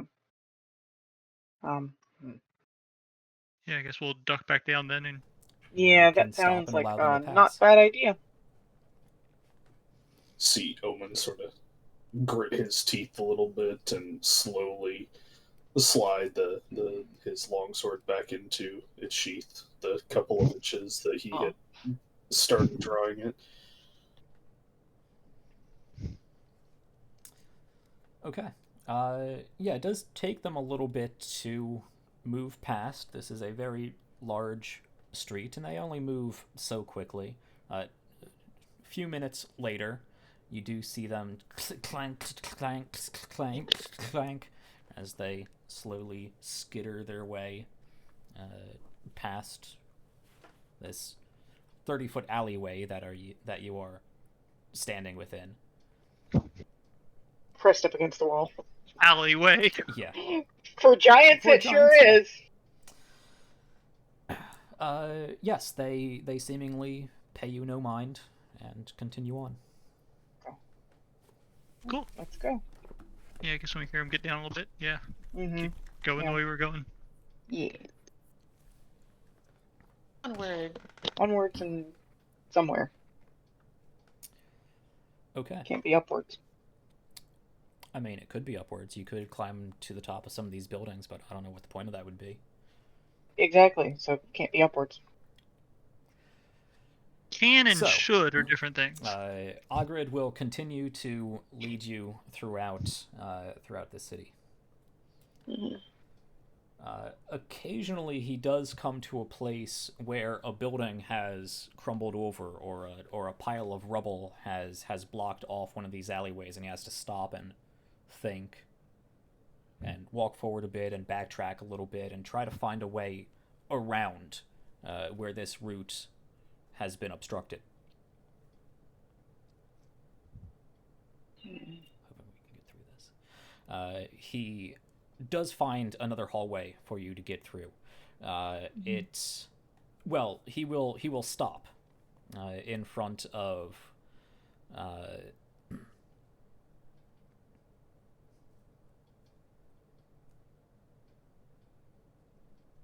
he will stop in front of what looks like a hole in one of the side of these buildings. I am improvising our route at this point. We will need to move around. I have a general idea of where we need to go. I believe this building should open up to where we can continue our passage. Well, All right. you definitely have a better idea than we would, so... That's true. Be Lead on the guard way. is what I'm trying to say. What was that? Be on guard is all I am trying to say. Yes. Always. Careful not to touch the building Yes. more than you have to. I will Mm-hmm. draw the longsword, and I'm actually going to cast magic weapon. Okay. How long does that last? It's an hour. Okay. So what does that look like? Probably doesn't look a whole hell of a lot different than the longsword as it is. But as he does draw it and move it around, once again, not shouting, but prominently speaking in Draconic as he does so, as he moves the blade, and as he makes motions, it does sort of slightly glow a whitish, almost blue hue, very very lightly, and it's really only noticeable as the sword is in motion. Mm-hmm. Okay. And you continue within the darkened interior of this building.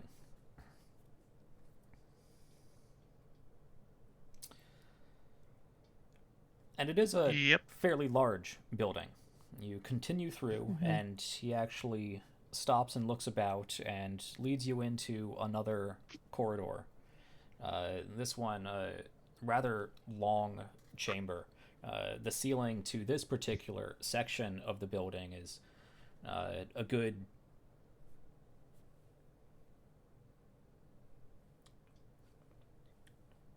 50 feet high. And there are large 20-foot diameter stone pillars that support the weight of this open space. And you can see the remnants of large stone furniture. Stone tables that looks like legs have crumbled, and it's now down on its side like a large ramp to nowhere. Pieces of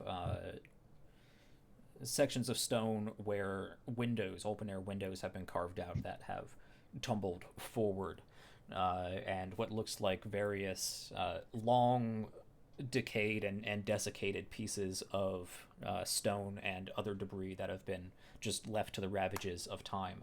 But this looks like some sort of grand hall, where there may have been some sort of event or whatnot.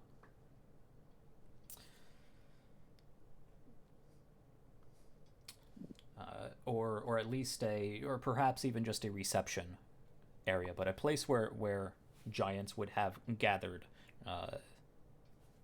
for some event, for some meaning. You are led into this chamber, and it is quite dark, only being illuminated by the flaming axe and the light put on Aquila. Everyone make a perception check. To perceive our doom. Pretty much. Damn it. Hey! Got rid of all of my, I perceived our doom pretty well. I was just noticing omens. Omen got a nat why can one. Omen walks into a column and brings the whole building down on us. Oh god, no. It's like, why can't I just use my passive perception? It's actually good.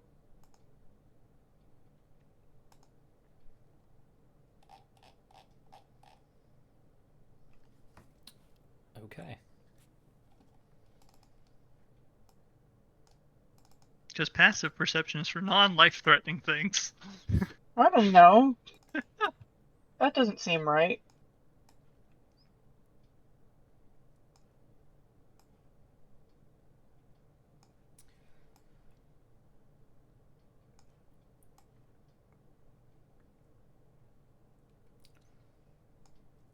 Okay. What do we have here? The highest was Ander with an 18. Mm-hmm. It does appear that way. Yep.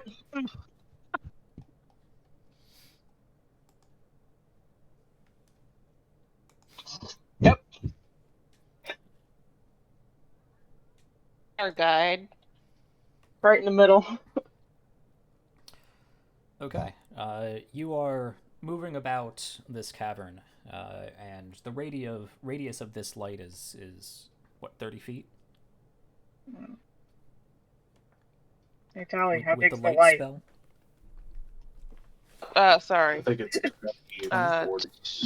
It's slightly less than a torch, I think. Yeah. I think so, yeah. Yeah, 20-foot radius of bright light and additional 20 feet of dim light, so technically 40 feet. Okay. Because there is plenty of room to maneuver around and walk about, you certainly don't need to be in a single file line, but is there any walking order positioning I should be aware of? I'd be up front, probably next to or in front of Ogred. Sure. Okay. Since I have the other light, I'd probably be closer towards the back. Yeah, I feel like I'd be either like right behind Ogred or behind Ander or something. Andrew's going to be somewhere between two heavily armored people. Yes. So between Tali and Tequila. Yeah, pretty much. Okay. Okay. Pretty sure I've got the highest AC, but It's true.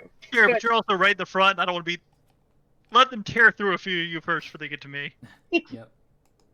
Or if they come from behind, Aquila can Hulk out and block them that way. well, if they kill me, you can just cast invisibility. You'll be fine. That's true. I can then That's leave true. everyone else and not have to worry about it.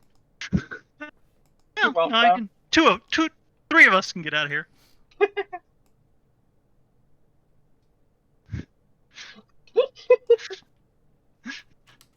Tali, Sevki, Aquila.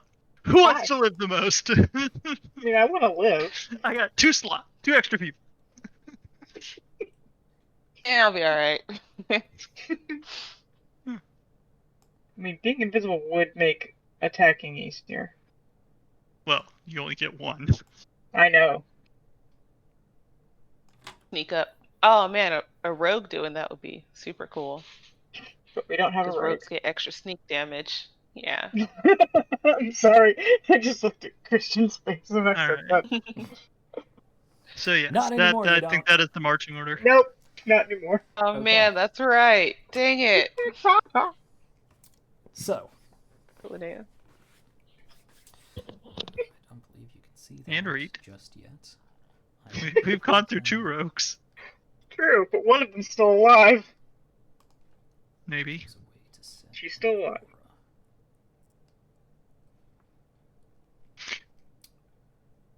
Well, regardless, I won't worry about this for right now.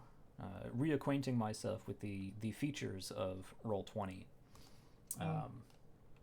But, Ander, you notice as you are moving about, you begin hearing a much closer sort of metal on stone sound.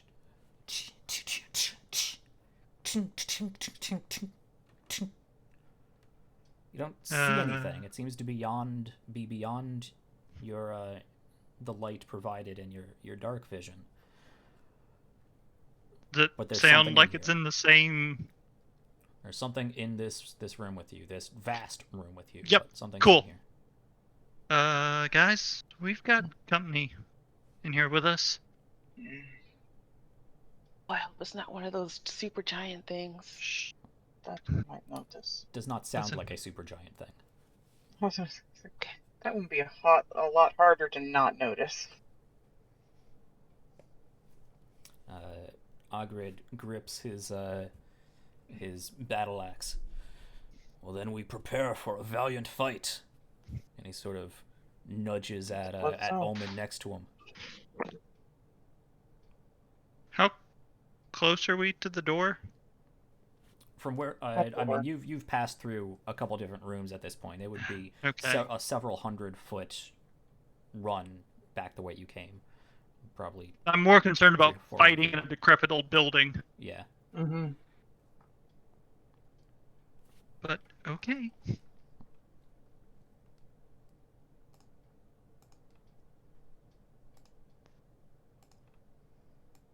Is one, I guess. Okay.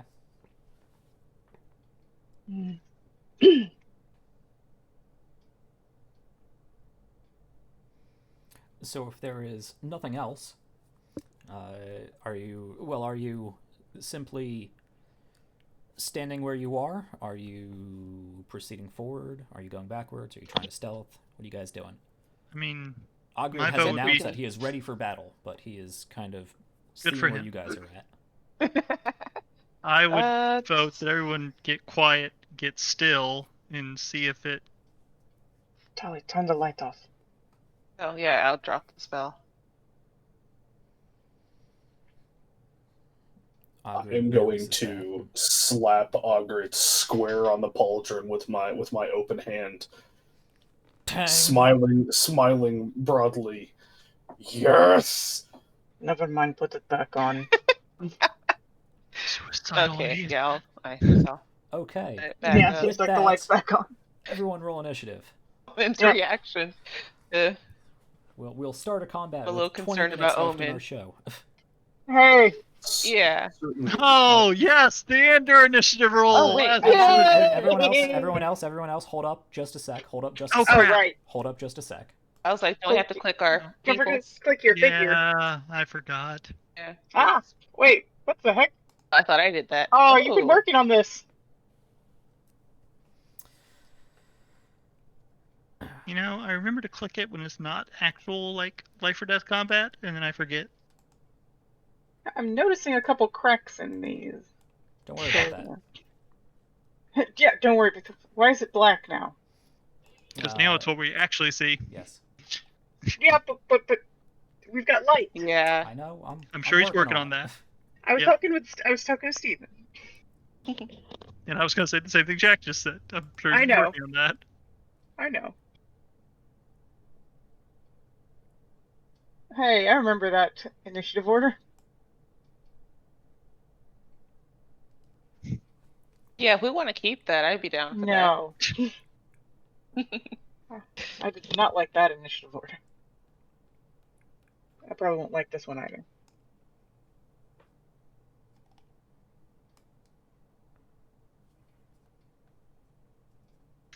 Two. 2.08 even. So you rolled a 3.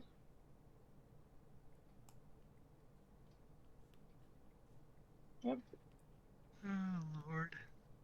that. So which one do I click on to add an initiative? Is it Yeah, the blue there one? we go. I knew I was Just not going to be happy with my Click initiative. you. And then Just roll click me initiative. into it? Okay. Yeah, you Cool, just cool. highlight your token. Okay. Heck yeah. Okay. This should be Why am I circular, throwing like but shit it's suddenly? not. So I was say, not that yours is much better this time. I know, it's like, for me, it's just like, why Okay. have I been rolling like shit since we got back? Because Aquila was supposed to have been killed during her court martial.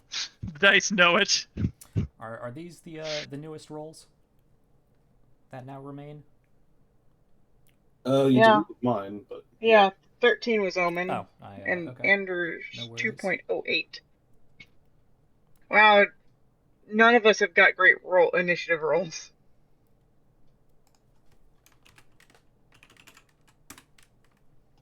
basically blind, and I haven't fought anything for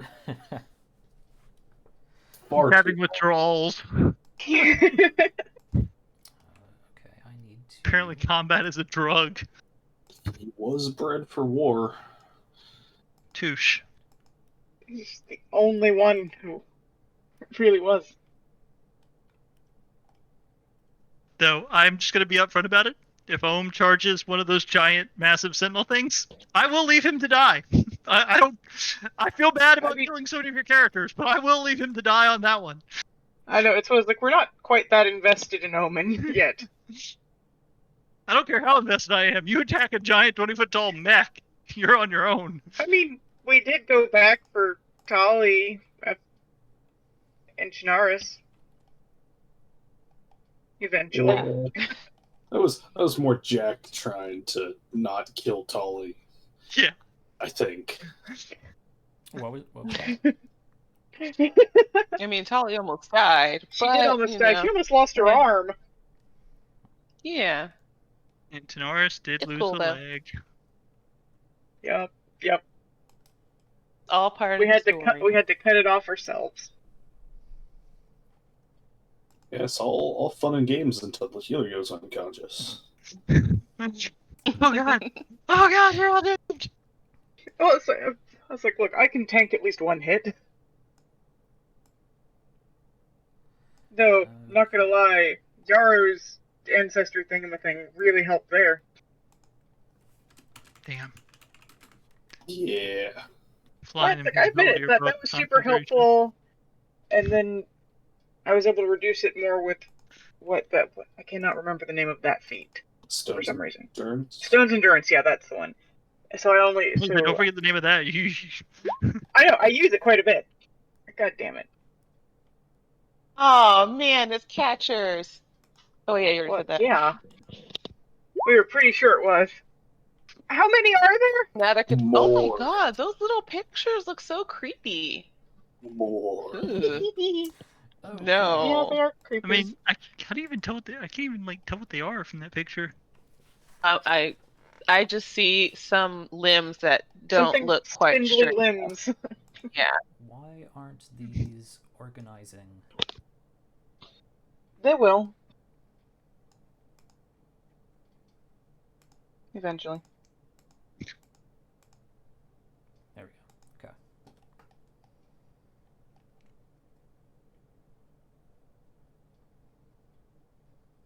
Are you seeing things? that are Wow, supposed even with to a be, 6 and a 5, I'm still the worst.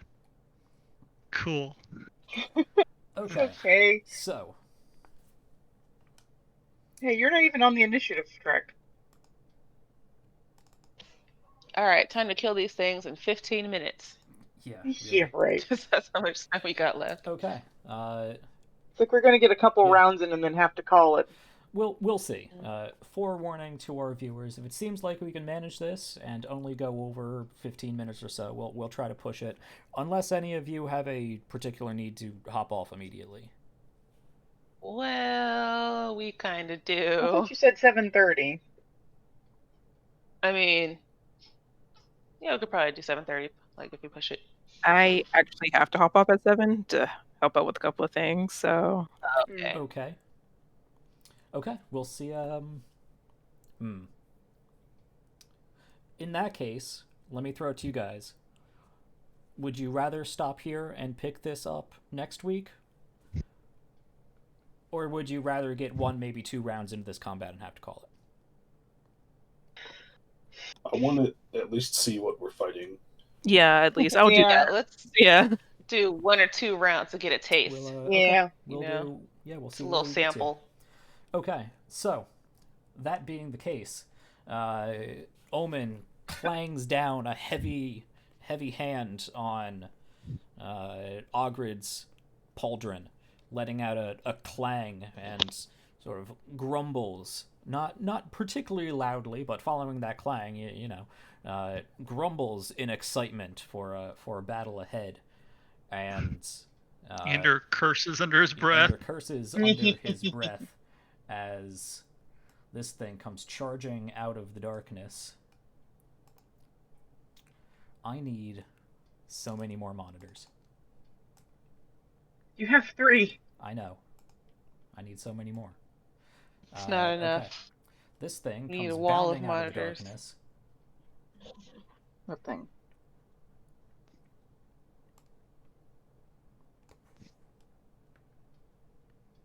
Oh, that thing. You still haven't put Ander on the initiative, on the turn order. He's there for Oh. me. Oh wow, that thing is quick. Jeez. Ander it should be looks right like at it the has a little bottom basket on underneath its Ogred. back. I don't see him on there. Okay. Let me re-add him then. Ander. You got what I mean, I know his roll sucked, but he's still part of it. Ander got a 2.08. Burp. There you go. You guys see Ander now. Yeah. Yeah. Yes. Okay. Cool. Okay. Yes, this large mechanical creature, construct of some kind, almost bounding forward like an ape with larger front arms than its back legs. It has sort of large geometric, bulky shaped hunchback, and a small, stout, square face that has some sort of small gem embedded inside a visor.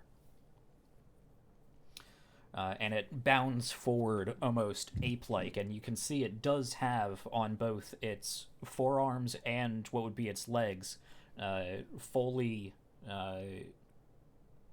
articulate 5-digit fingers on his hands and legs. Again, very much ape-like. And this metal construct bounds forward quite quickly. And charges up towards Ogred and lifts up on its back legs and is getting ready to attack. It did, however, use all of its movement to make it that 80 feet or so. Oh, dang. Omen. Yeah. Yay. How long has it been since we entered this building? Your magic weapon is still up, if that is your question. It's been, I don't know, 10 minutes. Okay. Yeah. If that. Cool. Where would I need to move to be considered flanking? I forget how flanking rules work. Yeah, it's hard to do with larger sized creatures, but yeah, probably somewhere in one of these spaces. Yeah, really any of these 3 spaces on its other side. Alright. Assuming nothing happens when I enter a presumed combat range, I'm going to move to there. Attacks of opportunity happen when you leave, so no, you can enter combat just fine. Correct. It is an unknown creature to me. Yep. Yeah, and I am going to swing at this guy. As I do,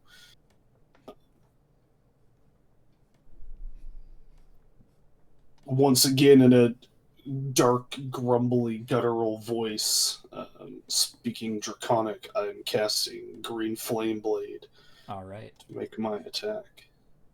As I do so, drawing this bright green flame across this already glittering longsword, and I'm going to attack.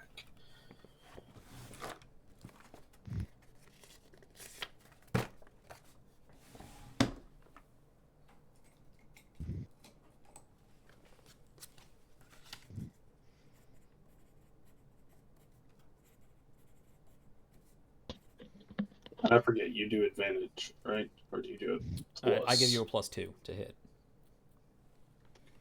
So it's been a while since we've done combat. Yes. Mm-hmm. On deals in the old 3.5, you get a +2 on your attack roll because I think advantage is too much. A bit much. I don't disagree.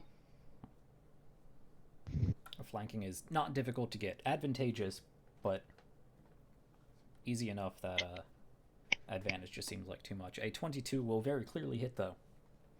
All right. Okay.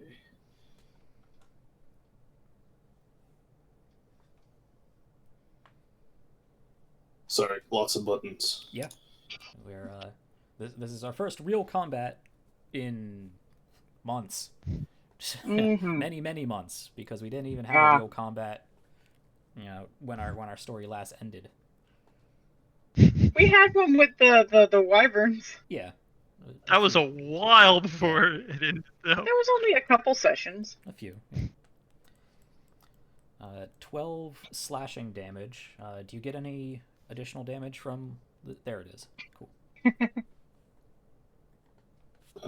Yeah, so 12 points of magical slashing and 5 points of fire damage. Okay.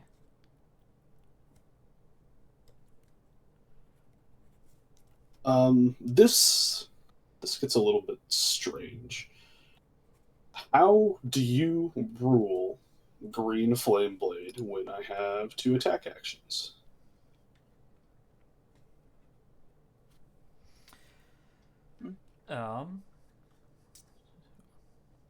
Let me look up Oh, that actually, spell, you know what? or I don't could have link it. I don't have 2 attack actions. Yeah, I didn't think you did at this level. If I remember your build. Never mind. Okay. So we yeah. will worry about that sometime else then. Another day. You hear the trick-or-treaters outside the window. Yeah, it's already that time. Yeah. And that is my turn. Not answering the door. Get back, you plague-infested midget. Exactly. It's like it's a plague. Go away. Plague-infested goblins. Little living petri dishes.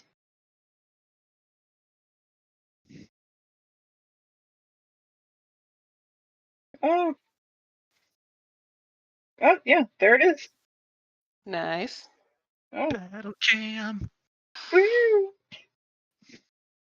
Oh, they can see more of it than we can. I'm going to look away. I don't normally watch the stream. It was just like, oh, I want to see how it looks. How outnumbered are we? I don't know. I didn't look that close.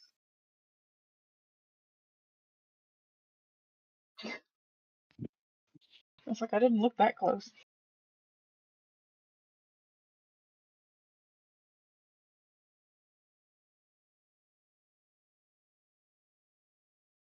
Ah. Yeah, my turn's still over. That was good. Oh man. Guess Good that means times. it's Holly's turn. Yes, I think so too. And your little squirrel. So I want to use a spell or a melee attack. I think I'm gonna hit it with my hammer. I have to get up to it first. Hold on a second. I'm just gonna scoot right there. It's just like, actually, you know what? I gotta give people room to get over here, so I'm gonna scoot over here next to Omen. Actually, I'm scoot over here, slightly away Oh from my Omen. god! Let's stay right there. Sorry. Okay. I'm gonna hit with my warhammer.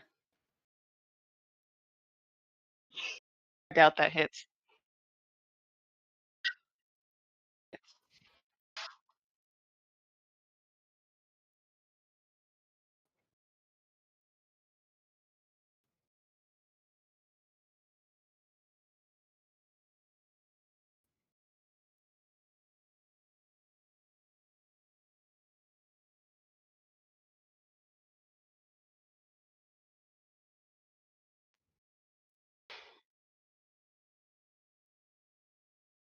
Two. Okay, so in that case, I do have a bonus action spell. I think I'm going to cast Spiritual Weapon. It'll let me. I'm just going to create another hammer, because why not? There we go. It's identical to my hammer, so I can hit it with When two all hammers. you have is a hammer, every My problem next turn. becomes a nail. Yes. It's just going to float, like, I guess, over here between me and Omen. Like, right there. And, oh, sweet. Yeah, there it is. It's Hammy right there. What'd you say? And that's it. His name's Hammy. That's what I thought you said. Okay. Yeah, and that's it. That's all I'm going to do for my turn. And also a bonus action to create it, but on my turn, does that mean that I can attack it with my hammer and bonus Yes, action attack it with the spiritual hammer? Part Yeah. of the casting is you get an attack with it. Ah. Sweet. It's like I have two attacks.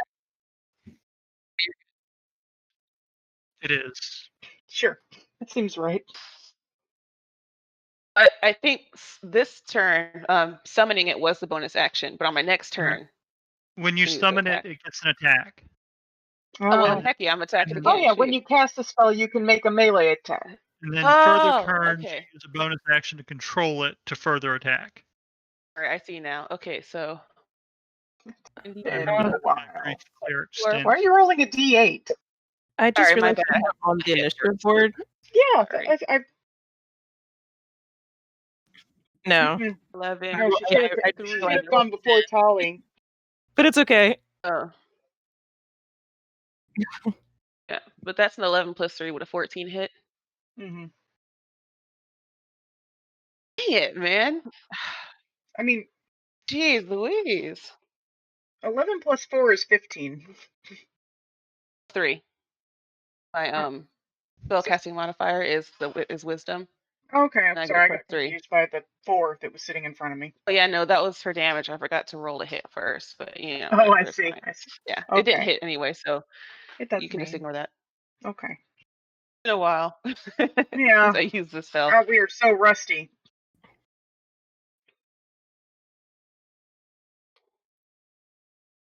All right, so I'm just gonna go ahead and cast Magic Missile at 2nd level on him. And let me see if I remember how to even do this. Magic Missile at 2nd level.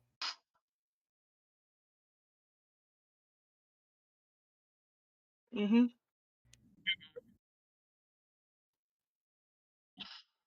How many D4s do you do? More.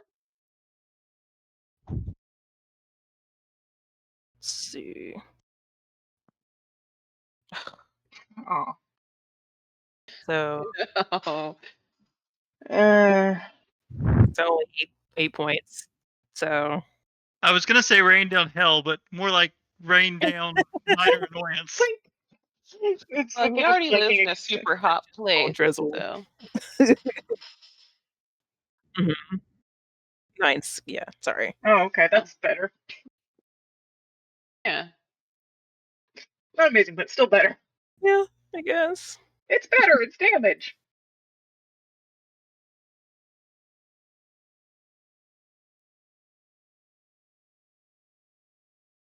No, it doesn't.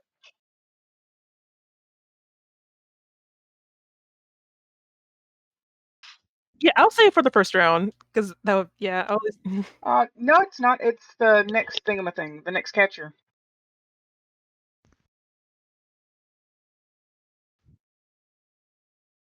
There's 2 catchers on the turn order, and there's one above me.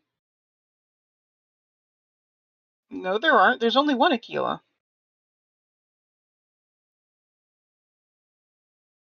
Yes, Yes. 6.18 is another catcher.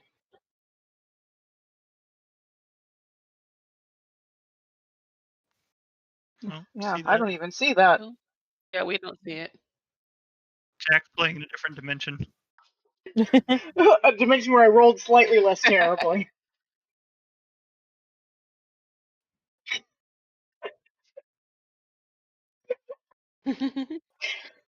Different timeline. His worst nightmare. There's 2 of me.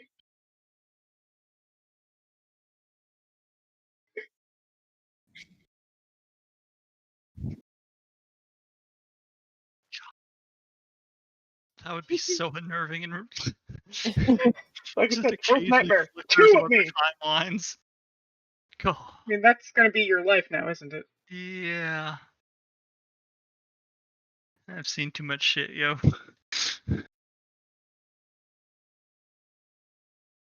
Ah! Oh no.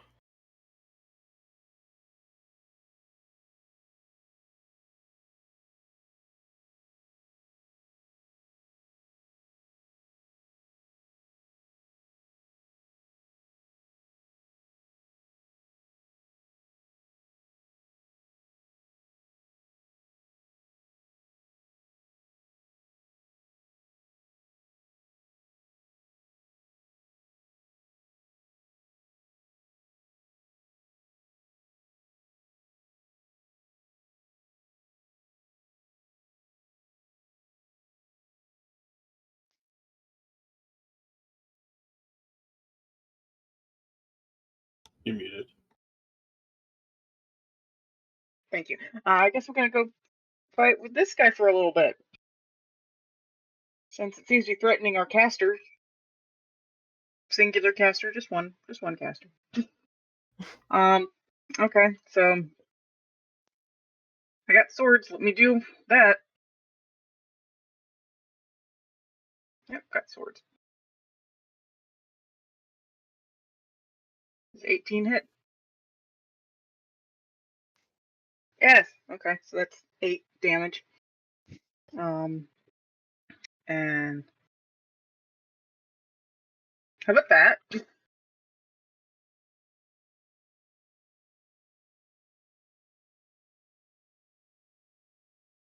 Okay.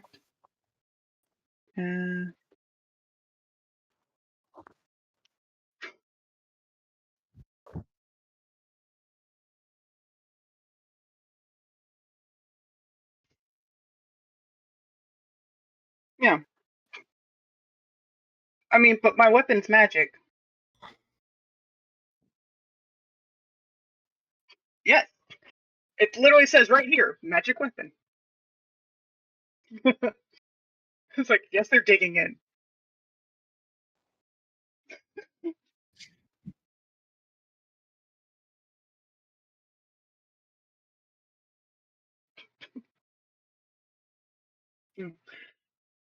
And one more.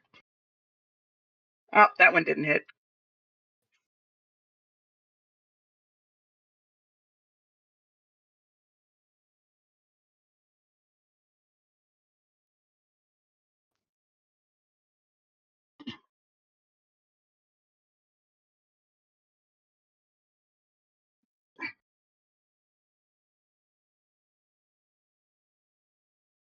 Mm-hmm. Yes.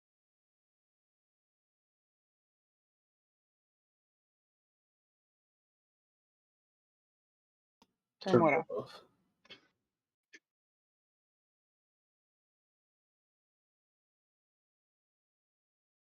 Ah, There. oh, that does kind of suck. Yes, there It's is. obnoxious. But it's only on your end. I can't explain to you how to do it, unfortunately.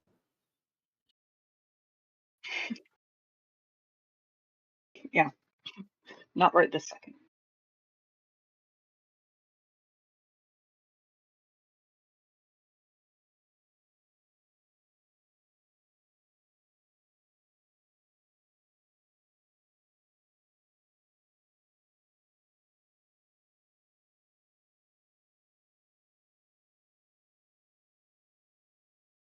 Let's see what Ogred's gonna do.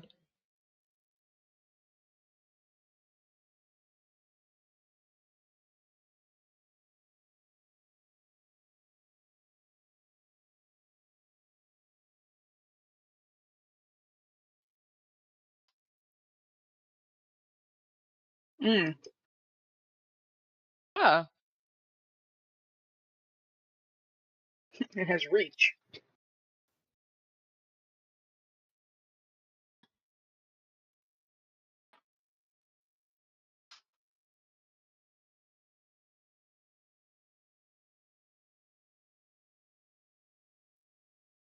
oh, cool.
Okay.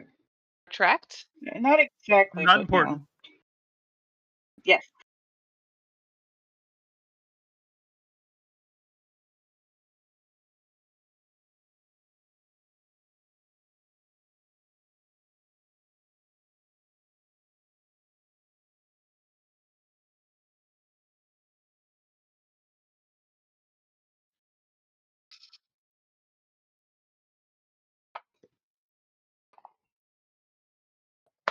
All right.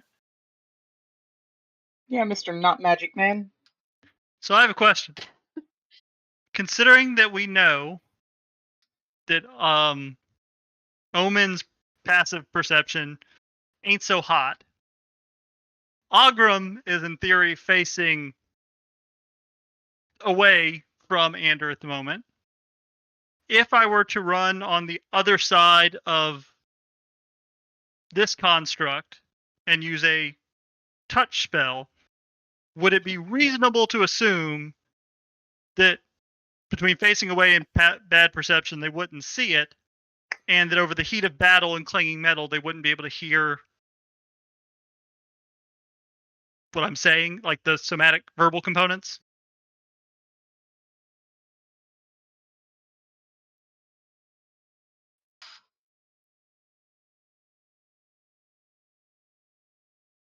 Also, it's kind of dark, and at that point, there would be a fair bit of distance.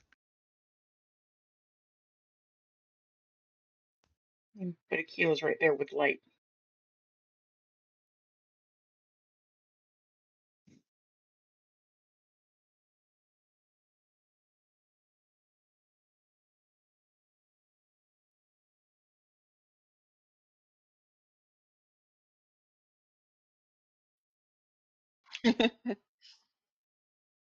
I said reasonable. It would be a okay. All right, cool. Not great.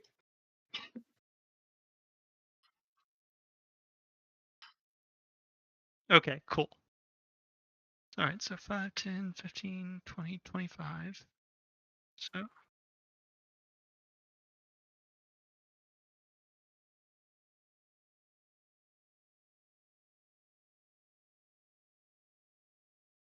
yeah, well, like I said, He doesn't know what Akila can do either, though. I'm hoping he'll be too distracted, and I'm trying not to completely waste my turn by ineffectively whiffing with a crossbow at this thing. To take everyone down with me. I'm trying to make some logic behind it. So yeah, I'm gonna move here.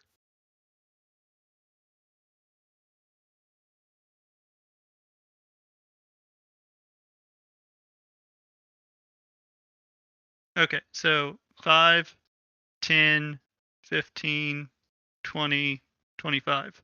They're trying to... Yeah, essentially it was just moving in its sphere of... Mm-hmm. I'm assuming, anyway. As much as I was staying... Once I got to its little icon, I stayed touching it the whole time. Yeah. Remained within. And then I am going to cast Shocking Grasp on it, which I believe will get advantage since it's made entirely out of metal. Hey. Yeah. That's what I wanted to hear. Do stuff. Yes. 23. Yes. Is that hit? Ah. Considering an 18 hit, yeah. Yeah. I know. And that will deal 13 points of damage.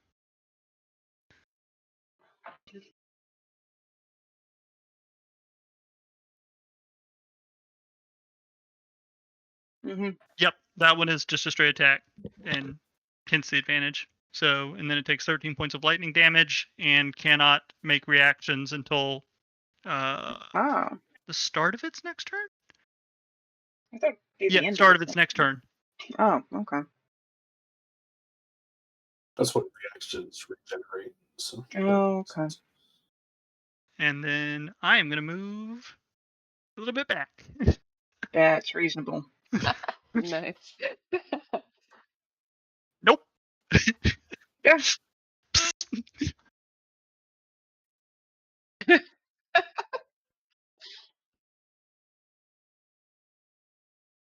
Eh.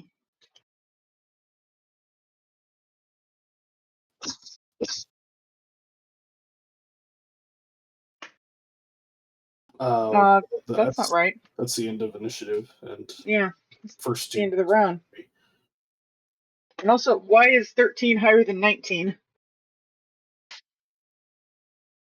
We just have to realize yours is different than ours is. is different. Well, I mean, mine shows Omen above too. Yeah, for some mine reason. too.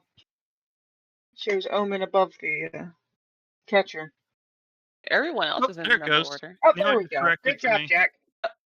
It worked. I said that's why I said good job. Yeah. Yeah, that's the end of the order, the turn.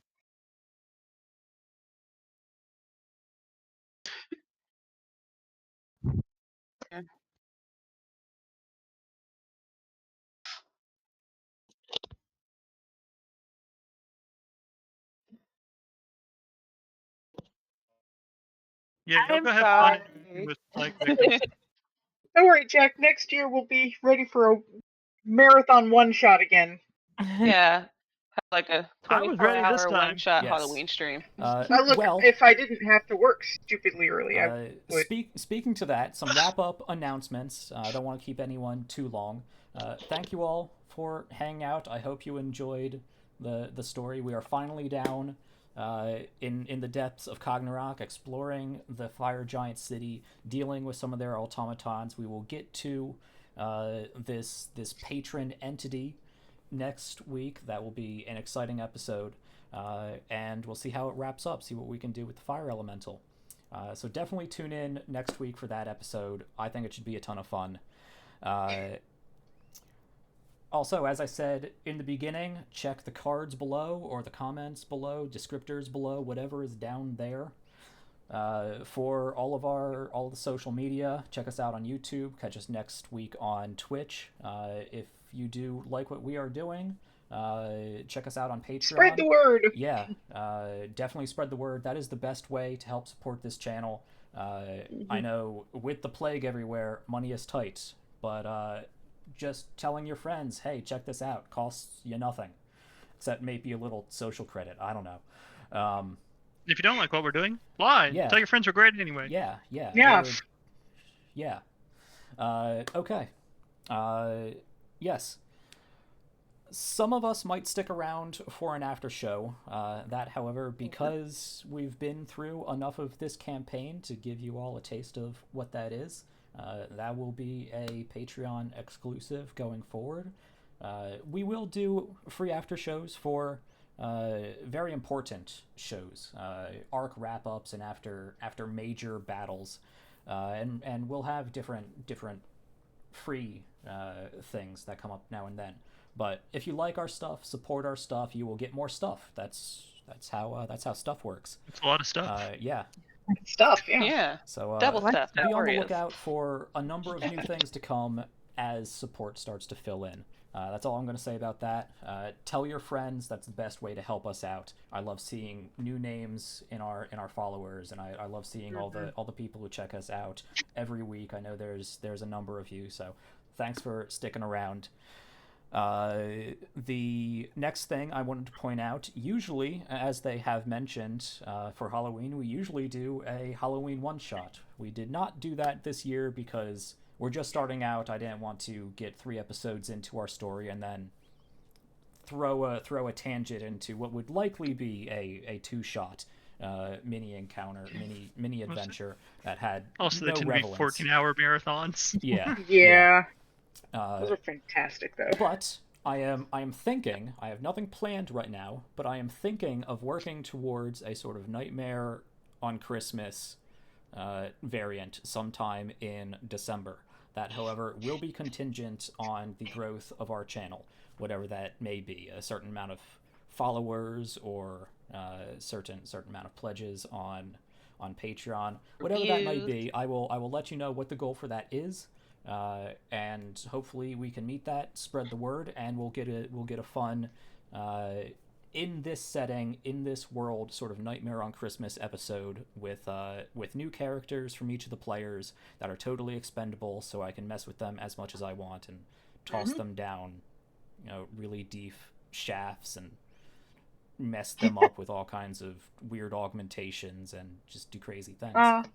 Or they can betray the party and side with the bad guy. Yeah, and just and then get viciously smacked down by the barbarian. Decide the lich. Yeah. Or get one hit KO'd and become a zombie. Yeah. Like, hey, We've had a lot of making really a lot cool of sense. Halloween one-shots in the past. So I'm really hoping to do that Too, again but in the months for to cool. come. Yeah. Yeah. It seems It'll like be a lot because a lot of work goes into it and they last forever. Well, So look forward to that. It's fun though. It's definitely worth it. we do have a lot of fun. They've had some of the most insane moments, I think. Yes. Yeah. Well, part of it is We don't care about because these we know the characters' lives characters much. are expendable, so we're like, Yeah. Yeah. let's do it. Anyway, I will keep everyone posted on that. The only other thing I wanted to say is go vote. You know, it's important. You can't see the Yes. important part. Yeah. This Wait. is from last year. There Go it is. vote. It doesn't matter which side of all of this nonsense you're a part of. We're in a democracy. Go out and make your voice known. Get to the polls if you haven't Exercise already. your rights. Exercise your rights. Get them nice and buff. Yeah. Got So some go buff do rights that. over here. Be nice to everyone. Be accepting of everyone. Be excellent to each other. Don't be a dick. Don't be a It's dick. like, be good people. Yeah. Hearts. Okay. We're going to sign off for now. So thank you all for joining us. Catch us next week for another episode of the Happy People's Ascension. Halloween. Happy Halloween, Like and subscribe. everyone. Yeah. Happy Samhain.